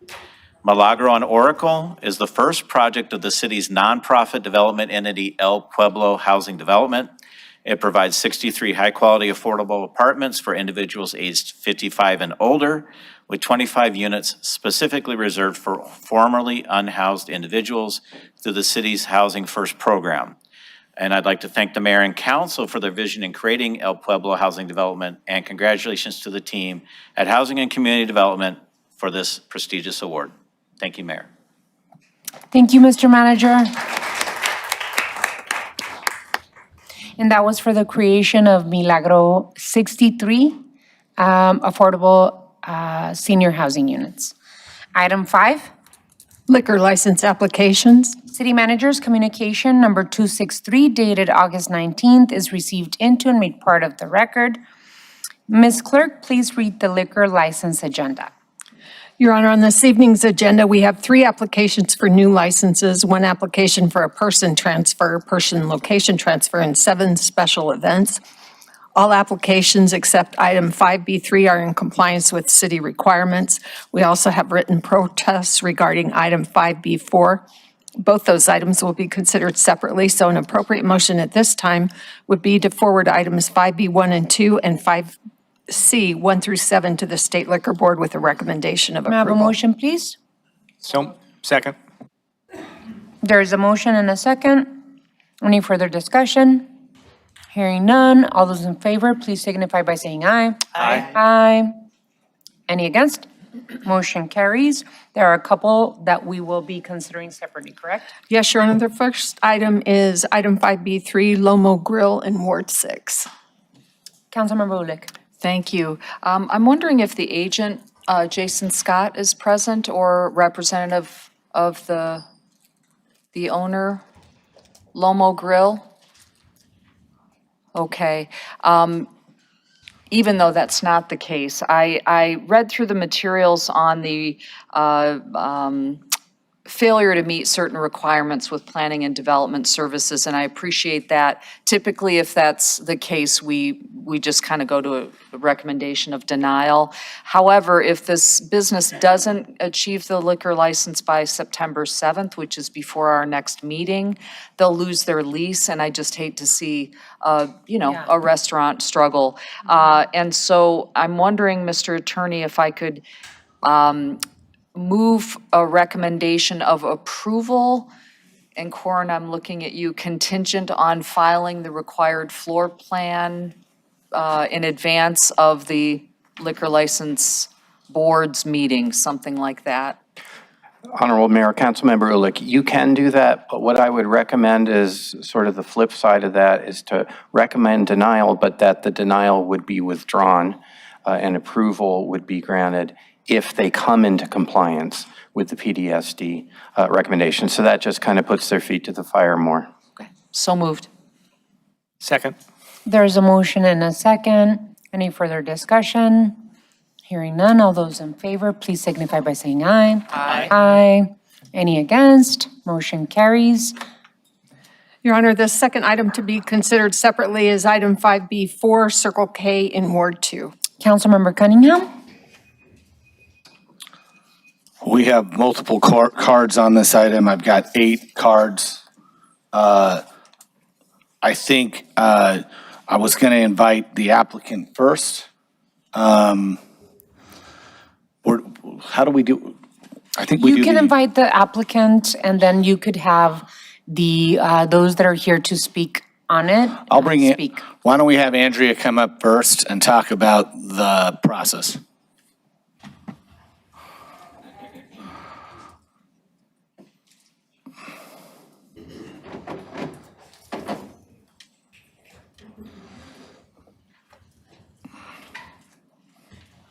Good afternoon, Mayor, Council. My name is Andrea Lukowitz. I'm an attorney for Circle K Corporation for this application. If it's okay with you, we're going to have, as you can see, we have 3 speaker cards. Ask Jordan Rydberg to go first, and then Troy, and then I will, if that's all right. That's fine. Thanks very much.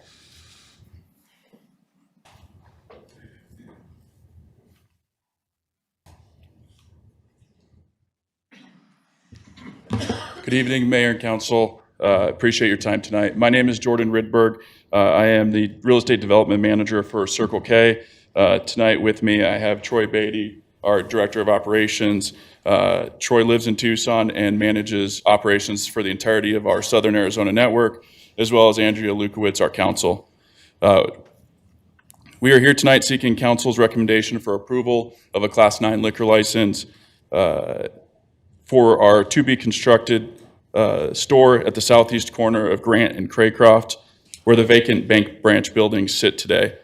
This application would effectively move our liquor license from the existing Circle K store at the northeast corner to the southeast corner of the very same intersection. This project represents one of the first pieces of a large-scale optimization plan we have for our network in Tucson. It is no secret that as part of our established network in Tucson, we have many small, tired assets that have served this community for 30, 40, and in some cases, 50 years or longer. These stores have served their useful life, but are no longer representative of who Circle K is today or who we want to be in the future. This project is a prime example of our commitment to invest significantly in revitalizing and re-imaging our network presence in Tucson, with the ultimate goal of providing a better experience for both our customers and our employees.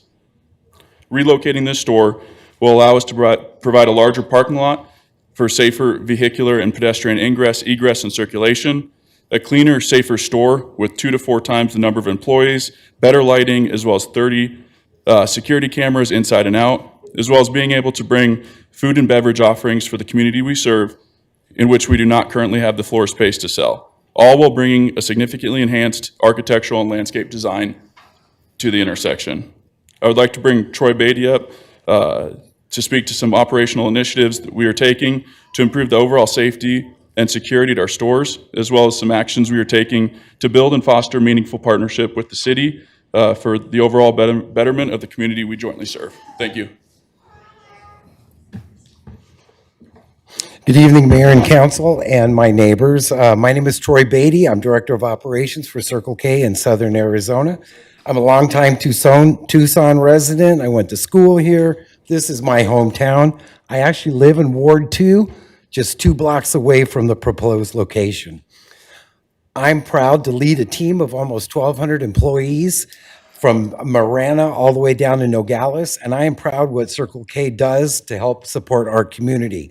You may not know, but we support a number of communities in Tucson, like United Cerebral Palsy, Children's Advocacy Center, Wounded Warrior, the Centurions, Kodak, the Lupus Foundation, Tucson Chamber of Commerce, CART, and 88 Crime, where I'm actually a board member with 88 Crime. We purchased trained police dogs for Tucson Police Department and the sheriffs, Pima County Sheriffs through Alika. And we also support smaller neighborhood groups like HOAs, Little Leagues, and we even do tree planting around Tucson. You, as the leader of 122 plus stores in Southern Arizona, I'm really focused on some key areas. Basic ones like customer service, friendly sales representatives, and clean stores, but really important ones like providing a safe environment for employees and our customers. We employ state-of-the-art video equipment tied to a live 24/7 support team. We have roving security guards, remote surveillance units called LVTs that can be connected directly with TPD. You may see them around, little blue lights and things like that. We can put those in some stores as well. Some locations we use pass-through windows. Most stores, we don't even use cash at night. That's really helped our safety from prior years. It's really been a big changer. We have extensive training programs, and in this case, we're talking about liquor license. We do restricted sales training with all employees twice a year. I just finished mine last week again. It's getting to be monotonous, but I still do it twice a year. Most of my network, as you heard, are pretty old. You go to some of my stores, 2 gas pumps, something like that, hard to get in, hard to get out. They're falling apart. And my goal is to build bigger, prettier stores and maybe close some of these older ones that are hard to get in and hard to get out of. I've updated probably around 60 stores. And maybe you've gone in and seen some of the food service and the new tile, but some of my stores are just way too old to do that with. And I believe that Circle K can better serve our community, my neighbors, with a nicer, brighter, and safer stores and reduce the amount of our older stores.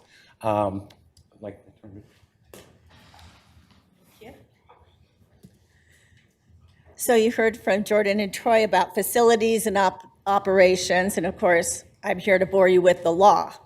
So we know that when we're considering whether to grant a license for a specific location, there are certain things that the law tells us to consider. We did not hear back. We received 8 letters of protest from neighboring, or I assume they're neighbors. 4 I was able to locate at the property, the medical office building immediately south of the proposed site. And there were employees who also sent letters, but there was no reference to whether they reside, own, or lease property within 1 mile of the proposed premises, which, again, if we look at Administrative Code Rule 19-1-702, we're limited to considering people's opinions, those who live or own or lease property within 1 mile. We sent a note out to each of the people who sent a letter of protest in, asking them, inviting them to call, write, schedule a time, and did not hear back from a single person.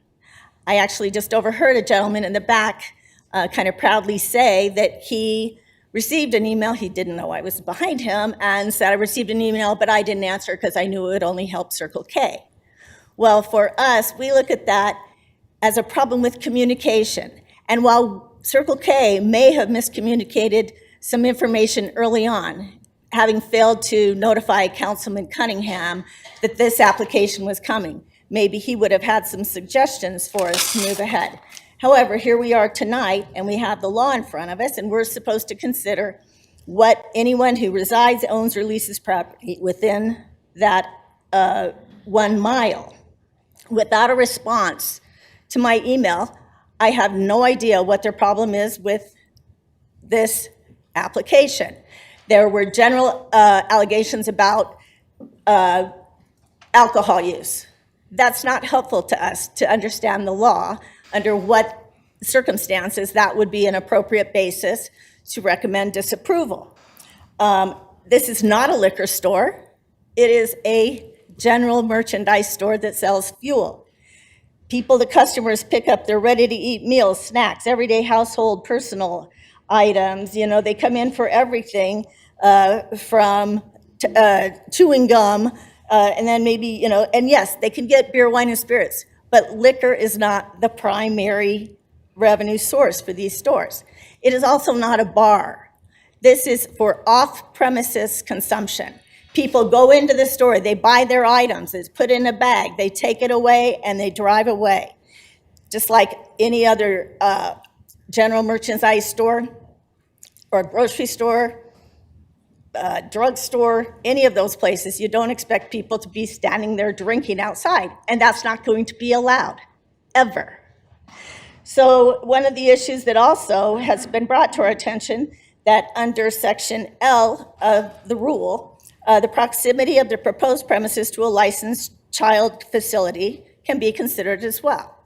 And it's true, there is a licensed childcare facility just east of the proposed site. Interestingly, they did not protest this license. We have not heard from the owner. I visited with an employee, 15-year employee there, as late as this afternoon, who told me that their only concern was related to traffic. They had actually already agreed to a cross-access easement for the space, the drive area between the parcels, and we looked at the site and realized that on that west side, there is a wrought iron fence, while on the south and east side of their property, they have a block fence. So I went back in and I said, gosh, why don't you have a block wall fence here? They said, well, that would be great. I said, we're happy to work with you. So that would be something that would alleviate their concerns for traffic. They're not concerned about alcohol. It seems to me that whatever reason we've seen in the letters that we did receive are using the alcohol as a reason to avoid having the store there, but I don't understand what reason that is, again, without anyone responding to us. We are more than willing to communicate, to work with, to know what the neighbors want. Circle K has been on that northeast corner for 45 years, certainly well before most of anybody else was out there. So this is Circle K's neighborhood too. They want it to be successful. They want everyone to be safe. The safety and security of the employees, the staff, and the neighbors is the most important thing to them. So we invite any neighbors to bring their concerns to us. Again, no one responded. It's difficult for us to communicate with someone without getting anything in return. Anyway, again, it's off-premises consumption. You know, if you drop into any number of stores, everything from Costco or Safeway, Trader Joe's, those are off-premises licenses. They're the same thing. So anyway, I'll go back to the law every chance we can to say, let's focus on what does matter, how we can work together to be successful and meet the criteria for the issuance of the license. Thank you so much for your time. All right, so thank you, Circle K, for all your comments. We'll now bring up Darren Davenport. He's one of the neighbors. I've got 6 cards from neighbors. Thank you, Madam Mayor and Council. I want to thank you for the opportunity to speak. I'll start off by saying I was very happy and feel privileged to be here to kick off the 250 years of Tucson, as I'm a 4th generation Tucsonan, and my daughter is starting at the U of A on Thursday. We move her in, and she'll be a 5th generation Wildcat, so bear down. My name is Dr. Darren Davenport. I'm a business owner and dentist at 2300 North Craycroft, just south of the proposed Circle K site. And I'm strongly opposed to the transfer of this license. The property in question directly borders physician offices and dentist offices to the south, and there's a preschool and an open playground directly to the east, butting up against their property and the easement. Nothing about placing a liquor store or a store that sells liquor and beer, in this setting makes sense. It doesn't serve the public good, and it's a concern. We already have seen problems created by the existing Circle K in the area across the street on the north side, homelessness, loitering, trash, alcohol containers, needles scattered around our properties. In my own complex, we've had at least 8 windows broken in the last 5 years, numerous incidents of people sleeping on our front and back doors. And granted, to all respect, I understand you pick up a bottle of liquor and you walk out the store, but unfortunately some people don't have homes, and some people go directly to our offices that have overhangs and enclosures that we've put fences up and things to kind of keep our patients and staff safe. So, building a larger store at an already dangerous and congested intersection will only magnify these problems. And this isn't a business inconvenience. This is a matter of public safety. And my staff, my patients, our neighbors, and most importantly, the children that are playing outside adjacent to the preschool will all be at a greater risk if this license is approved. Lastly, now to my understanding, state law requires sales within liquor sales must be at least 300 feet from a public or private school. Granted, this is a preschool, but it's still a place of children's education and growth. So for these reasons, I respectfully urge you to deny the transfer, and I thank you for the time. Thank you so much. Sajid Binayak.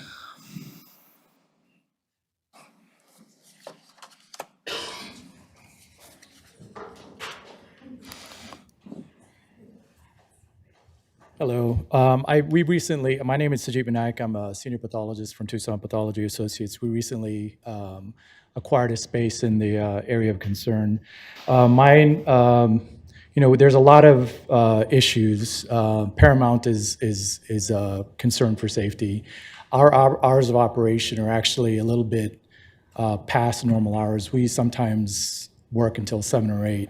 A lot of our employees are females, and to tell you the truth, I do fear their safety. I'm also the medical director of TMC, the laboratories, and I do pass at Circle K all the time, and I get gas there, and I get accosted there. So to say that it's not going to happen across the street, I don't believe. So to me, this is a matter of safety that I don't know that there's going to be any resolution or anything that they can say that could change that for me. And I am concerned about patients, dentist patients, our patients, and also my employees. And that's indubitable that something will happen if there's a Circle K across the street. Thank you. Next up, I'm gonna call them up together, Jim and Joanne Trago.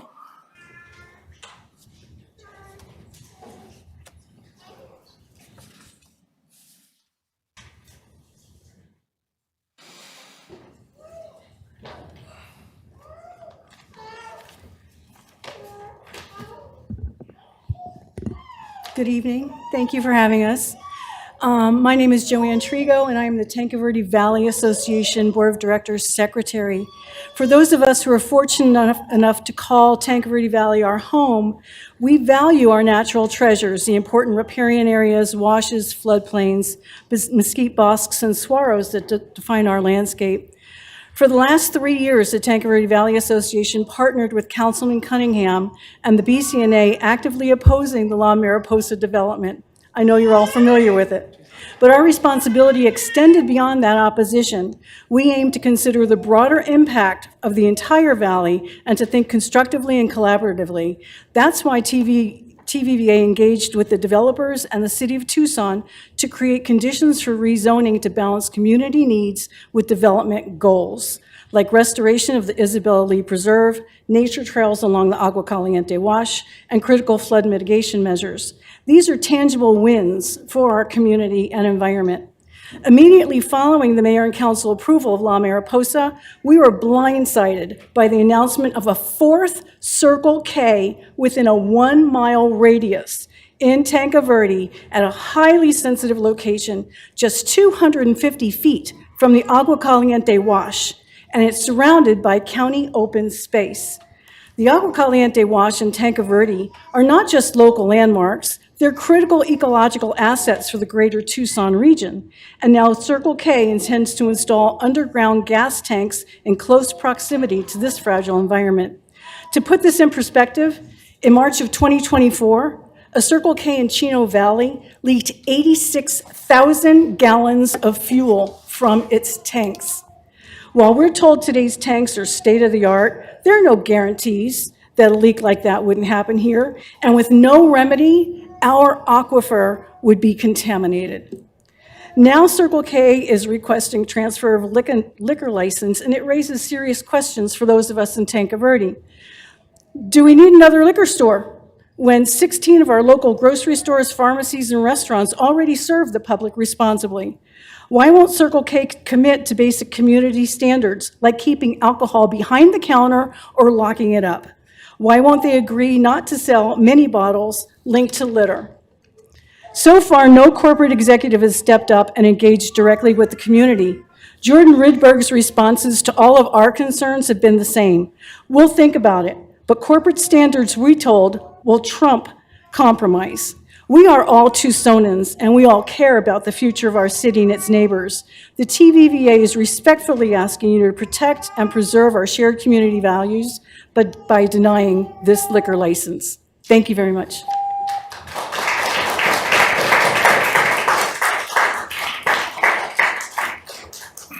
And I'm Jim Trigo. I'm president of TVVA.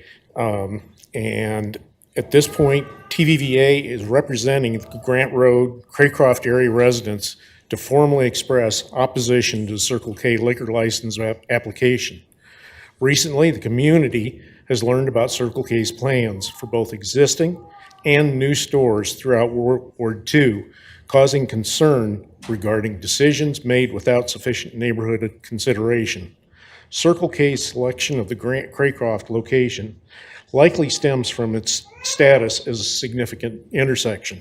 However, it appears that absolutely no engagement with local residents or any acknowledgement of the numerous medical and professional corporations in the vicinity. Meaningful community outreach would have allowed Circle K to better understand the perspectives and needs of these residing and working in the area.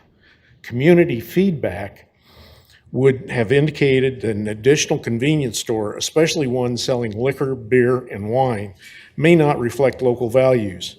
Are you aware that 24 other businesses sell liquor within a 1-mile radius of this one point? How many do we need? TVVA has addressed various social, ecological, and environmental concerns with Circle K through ongoing discussions, including requests not to sell liquor, especially mini bottles.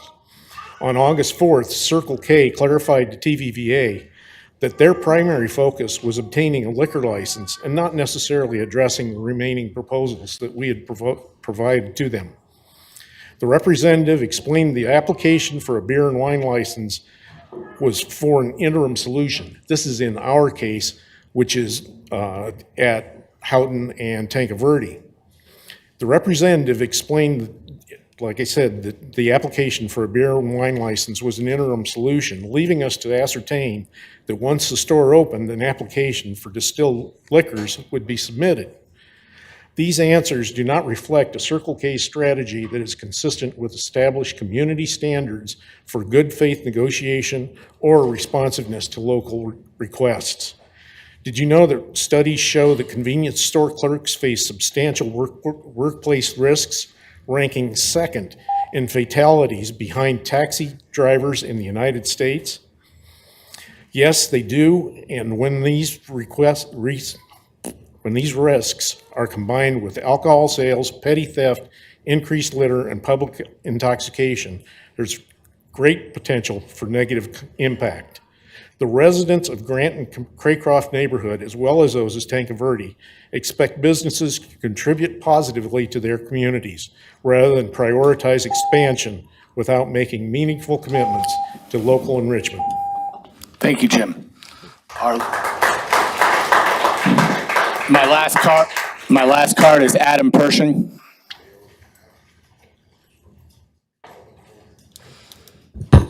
Madam Mayor, council members, I'm Dr. Adam Pershing. I practice at 2300 North Craycroft, and I'm the president of the Craycroft Professional Associates, the Association of Physicians and Dentists who practice in the complex to the immediate south of the proposed Circle K location.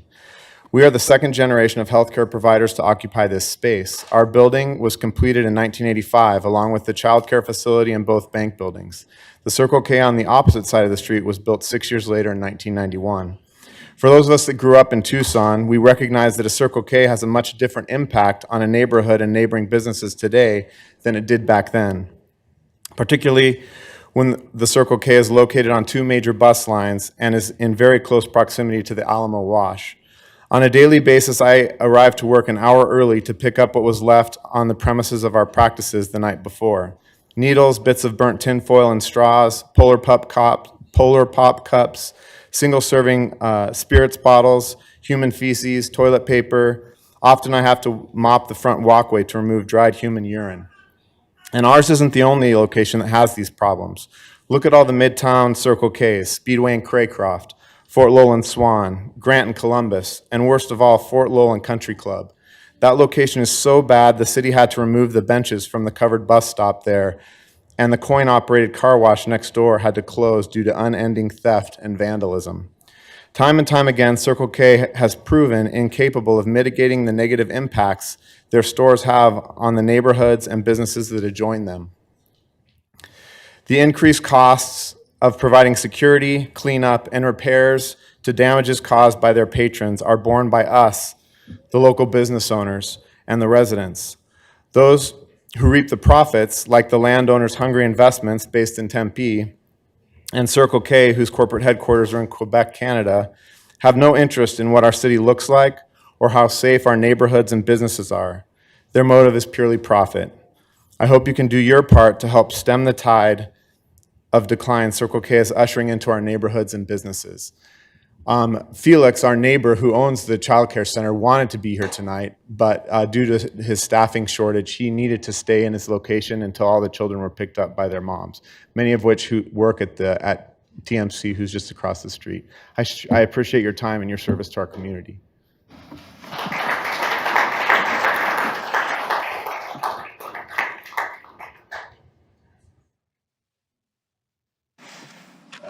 All right, a couple things. And I want to start by saying that I'm a Circle K Rewards member. I shop there. I used to work there. I actually worked the graveyard at Circle K at Speedway and Swan. Some of you, there's a couple people here who actually remember me doing that in 96, 97. And I don't have any hate on Circle K. I didn't really know much about this project until the Tanque Verde and Houghton permit was pulled. And so then I called Circle K and they came and spoke. They were responsive and they came and spoke with me. And so I want to give them credit where credit is due. They started this dialogue. But as we started to have this dialogue, I started to talk and investigate a lot of these issues that we're having. And it got pointed out to me that they've now had multiple plans to reset stores that have been stymied by either the liquor license process, the rezoning process, or just neighborhood interference. One of them is on the east side at 22nd and Prudence. They had a plan to do something there where they're going to be, and the negative feelings from just the community in general kind of overwhelmed that project. The same thing happened at Drexel and Tucson. The same thing happened at Golf Links and Craycroft. So something's got to give. So I checked with the Tucson Police Department. They couldn't put the numbers together because there's too many incidents at Circle K to put them together. The estimation is approximately 60% of our hotspot addresses are Circle Ks. And our bigger problem is that this current location within a quarter mile, we've had 784 calls for service in the last 2.5 years. For those of you counting at home, that's an average of 0.83, almost one call of service per day. And that is not good. Also, I can say that I spoke with Old Fort Little Neighborhood Association, who's opposed. All that being said, we kind of ran out of time here. I actually think there is a pathway to have some dialogue with Circle K and talk about how we legislate or how we regulate selling minis in convenience stores, the mini bottles, how we talk about night security, how we talk about what they're going to do. There's one other piece to this. The neighbors are very concerned that once this building is vacated and the new Circle K would possibly go up, what would happen to the old building across the street? What would it become, and who would rent it? And then finally, there are 21 liquor licenses within a mile, and that isn't counting the Circle K that's 1 mile and 18 feet away, which is a problem. There is a convenience store on every direction a mile away, including Pima and Wilmot, which is another Circle K, and there's a 7-Eleven at Pima in Craycroft, next door to a liquor store at Pima and Craycroft. So when we get into all these things, it's really hard for me as a council person to recommend approval. I can't do it. But I do say it's important that we look, for everybody who's annoyed with Circle K, the other thing is, again, with Circle K, and this is something I have firsthand experience, the workers aren't organized. I tried. So the big thing is that our biggest discussion for everybody who wants to get mad at Circle K and whatever, just remember there were times in your life where getting a Slurpee and going there was a thing, and it's got potential, and they have potential to be good community partners, but we've got to hit kind of the reset button with them. So I want to start that dialogue now, but I can't. We have not really even gotten there. We had to rush this thing over.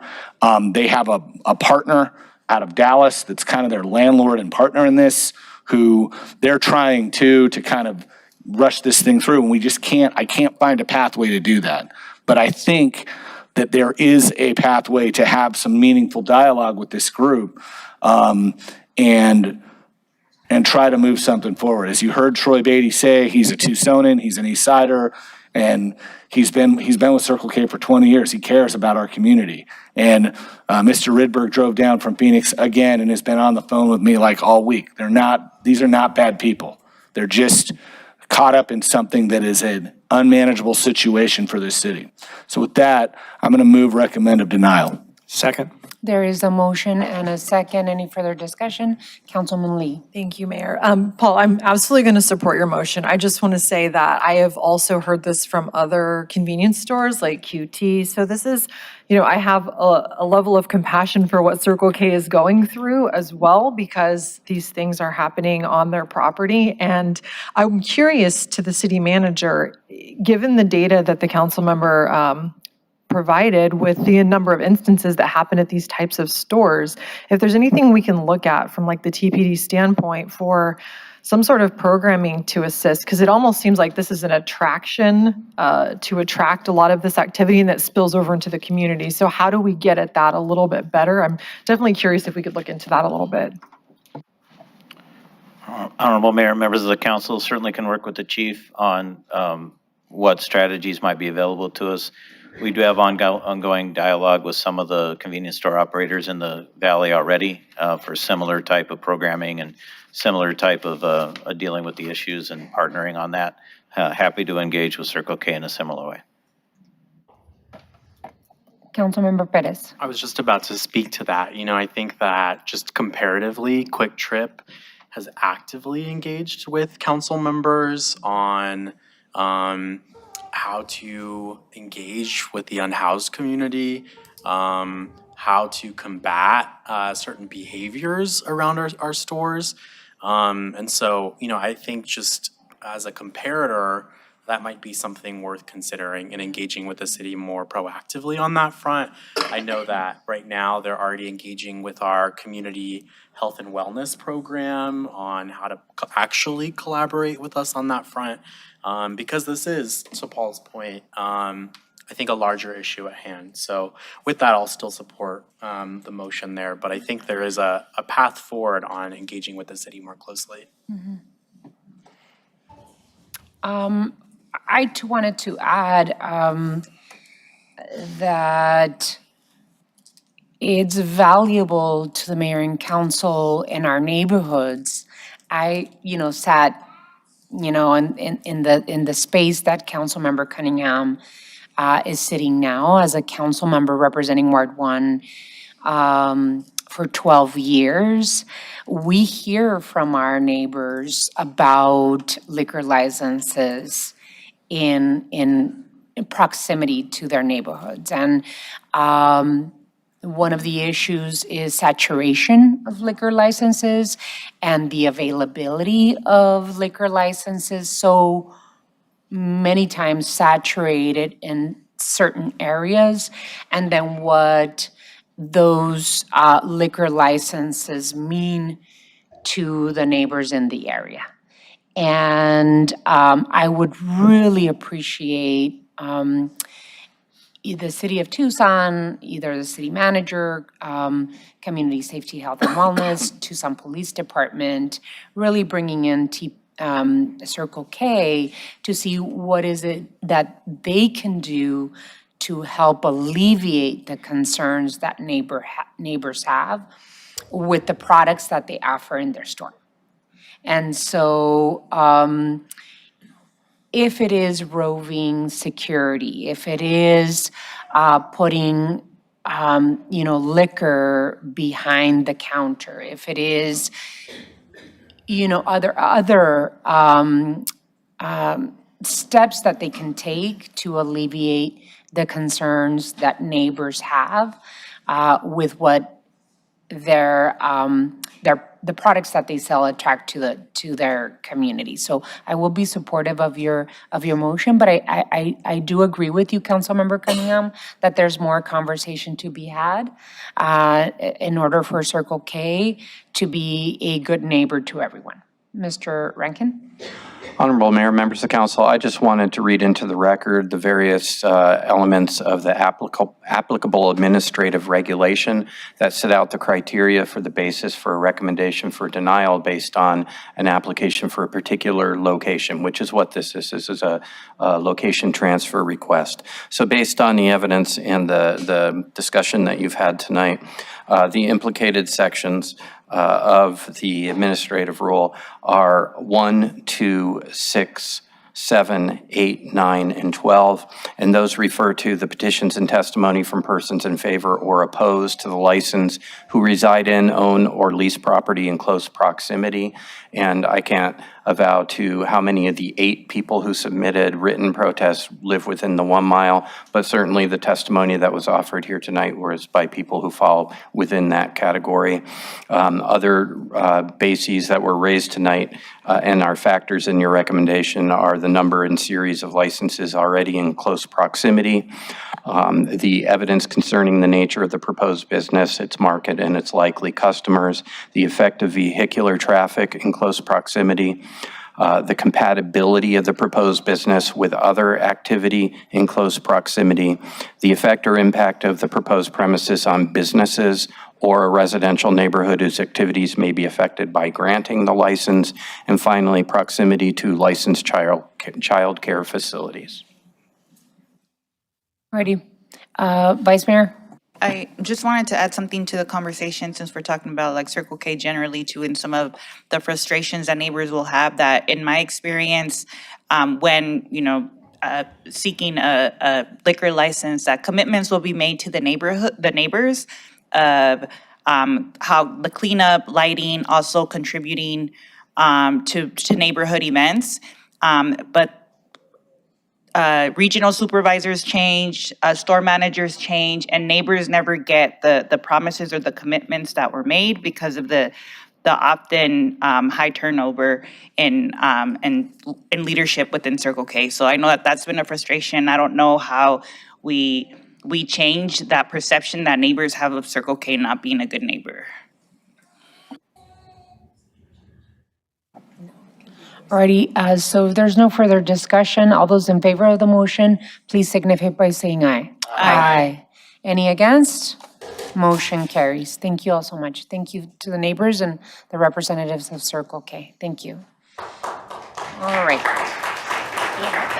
We have one more liquor license to consider separately. Yes, Your Honor, my apologies, but I inadvertently left out of the proposed motion the agent change acquisition of control restructuring at 3602, or Chevron 3602 in Ward 3, item 5D1, if I could get a motion to approve.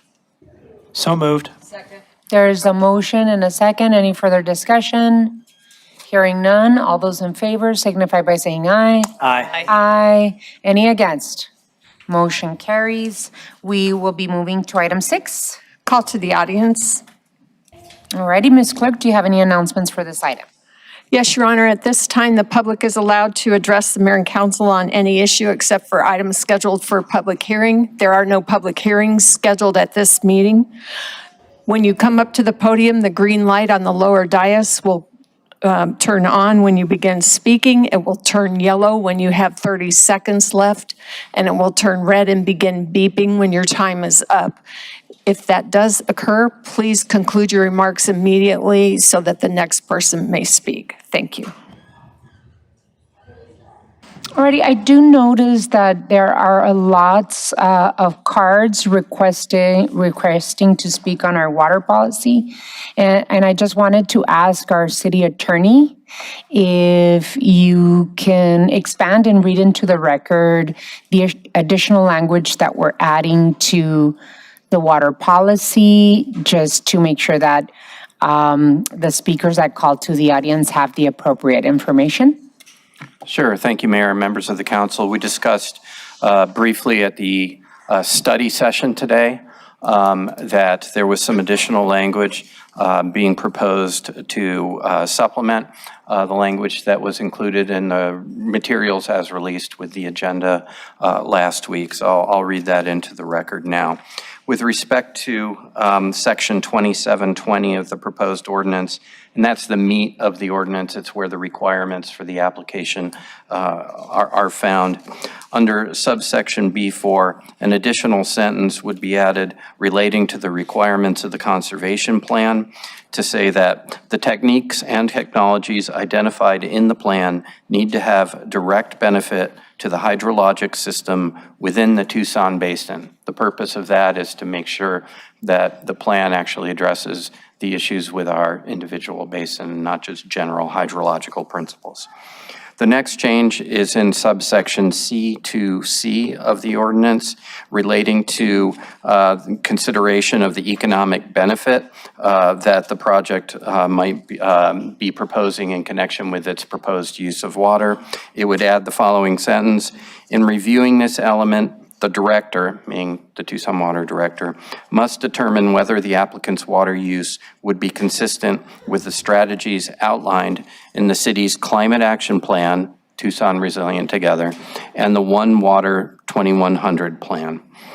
And finally, under subsection E2 of that same ordinance, with respect to the process for how the director considers his recommendation, his or her recommendation, it adds consultation with the city's chief resilience officer, so that subsection E2 would read, the director determines after consultation with the city's chief resilience officer that the updated water conservation plan demonstrates that the large quantity water user will use water as efficiently as is practicable and ensure that water is not wasted. And in addition, the city manager's recommendation is to approve today with language and engage the community and come back in 6 months with community input, just in case we need to adjust the ordinance. But the recommendation is to act tonight to immediately set guardrails to protect our water resources. Just wanted to make sure that you all were aware of that information. With that, I'm going to call the first speaker, Dale Manishiro. Dale Manishiro.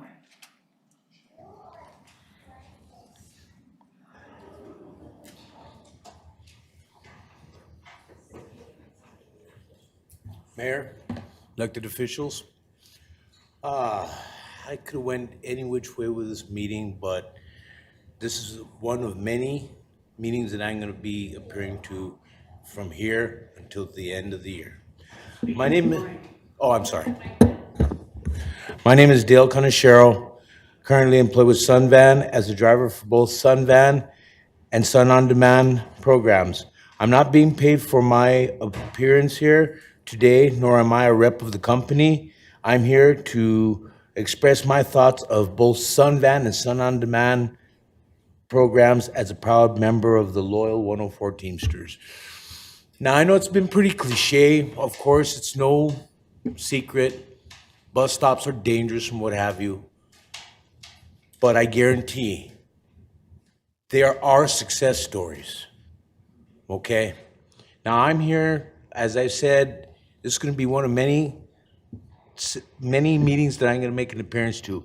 Anywhere from success stories from, hey, Sister Jose's, 1050 South Park, Primavera, that I've personally picked up and dropped off while with the Sun On Demand program.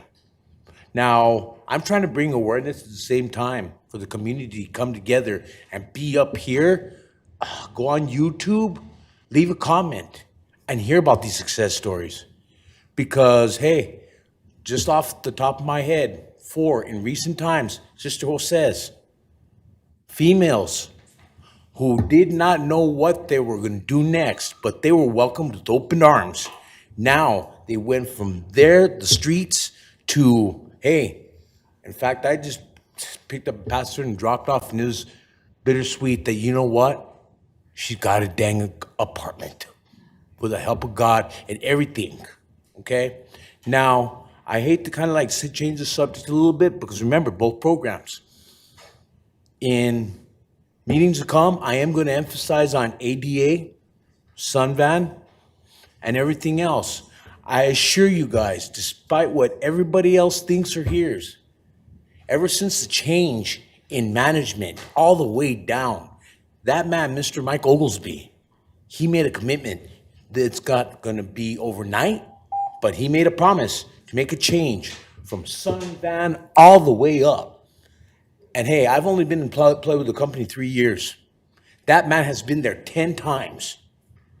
With a change in management with Sunvan as well. Hey, you know what? The sky's the limit. But hey, I'm asking the community to be patient with us and their elected officials. We're trying to do the best we can because what stands united cannot be divided. Thank you. A. Putney.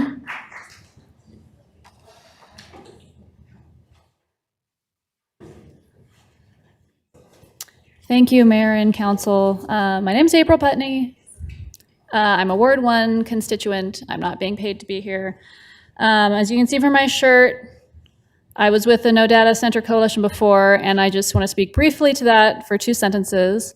I really wish that the ordinance proposed today in terms of large water use had stronger protections, understanding that it's really crucial that you bring it forward today. So I look forward to the robust public engagement process around that.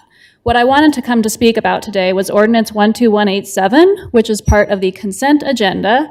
And I want to thank the Vice Mayor Santa Cruz for bringing that out of the consent agenda for discussion. This ordinance related to age restrictions around public park use, so that the city manager's office has proposed a new ordinance restricting public spaces based on age.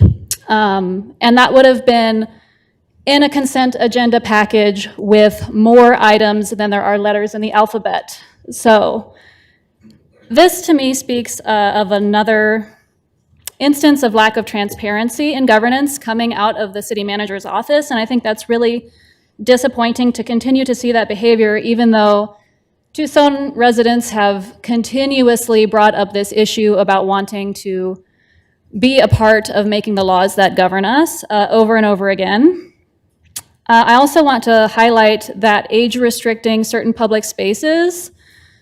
Today I was just taking a harassment and discrimination training for a new position TAing at the University of Arizona, right? And they went over how discrimination by age and discrimination by familial status, including having children, is considered discrimination, and that those things cannot happen with employment. So why are we creating policy that would restrict by age or familial status, i.e. having children, public park spaces like splash pads and jungle gyms?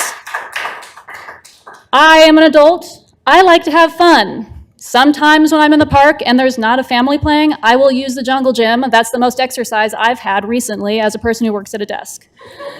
Additionally, what about the adults who voted for Prop 407 funding, the bond that funds city park improvements? Were those people aware that they would be funding restricted spaces when they passed that proposition?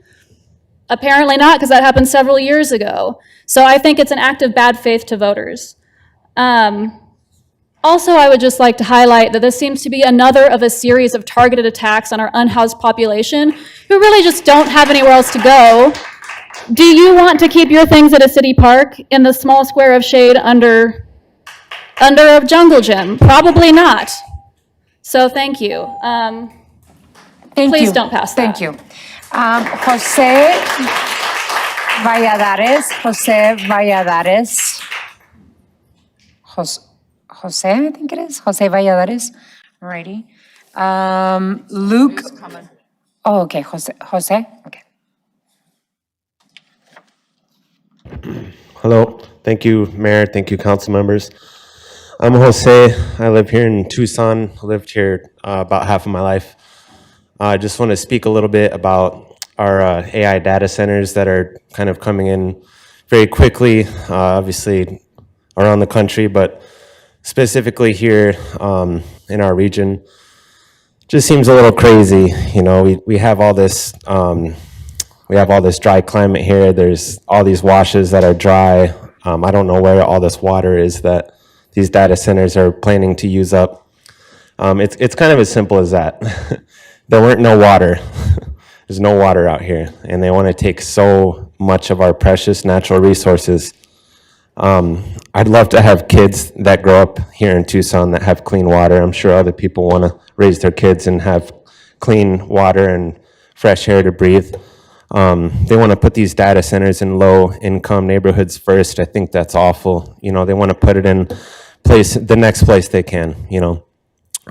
Even if we put in regulations or some sort of schedule to, you know, allow them to put in these big data centers, regardless, it's going to hurt the environment. I just want to point that out. Thank you guys for postponing or taking the time to place regulations. I think that's very helpful. I just encourage you guys to keep helping us as a community, as a city, to, you know, live in a healthy place, have a healthy space for our families. April, who just spoke, had also mentioned a little bit about the park regulations, age regulations. I just want to say, you know, me and my partner love playing in parks too, and it would be a shame for some of those parks to be age restricted, possibly for the reasons of eliminating homelessness or getting rid of homeless people, houseless people. I think there's better ways to go about providing help for them. Don't take away the little space of shade that they have left. This is a humanitarian thing. These are our community. Show them love. Don't show them Miranda rights and a ride to jail. You know what I mean? Thank you for your time. Thank you, Jose. Mayor Romero, I just had a quick question. Councilmember Perez. This one's for Mr. Tamir. You know, I concur with the sentiments on our data centers, but I do want to make note and want to direct this question to the city manager. If you can quickly kind of summarize as to how we are expanding our water portfolio as we do pursue some means of economic development within the realm that might tap into some of those resources. Honorable Mayor, members of the council, since we have item 8 listed on the agenda for tonight, I think it would be more appropriate to address that question there. Thank you. Our next speaker is Luke Felix Rose.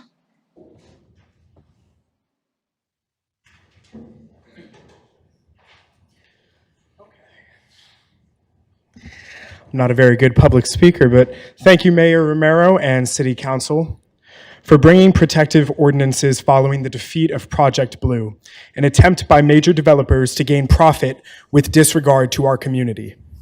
In my personal and communal experience this summer, distrust in the office of the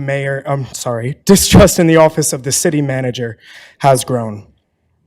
We've seen biased studies, skewed statistics, and baseless claims brought by the office of the city manager on behalf of corporate interests who would decimate our desert for $1 and desert us in the aftermath. All this could have been avoided, and I urge you now to listen to your brilliant community, First People's voices, and independent experts when such large decisions as these are to be made. Mayor Romero, you have stated that Prop 414 failed because it was a sales tax increase. People rallied against what it would have funded. In the same way, we the people did not fight tooth and nail against Project Blue because we oppose economic development. We support projects that support us, the community of Tucson. Open a forum, consult us, and we will excitedly provide solutions that will not endure public backlash. Thank you. I believe it's Vivek or Vivek Barathon.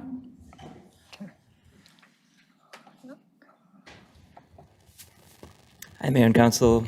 My name is Vivek. Thank you for your time this evening. I'm a member of the No Desert Data Center Coalition, and I wanted to start this evening by thanking you from the bottom of my heart for your vote to end Project Blue a couple weeks ago. I couldn't make it to that meeting, so I'm here tonight to convey my thanks.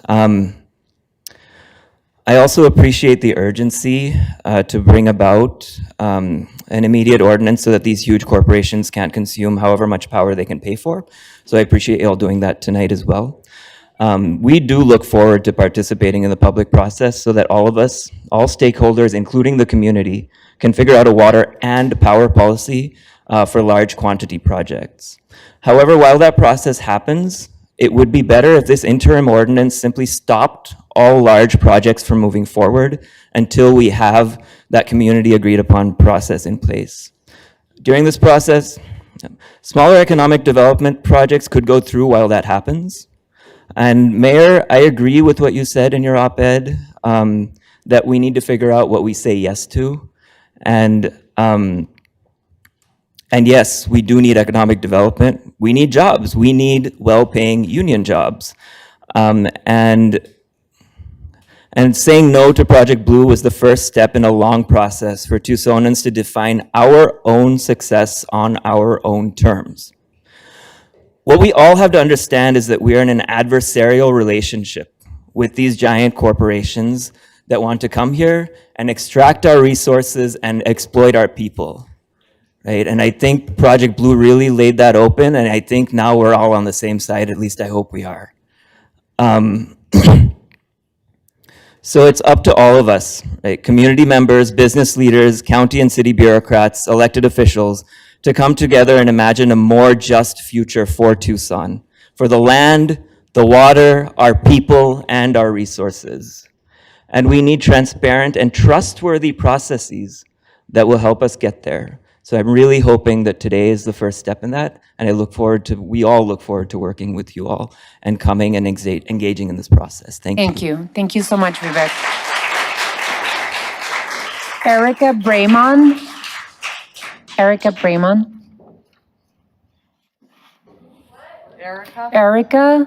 Erica Brayman.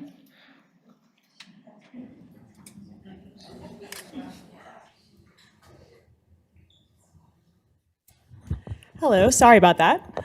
My name's Erica Brayman. Thank you for taking the time to hear people. Can you hear me okay? All right. So I moved here about a year ago, and a big part of why I decided to do that was because I wanted to live in a place where I felt like the local government had my back. And one of the things that was like one of the turning points was when I read, I think it was the One Water 2100 Water One document that was, I sent it to my mom. I was like, this is the most motivational, inspiring government document I've ever seen. And what I really appreciated about it was how it was so clearly like intended to empower the community with information, and also I appreciated how many different kinds of stakeholders were all brought to the table to contribute to that. And it made me feel like this is a place that I want to give my time, my money, my effort to, is somewhere where the local government is going to be there to protect, to support economic development, yes, but to protect the health and the well-being of both the environment and the citizens in the process. So I am also in support of regulating future big water user companies. I appreciate that you're taking steps to make sure that we can stop things like Project Blue from getting that close in the future. And thank you for your time. I appreciate you letting us have an input.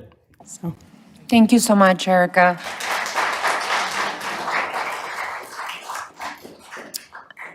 I can't read. I think it's Bree Amesworth.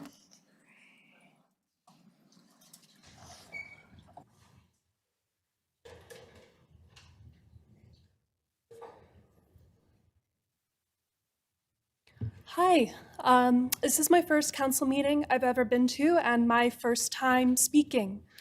I am here as a private Tucson citizen. I was asked outside if I could speak, what would I say? And this is that. I am ashamed that it took me this long to get involved in local policy. I vote in every election, I keep myself informed, but it does seem like, as far as my civic duty is concerned, I have fallen short. I don't think I'm the only one. After everything with Project Blue, I'm paying closer attention. It has taken me this long because until recently, I trusted implicitly the members of the council and our representatives here to act with the best interests of our city and all of its citizens. That's why we vote for you. There are people here that I voted for personally. What I've heard tonight is that this trust is not entirely misplaced, and I feel hopeful that you are actually listening to all of us.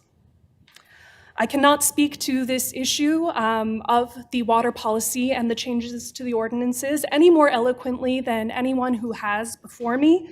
I can only voice my own feelings of agreement here.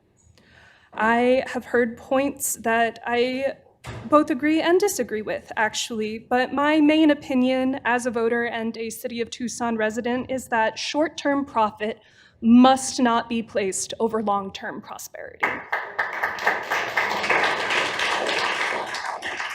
It is short-sighted and hypocritical to consider public works projects that seem so antithetical to Tucson's mission That mission being the continued well-being of everyone in this room, everyone in this city and this county, everyone who calls this city home.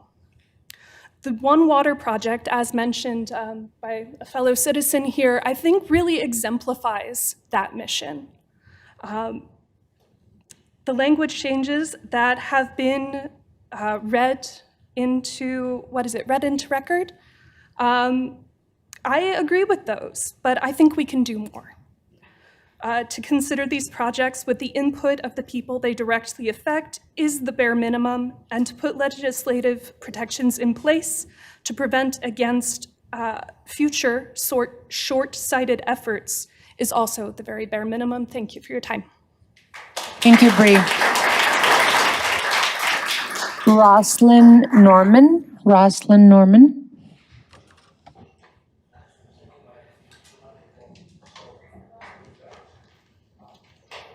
Hello, everyone.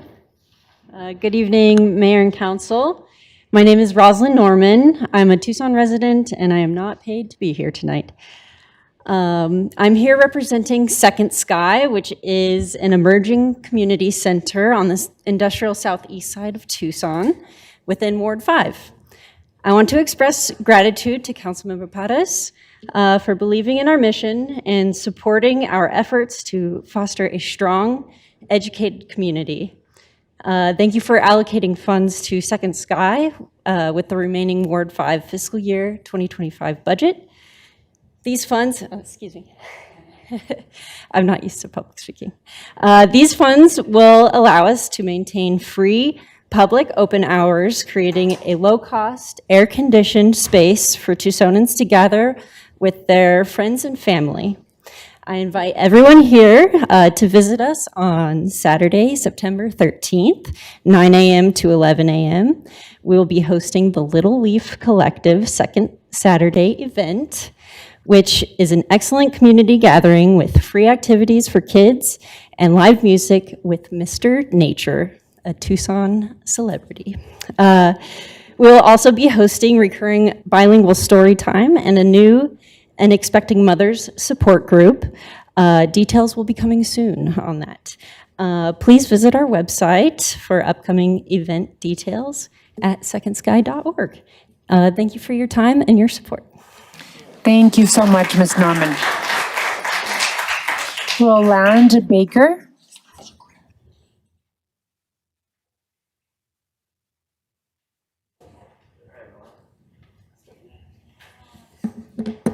Hello, Mayor. Hello, all council people. It's really good to see you all again. It's been a while.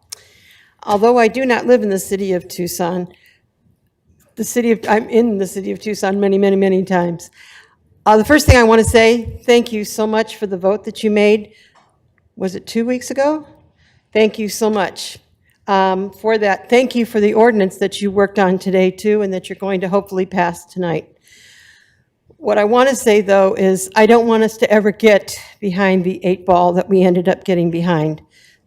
We allowed a very large corporation to, I don't know, overwhelm some at this table, overwhelm many at the Board of Supervisors.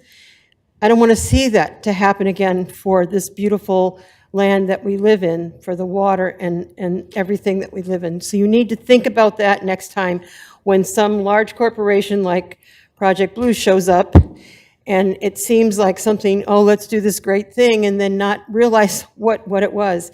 And Kevin, I want to, Council Member Dahl, I apologize. I want to thank you for being straightforward. Same with you. All of you, actually, every one of you made a comment. So did you, Council Members Santa Cruz. All of you did. So did you, Paul. Thank you for doing that. I just don't want that to happen again where you're making the comment after the fact. It is my understanding that some of this had been told back to 2023. So this is what I want to know, is that if it was all the way back to 2023, if you put it on the back burner because you had many other things going on and then it showed up too quick, I don't want that to happen for all of us, for my grandchildren and now my 2 great-grandchildren. I can't believe it. I must have started at 11. But I want us to think forward because of what happened with Project Blue, and maybe you do know this and maybe you do not. Some of the people from No Data Center are actually going to Memphis, Tennessee to teach them how to stop their data centers. Virginia, now the state of Virginia, there are 2 towns in the state of Virginia who will no longer allow data centers. Am I already? Where else? Oh, Missouri. This has snowballed, and thankful to the No Data Center folks, that's why this is snowballed. We are now national. People know what happened here in Tucson. And that's not only because you guys made that vote, it's because of the people behind me in the red shirts who worked their butts off for 7 weeks. And they worked so hard to make sure that everyone knew what the hell was going on. Oh, okay, so I talked too much. Thank you so much. And I just want to thank you, and I want you to go forward. I seriously want, going forward, to always think about our water and our beautiful desert. Thank you so much. Bye. Thank you so much, Roland. Tom Adang. Adang, Your Honor. Tom Adang. Tom Adang.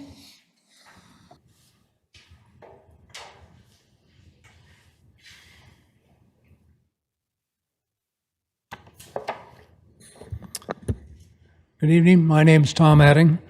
I live in Tucson and serve as the Bear Canyon Neighborhood Association president.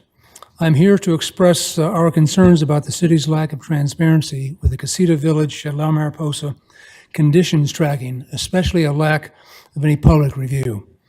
On April 22nd, you, the mayor and council, authorized the Casita Village developers to proceed with development, but with 23 conditions that must all be met before building permits are issued. Authorization and not approval was given largely due to over a dozen key safety risks identified by an independent hydrologist that the city faces with the development being built within a floodplain. Despite the developer's recent statement on local TV, the city of Tucson and not FEMA is responsible for these risks, as stated on the first page of FEMA's conditional letter of map revision. Our question since the authorization occurred 4 months ago is how will the city oversee and communicate to all constituents the developer's progress in meeting all 23 conditions before any building permit is issued? Since the April meeting, no oversight plan has been published, little communication has occurred with homeowners. On June 26th, BCNA homeowners living very close to the Casita Village site noticed vegetation grading occurring on the site, although no public notice had been given. The next day, we met with Councilmember Cunningham's staff who had no knowledge of the work being authorized. 3 days afterwards, we mailed PDSD and Floodplain Management Office a list of concerns and 3 questions. Who was doing the grading? Why wasn't the public notified?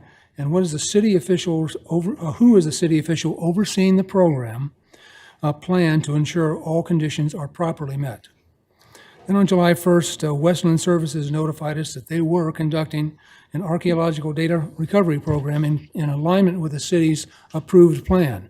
Again, no public notification. 2 days later, PDSD mailed us a brief condition oversight process, but no plan.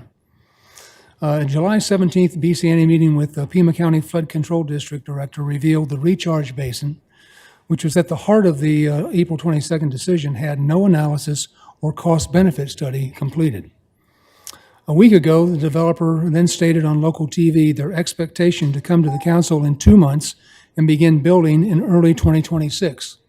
So our major concerns are the developer cannot possibly meet that schedule with a proper review. Why hasn't the city made the condition plan and status available via city website and engaged a public review? BCNA and its 4,000 supporters have little trust in this process due to its critical lack of transparency. So Mayor and Council, please have the city manage these risks, or the risk will manage them, and you'll be in line with Asheville, North Carolina, and Kerr County, Texas, managing catastrophic flooding response. Thank you very much. Thank you so much. Council member? Mr. Manager, can we make sure that the oversight plan is set up? And I agree that Tom's got a good point. We probably need to set up some type of website specifically for this project. We very rarely approve projects with 23 conditions. And if we can set up some type of website for this specific project that acts as a bulletin board, I think that may be helpful. But let's just develop some strategies so that the neighbors are informed with the process and that the 23 conditions are being met. Honorable Mayor, members of the council, will do. We've reached the end of our time allotted for call to the audience, but I will call two additional speakers, JP Salvatierra, and then after JP, Leah Caldwell will be our last speakers.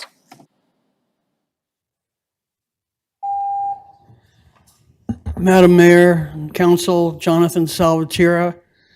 I'm a Tucson resident. I have a quote my mother gave me as a mantra.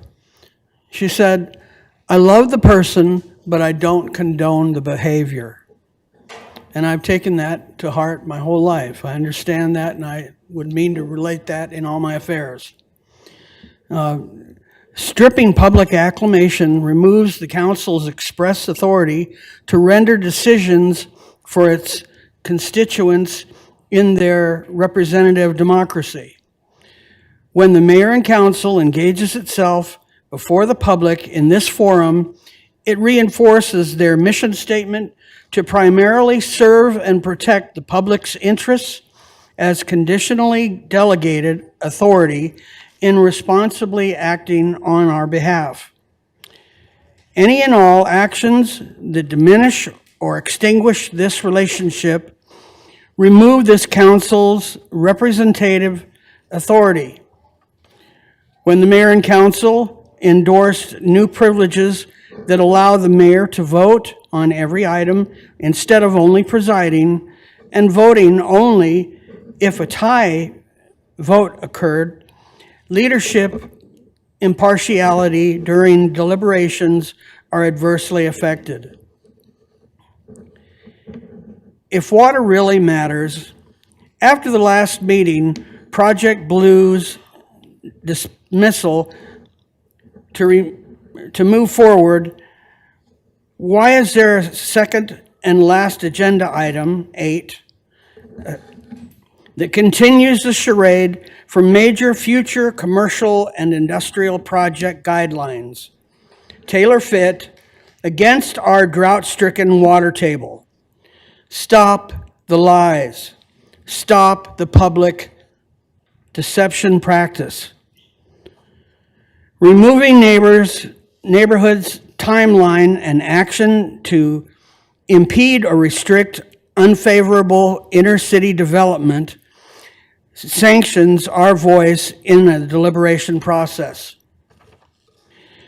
If water really matters, PFAS must have run upstream into Marana's 6 discontinued pump wells. Only if we ignore the fact that over 10 years ago, I came before this mayor and council and admonished Tucson Water for serving PFAS-tainted TARP filtering water to 60,000 Tucson and Marana water customers from Irvington to Marana over more than 5 years. Tucson Electric Power and its foreign proxy must go now. Come to a conclusion. Thank you. Leah Caldwell? No. Leah Caldwell, yeah. Go ahead, Leah. Thank you for hearing me. My name is Leah Caldwell. I represent myself as a resident and constituent of Ward 5. I am not being paid by anyone, but this is a birthday gift for my daughter. Anyway, as a native Tucsonan, born and raised, I am very proud and encouraged by the recent vote from the City Council against proceeding with Project Blue and implementing necessary guardrails at this time.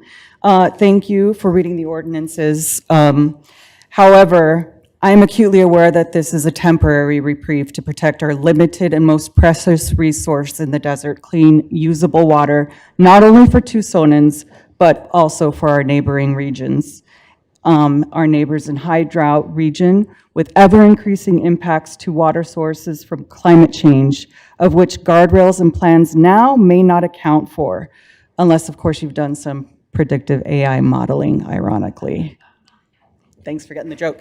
Anyway, also, as a native Tucsonan, I have witnessed firsthand the negative impact and aftermath of short-term, short-sighted policies in exchange for economic growth.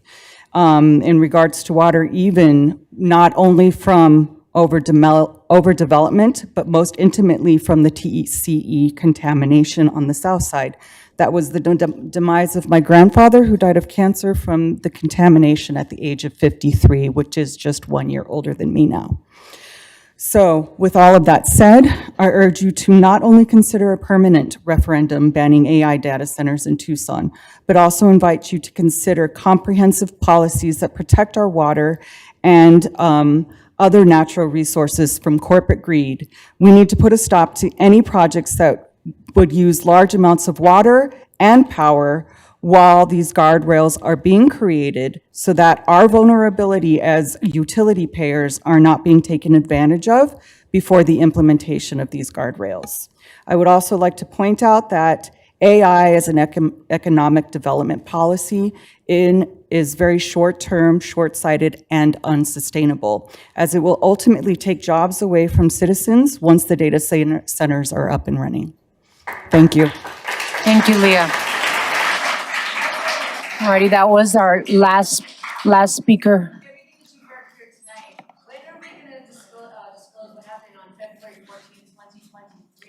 Ma'am, ma'am, I didn't call you. I called to the audience, and we're done with call to the audience. Thank you so much. Really appreciate your. Alrighty, we're going to move on to consent agenda. Consent agenda 7. items A through HH. Our reports from the city manager on the consent agenda are received into and made part of the record. Ms. Clerk, you are requested to read the consent agenda. Your Honor, on this evening's agenda, item A is approval of minutes. Item B will be considered separately at the request of Councilmember Pettis. It is approving the expenditure of budgeted ward office funds for various programs and projects. Item C will be considered separately at the request of Councilwoman Lee regarding the termination of the funding agreement among the University of Arizona Pima Community College District, Pima County, and the City of Tucson for the Southern Arizona Coalition for Climate Adaptation and Resilience Coalition Manager position. Item D is Amendment 1 to an IGA with Pima County BGA for the fiscal year 22 Edward Byrne Memorial Justice Assistance JAG program, Grant JAG program. Item E is City of Tucson Transit Services Title VI 2025 program. Item F is Final Plat TD-DIV 1223-0135, 120 East Yavapai, lots 1 through 3. Item G is Final Plat TD-DIV 0824067 North Columbus duplex lots 1 and 2. Item H is a final plat TD-DIV 0624055 South Park Vias resub number 2 lots 1 through 5. Item I is a final plat TD-DIV 0624052 Tucson Medical Center, Lot 13. Item J is a final plat, TD-DIV 0425053, Casca Manor Minor Subdivision, Lots 1 through 4. Item K is a final plat, TD-DIV 1124089, Casitas on Park Avenue, A condominium. Item L is a final plat, TD-DIV 0624053, San Fernando Heights, lots 1 through 15. Item M is a request for approval of lease amendment to LF 071 with Tucson International Motorplex Park Association, TIMPA, for property located within RP 1440 and RP 1730, located at 3250 North Reservation Road outside the city, RES 2024-094. Items N through AA are intergovernmental agreements with various jurisdictions for the training of peace officer recruits at the Southern Arizona Law Enforcement Training Center, SALTEC. Item N is with the jurisdiction of the Arizona Department of Corrections, Rehabilitation, and Reentry's ADCRR peace officer recruits. Item O is with the Arizona Department of Transportation Motor Vehicle Division's ADOT MVD peace officer recruits. Item P is with the Arizona Game and Fish Department's AZG and FD Peace Officer Recruits. Item Q is with the City of Nogales Police Department Peace Officer Recruits. Item R is with the Pima Community College Police Department Police Officer Recruits. Item S is with the Town of Saurita Police Department's Police Officer Recruits. Item T is with Santa Cruz County Sheriff's Office Peace Officer Recruits. Item U is with the Tucson Airport Authority Police Department Peace Officer Recruits. Item V is with the University of Arizona Police Department Peace Officer Recruits. Item W is with the Pascua Yaqui Police Department Peace Officer Recruits. Item X is with the Tohono O'odham Nation Police Department's Peace Officer Recruits. Item Y is with the City of Casa Grande Police Department's Police Officer Recruits or Peace Officer Recruits. Item Z is with the Town of Marana Police Department Peace Officer Recruits. Item AA is with the Town of Oro Valley Police Department's Peace Officer Recruits. That's the extent of those IGAs. Item BB is an intergovernmental agreement with Pima County for the incarceration of city prisoners for fiscal year 2026. Item CC we handled earlier is with the naming of Chase Ridenhour Field and has been voted on. Item DD will be considered separately at the request of Vice Mayor Santa Cruz, designating children's play areas and parks. Item EE is Young Tree Accelerator Grant Partnership. Item FF is a financial participation agreement amendment with the Primavera Foundation for the Primavera Works program. Item GG is the Victim Rights Program VRP Grant Award. Item HH is Mayor and Council authorization to approve a conflict of interest waiver in relation to former city manager Michael Ortega's appointment as the executive director for the Pima Association of Governments, PAG, and the Regional Transportation Authority, RTA. May I have a motion to approve the consent agenda, please? So moved. Second. There is a motion and a second. Any further discussion on the motion? We need to go to roll call. Mr. Cunningham? Aye. Mr. Dahl? Aye. Mrs. Lee? Aye. Mr. Perez? Aye. Mixulic? Aye. Vice Mayor Santa Cruz? Aye. Mayor Romero? Aye. The items on the consent agenda are approved by a vote of 7-0, and we have some items to consider separately. Let me get to the right page. First one is item B. Councilmember Perez. Thank you. I asked for us to pull this item because I think that it was important just to note that, this is the first time that mayor and council are approving our surplus in this way. And I think that there is an immense benefit to that. I also wanted to just give attention to the investments themselves. Ward 5 had the most significant surplus of the council offices. Thank you, former Councilmember Fimbres. But all that being said, the sheer diversity in the investments that are happening across all of us, and I'll let you guys get to that, I think are so diverse in that they cover everything from public safety to education, early childhood education, STEM learning. We even had Second Sky come in. And so, I think for us in particular, within Ward 5, this surplus investment is in tandem with our grants program that is opening today, and in total is about $500,000 in investments within our south side. And so I'm incredibly excited for this item in that it's direct investments to our Ward 5 that has been significantly impacted by the Trump administration in terms of the retracting of federal funding, from everything from our senior meals program to the impacts to our school districts. And so, I'm incredibly excited to have this opportunity. And with that, I'll move to approve consent item B. Second. There is a motion and a second. Any further discussion? Hearing none. I think you did a great job representing all of our thoughts in this. Do we need roll call? We'll go to roll call. Mr. Cunningham? Aye. Mr. Dahl? Aye. Mrs. Lee? Aye. Mr. Perez? Aye. Mixulic? Aye. Vice Mayor Santa Cruz? Aye. Mayor Romero? Aye. The items on the consent agenda are approved. Item 7B is approved by a vote of 7-0. Next one to be considered is item C, 7C, and it's Councilwoman Lee. Councilwoman Lee. Thank you, Mayor. And also, good job, Suzanne. That was the longest consent agenda ever. Double H. So I just wanted to pull this one for a moment because I read some concerns that the community had with respect to what it means to terminate this position for Climate Adaptation and Resilience Coalition Manager position and what it doesn't mean for our work in respect to climate action. So I was wondering if the city manager could speak a little bit to this. Thank you, Honorable Mayor, members of the council.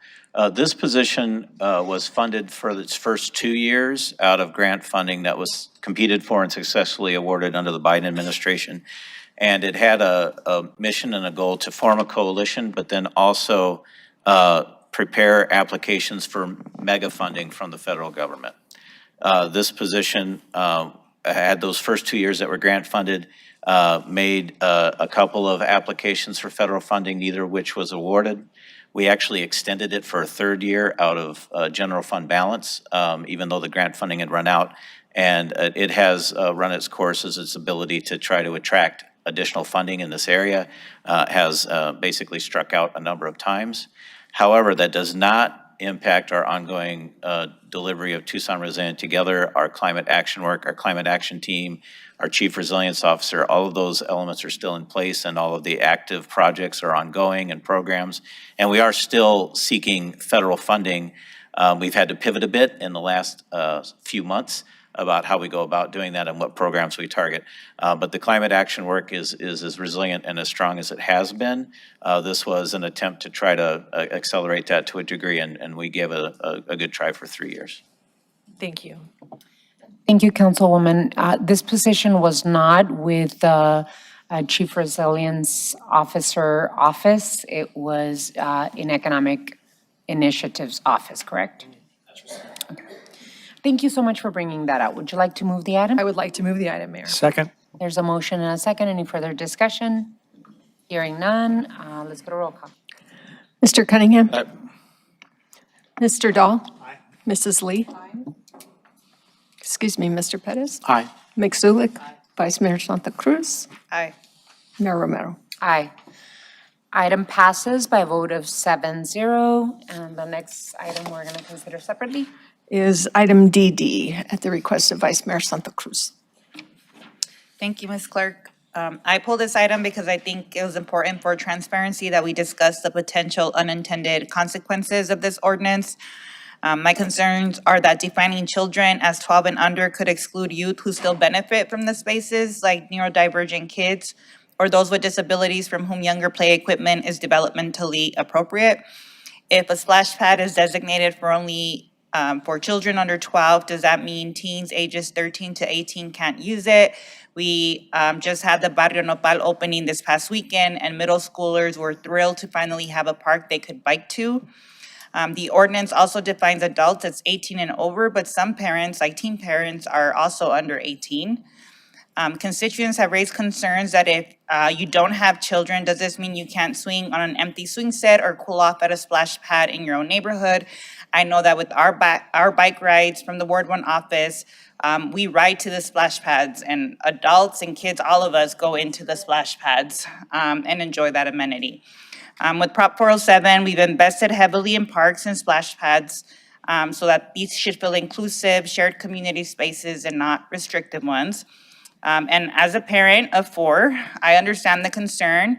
I at times can also don't feel comfortable with random adults hanging around playground either, but I think the problem is behavior and not age. I think that instead of having these rigid age limits, we should focus on addressing inappropriate or unsafe behaviors directly. So I had a couple of questions for our Parks Director as we're looking at this item.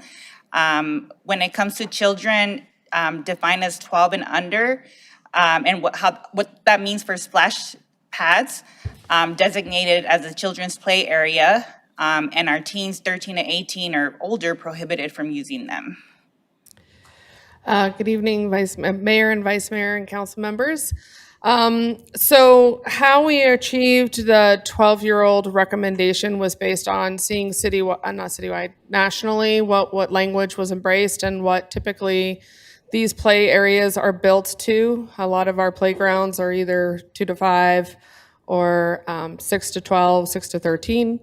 The anticipation is that this is a tool for parents who are feeling uncomfortable in the moment. They witness an adult that is in the area that they feel is potentially a safety threat to their kids, and having a tool to be able to call.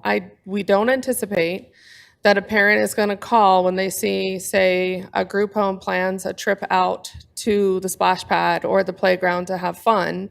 I know we had, Ward 4 had also brought that up as a concern, and so then I went back to our city attorney and we talked it through.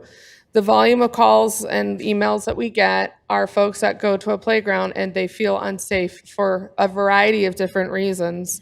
And they're uncomfortable if adults are lingering within the space that they're sharing with their kids and not feeling like they have a lot of resource to do something in the moment. And doing something in the moment for them would be calling 911. For us, depending on what the situation is, either our staff do engagement or we then partner up, depending on the situation, with other resources within the city to try and do that engagement at that local level.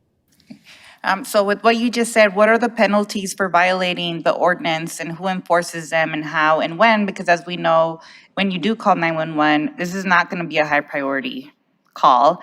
So, like what's the intended purpose of this? So the idea, well, I'll speak to one idea for me is data.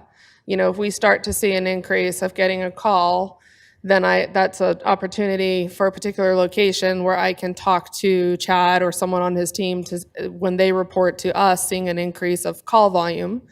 In terms of in speaking with Chad, the chief of police, it is a misdemeanor, and the appropriate response will be done based on the details of what the phone call reports and then what the call volume response is at that given time. So it's very hard to be predictive on when they will go out and when they will not be able to go out. But for me, in terms of a lot of what we've been doing in parks recently is we pay attention to where we get that call volume or reporting that we have an increase of an instance of an issue, and then that allows us to make some decisions around that. All right, so with what you're saying, if Parks and Rec already gets these calls, they're being documented, could we not create a list of hotspots and then be more proactive and having to involve the police department who already has limited resources to respond to these types of calls? And second, could we not just have signage that says if you see something, say something, like reporting it without it having to be law enforcement? So I understand, Vice Mayor, I understand what you are asking. So what I find is that the parents and the neighborhood associations that are reaching out to us, it tends to have a time difference. They went to the park, they came home, and then they drafted an email. The value of 911 is it's in the moment at that point in time. Say you do have someone that has come for the reason that there's children in those designated spaces, we are not going to be able in the moment to be able to really offer them a lot of assistance, right? That's where the 911 tool would help parents and families. So I think that is the difference between the level of communication right now and the ability to do responsiveness. And it's a tool that also helps the parents to see that we are hearing what they are saying in terms of their concerns when they're going out into the parks, specifically to those spaces that have been built and invested in for kids. So I hear what you're saying, and also what I hear from folks is that they get frustrated when they call 911 for a theft, for, something that's not a high urgency, and then get frustrated because then it's like, what's the point if police isn't going to show up? So I hate trying to create solve for something that isn't, we can't do it.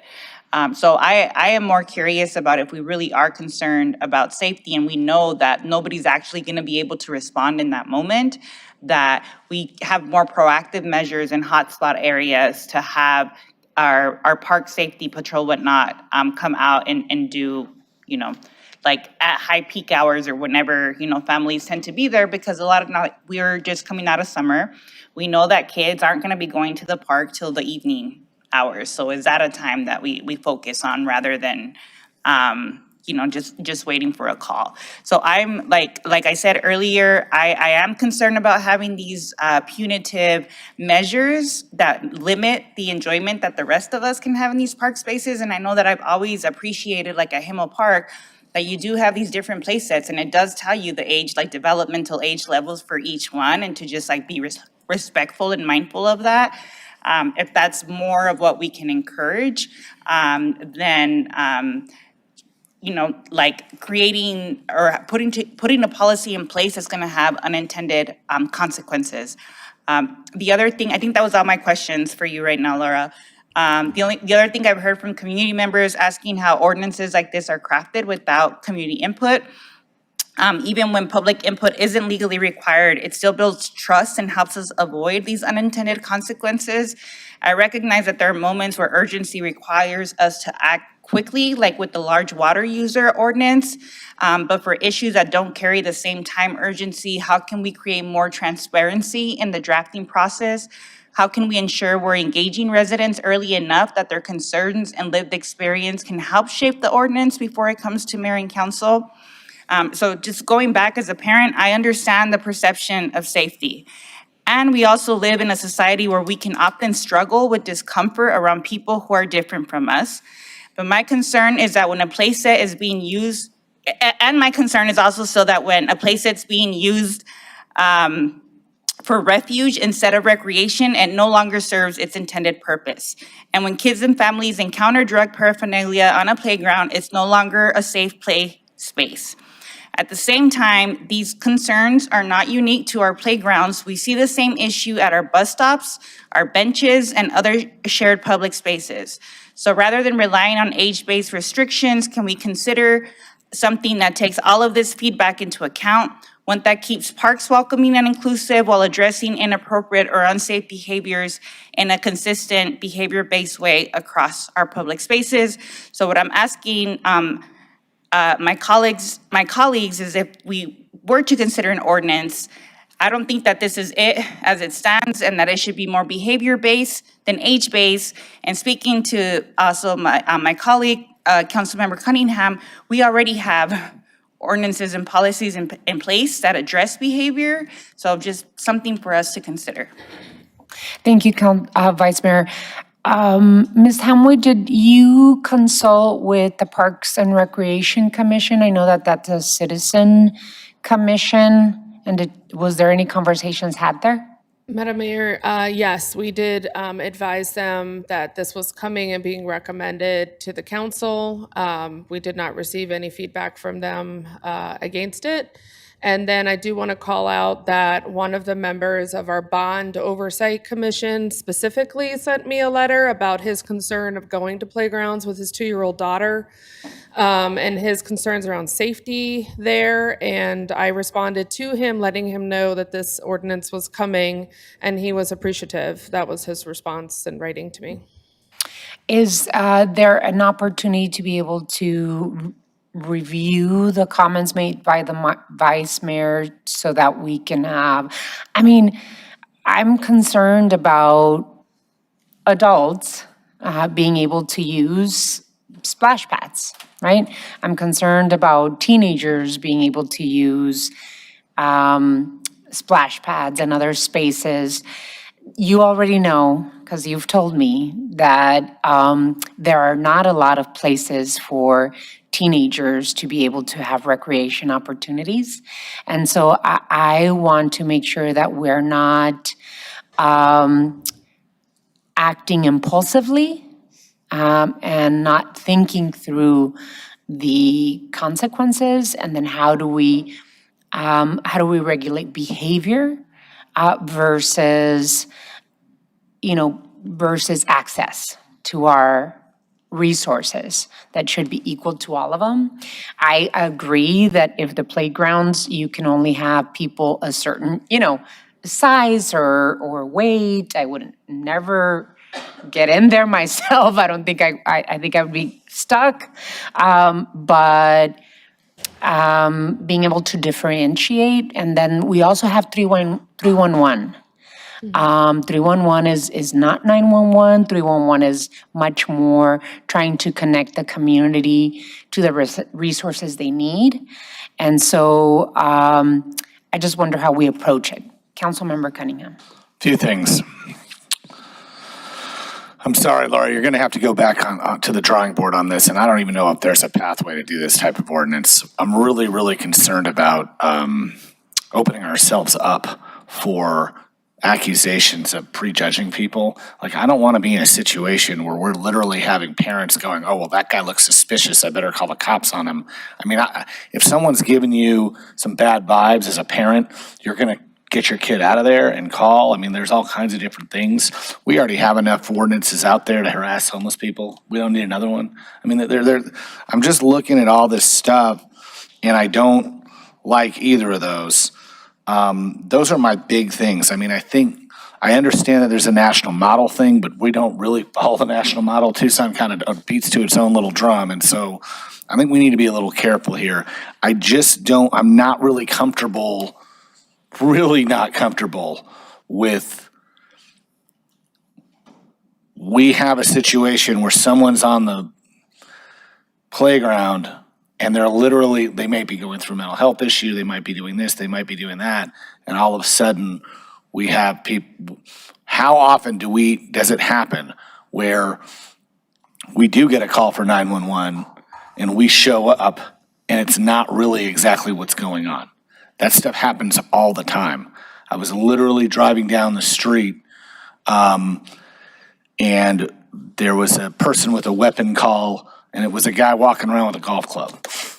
And the lieutenant told me about the call, and he was like, there was nothing going on. The guy was just walking around because he was taking his golf club to get repaired, and he got someone called 911 on him. And so I'm very concerned about this situation where it's like, okay, there's an old person on a playground and we have to go respond. And one, we don't have the resources for that. But two, what if there was a reason the person's on the playground? What if the person was looking for their kid? I mean, I'm just not sure about this. So I think we're going to have to go back, but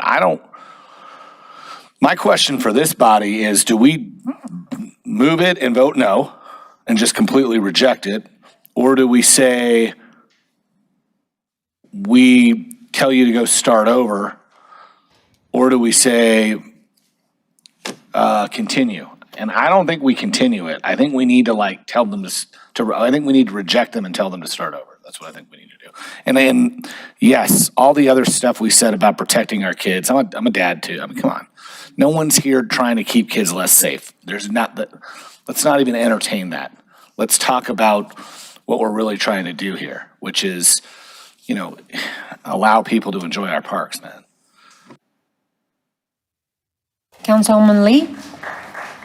I'll just add one thing, it's definitely related to this, but, and I know Chief Kazmar's not here, he would probably get upset at me for saying this, but other jurisdictions have park rangers, right? They have staff, they have people roaming around and doing things, and we don't have that, but we do have CSOs, and so as a group, if we decide that this is a priority, that we want to put more resources on this target for a temporary time based on the data that Lara is getting, maybe that's something we could talk about doing, because I understand the problem that we're trying to solve, I do, and I'm a mom of 4 too, so and I have a 17-year-old that loves to go to the park and play still, and I love to see that because kids don't do that enough these days. So I'm just trying to figure out, like you said, Paul, how do we come to something that helps solve the challenges that are there, and do so in a way that aligns with what we're talking about right now. So just an idea on the CSO piece, if we wanted to really focus on certain areas. I feel comfortable just, not approving this today, and I like the idea of going back and working together to find solutions on the problem areas. If there are problem areas, Laura, I want to make sure that mayor and council help you solve whatever you're trying to get at. Absolutely, I agree that we want to make sure that we keep people safe in our parks. And so how do we reach that? So I would suggest that we just, not consider this item today and then try and help with the concerns that you have, Lara. Is that okay? Mr. Attorney, can we do that? Mayor, yes, you can. If you just choose not to make a motion on it at all, then there's no action on the item, including no direction to bring it back at a certain time. And that's where it leaves it. And I think that we are all wanting to help pinpoint the problems that you're trying to solve and make sure that I think that it's important to have this conversation also with the Parks and Recreation Commission, so that they and, those are citizen appointee that represent mayor and council, that they can help you think through it. And then, of course, Vice Mayor Santa Cruz had wonderful questions and also ideas to try and find solutions to your concerns. Is that okay? Yep. All righty. Thank you. Okay? Okay. Thank you so much, Lara. Really appreciate it. All righty. So we're not going to make any motion. We're going to put this item to the side. Thank you so much, Vice Mayor, for bringing it to us. What's next for us? Item 8. Okay.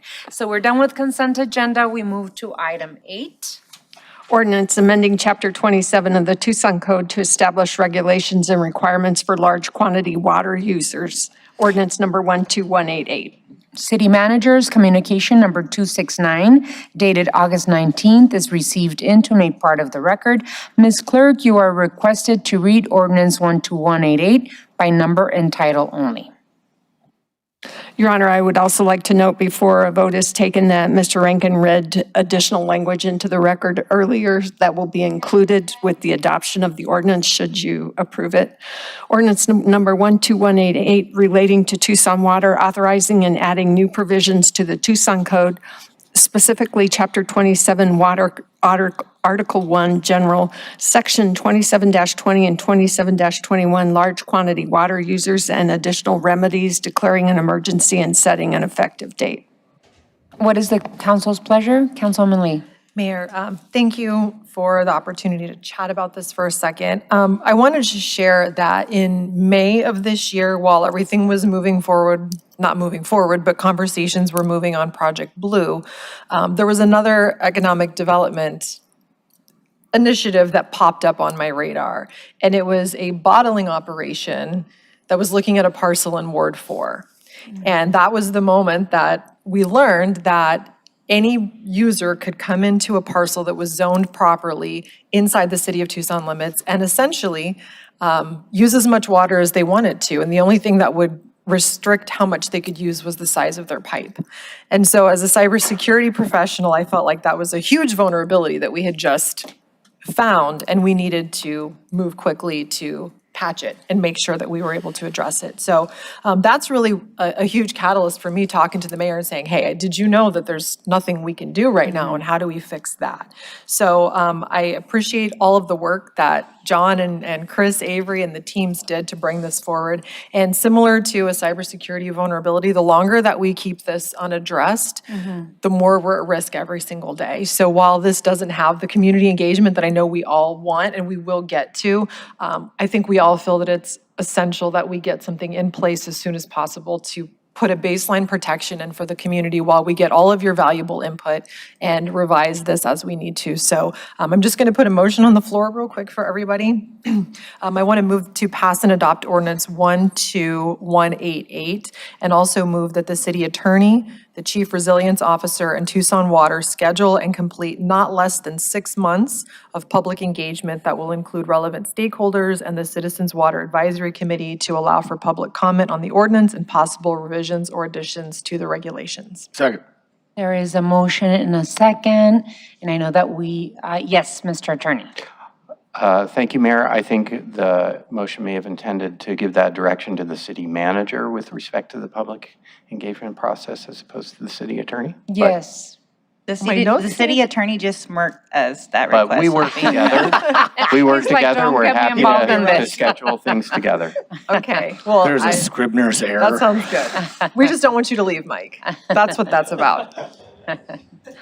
It almost worked. You got that. So including the city manager, chief resiliency officer, and Tucson Water Director, and in collaboration with our Citizens Water Advisory Committee. There's a motion and a second, of course, with that Scrivener's change. I just wanted to thank those that are here with us and all of the residents in Tucson that care about our water resources and the environmental health and sustainability of our city. I want to especially thank Councilwoman Lee for bringing this concept and this idea and requesting this item be put on our agenda because we need to make sure that we're acting immediately to lift the guardrails to protect our resources as we work, right? We're kind of like flying and building a plane at the same time, and hopefully making sure that we continue putting together the ordinances and land use codes and all of the changes we need to do to protect Tucsonans and our resources from any future data center or any other water gobbling industry in our community. We also gave direction to work with the community, the Planning Commission, on land use codes and zoning changes that the community will have an opportunity to participate in. Planning Commission is a starting point that the Planning and Development Services Department will take those land use changes and zoning changes too. But while that happens, while all that work happens, this particular ordinance needs to be passed immediately.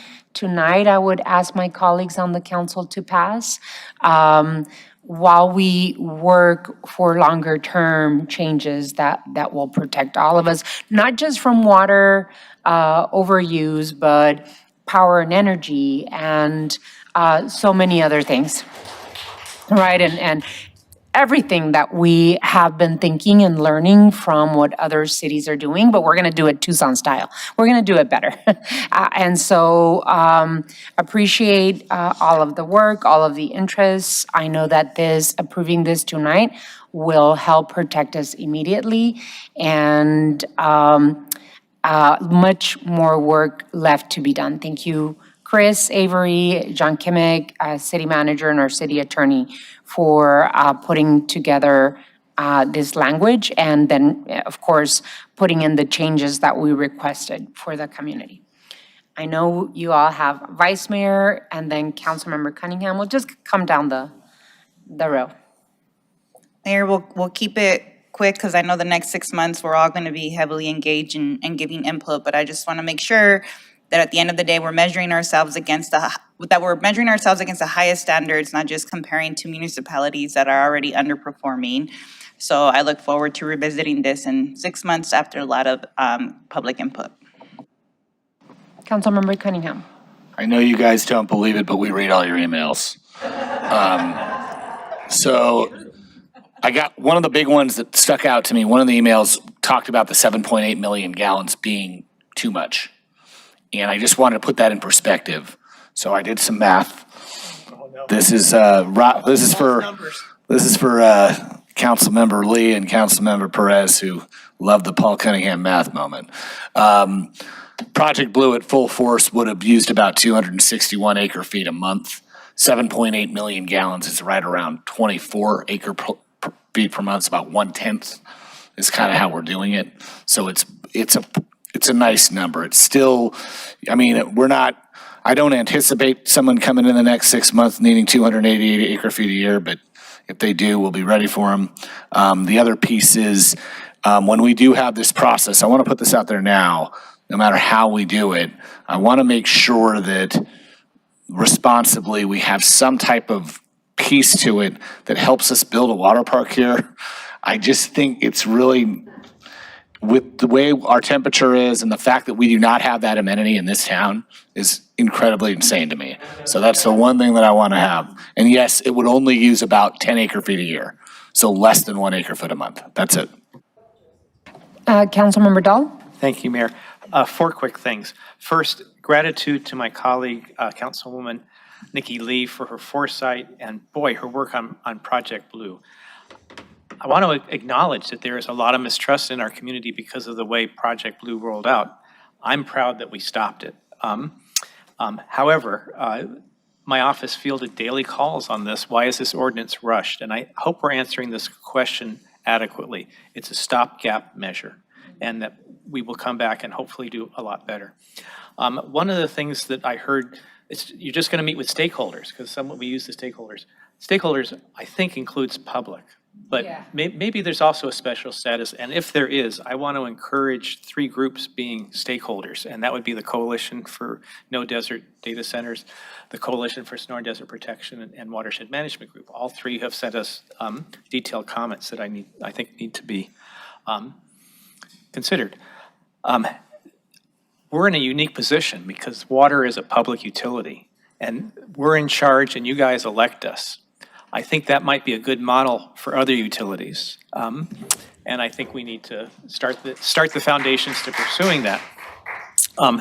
Finally, I have a question, and there's so many experts over there, I'm not sure which to ask. This affects companies applying that have the underlying zoning, and they're in the city of Tucson. But doesn't it also affect applications in the entire Tucson Water District service area? Yes. So that's a larger area. Yes. Good. Thank you. That's it. Any more questions? Okay. Councilman Lee, you went. Councilmember Perez? Good. Councilwoman? Okay. So if there's no further discussion, let's go to roll call. Mr. Cunningham? Aye. Mr. Dahl? Aye. Mrs. Lee? Aye. Mr. Perez? Aye. Mixulic? Aye. Vice Mayor Santa Cruz? Aye. Mayor Romero? Aye. Ordinance 12188 passes by a vote of 7-0. Thank you all. Thank you so much. Thank you for your interest, and stay involved. Thank you. Item 9.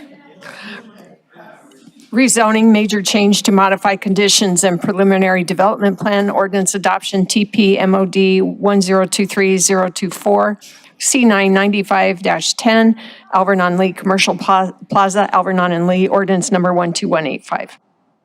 City Manager's communication number 253 dated August 19th is received into and made part of the record.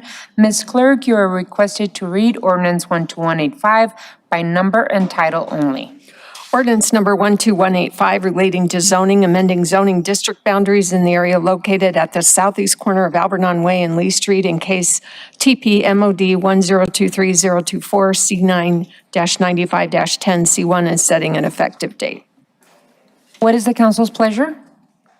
Councilmember Ulick? Yes, I want to just start by thanking the Garden District Neighborhood Association and everybody involved in the Alvernon Grant area plan update with our team.